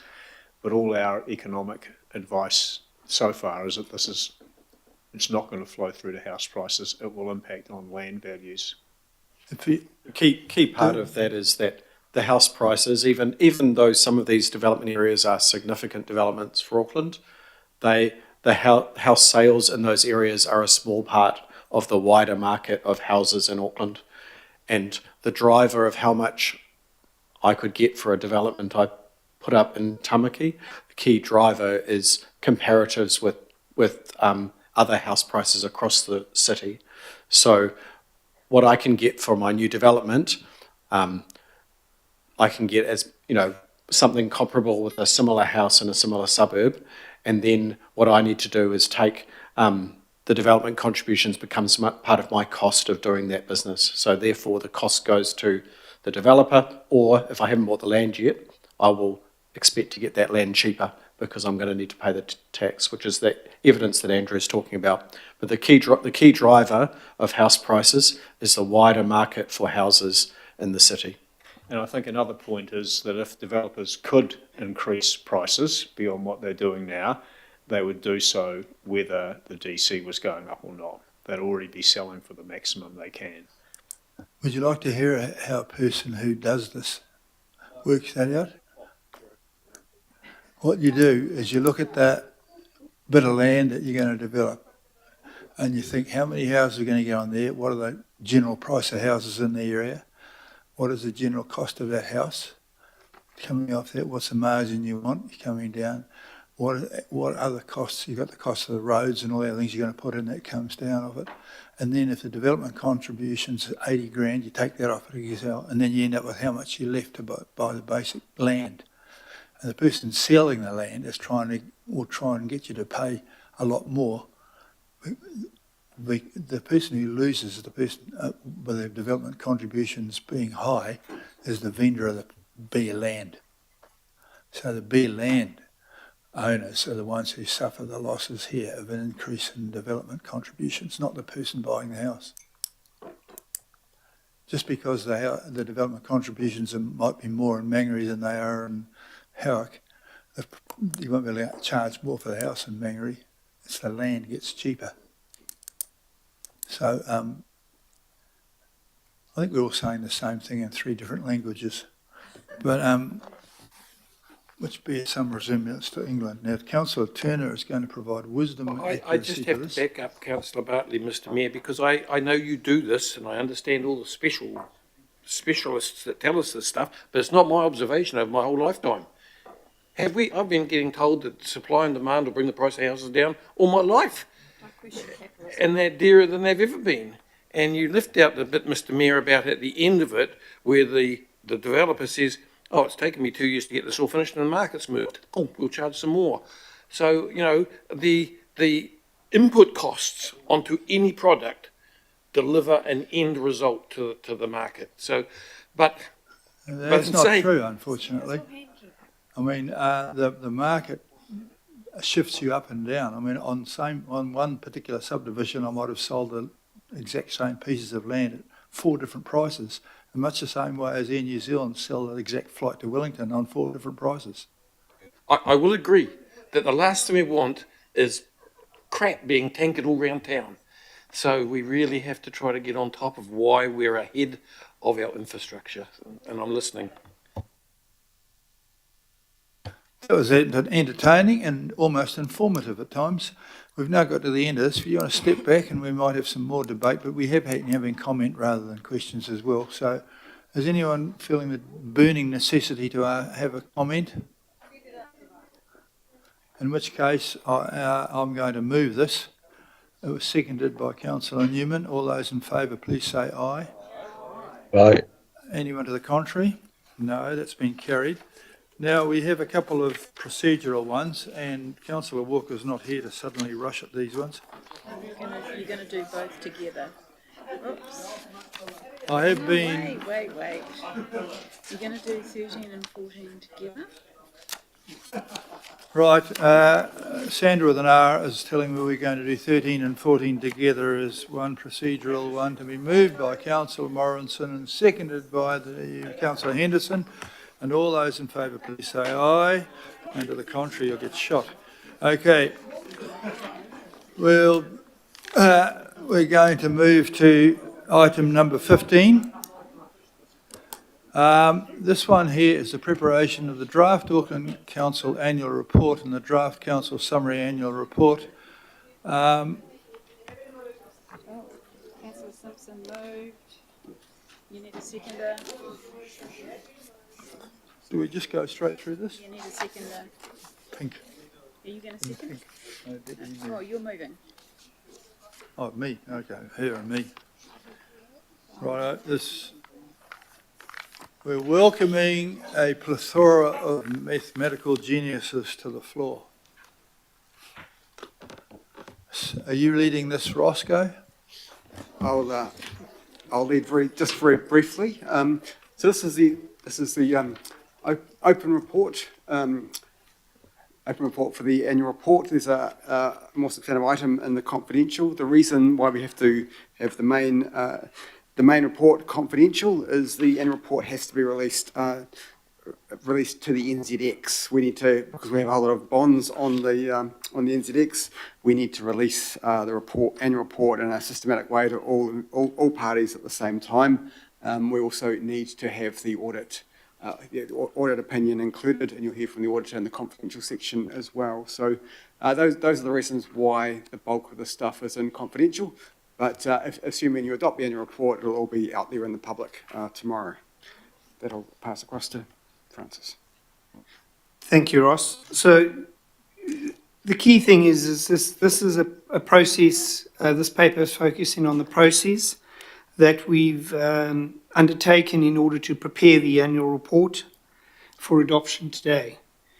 Which is we're required to publish this and to issue it as it's a legislative requirement, but it also ensures that there's transparency of the group's performance to both investors and ratepayers. So the annual report is covering the 12 months and has been prepared by council staff and audited by Audit New Zealand on behalf of the Auditor General. As Ross mentioned, the representatives of the Auditor General will address the meeting in the confidential section. So the annual report really just compares the performance of Auckland Council and the group against the budgets and operating targets set in the 10-year long-term plan, which is the recovery budget and the annual budget for 2023-24. Just important to note that at the meeting of the Audit and Risk Committee on the 17th of September, they reviewed the annual reports and the preparation process, and also spoke to Audit New Zealand and the Office of the Auditor General before recommending these annual reports for adoption by the governing body. And that is, we've attached the minute on Appendix A, Attachment A. I'm now going to hand over to Karuna, who's going to just talk a little bit about reporting and accountability. Thank you, Francis. So the annual report details the activities and performance, and includes the performance results against the planned levels of performance, as Francis mentioned, in the recovery budget and the annual budget, also outlining the group's consideration of climate risks and opportunities. The summary annual report discloses the most significant matters dealt with in the annual report. So in the past, what we've done is we've provided an annual report presentation with slides detailing key highlights in our general approach to demonstrate public accountability and transparency. But this year, instead of the presentation, we wanted to share a short video. It's about 2 minutes, and really it seeks to capture the essence of the narrative that is in this year's annual report. So it's in the spirit, before we play the video, if we could just please ask Phil to provide some additional context around the transparency and accountability bit. Thanks, Phil. Oh, thanks. Well, I'll talk generally. I mean, it's good to be at this point, and the team's done a lot of work to get us to a robust annual report that tells a good story, and it doesn't escape me that the public's ability to kind of interpret voluminous annual reports and what have you is difficult. So we're trying to tell a bit of a story here. It is ultimately an accountability document to our public, right? So that's the spirit in which that's given, and it reflects what we're trying to do. I'm kind of casting a long bow here, but you know, we're trying to kind of shift the narrative around a sense of performance and accountability for the organisation. So, you know, it fits in with that theme, that drive in the organisation at the moment. So, look, I won't say more than that. It'll evolve over time, but you know, on my behalf, credit to the team for sort of approaching it in that spirit.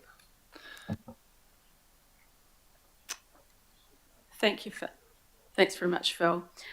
So can I please now ask Sandra to play the video? Hopefully yep, thanks.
Well, that's probably going to get more followers than reading the actual book.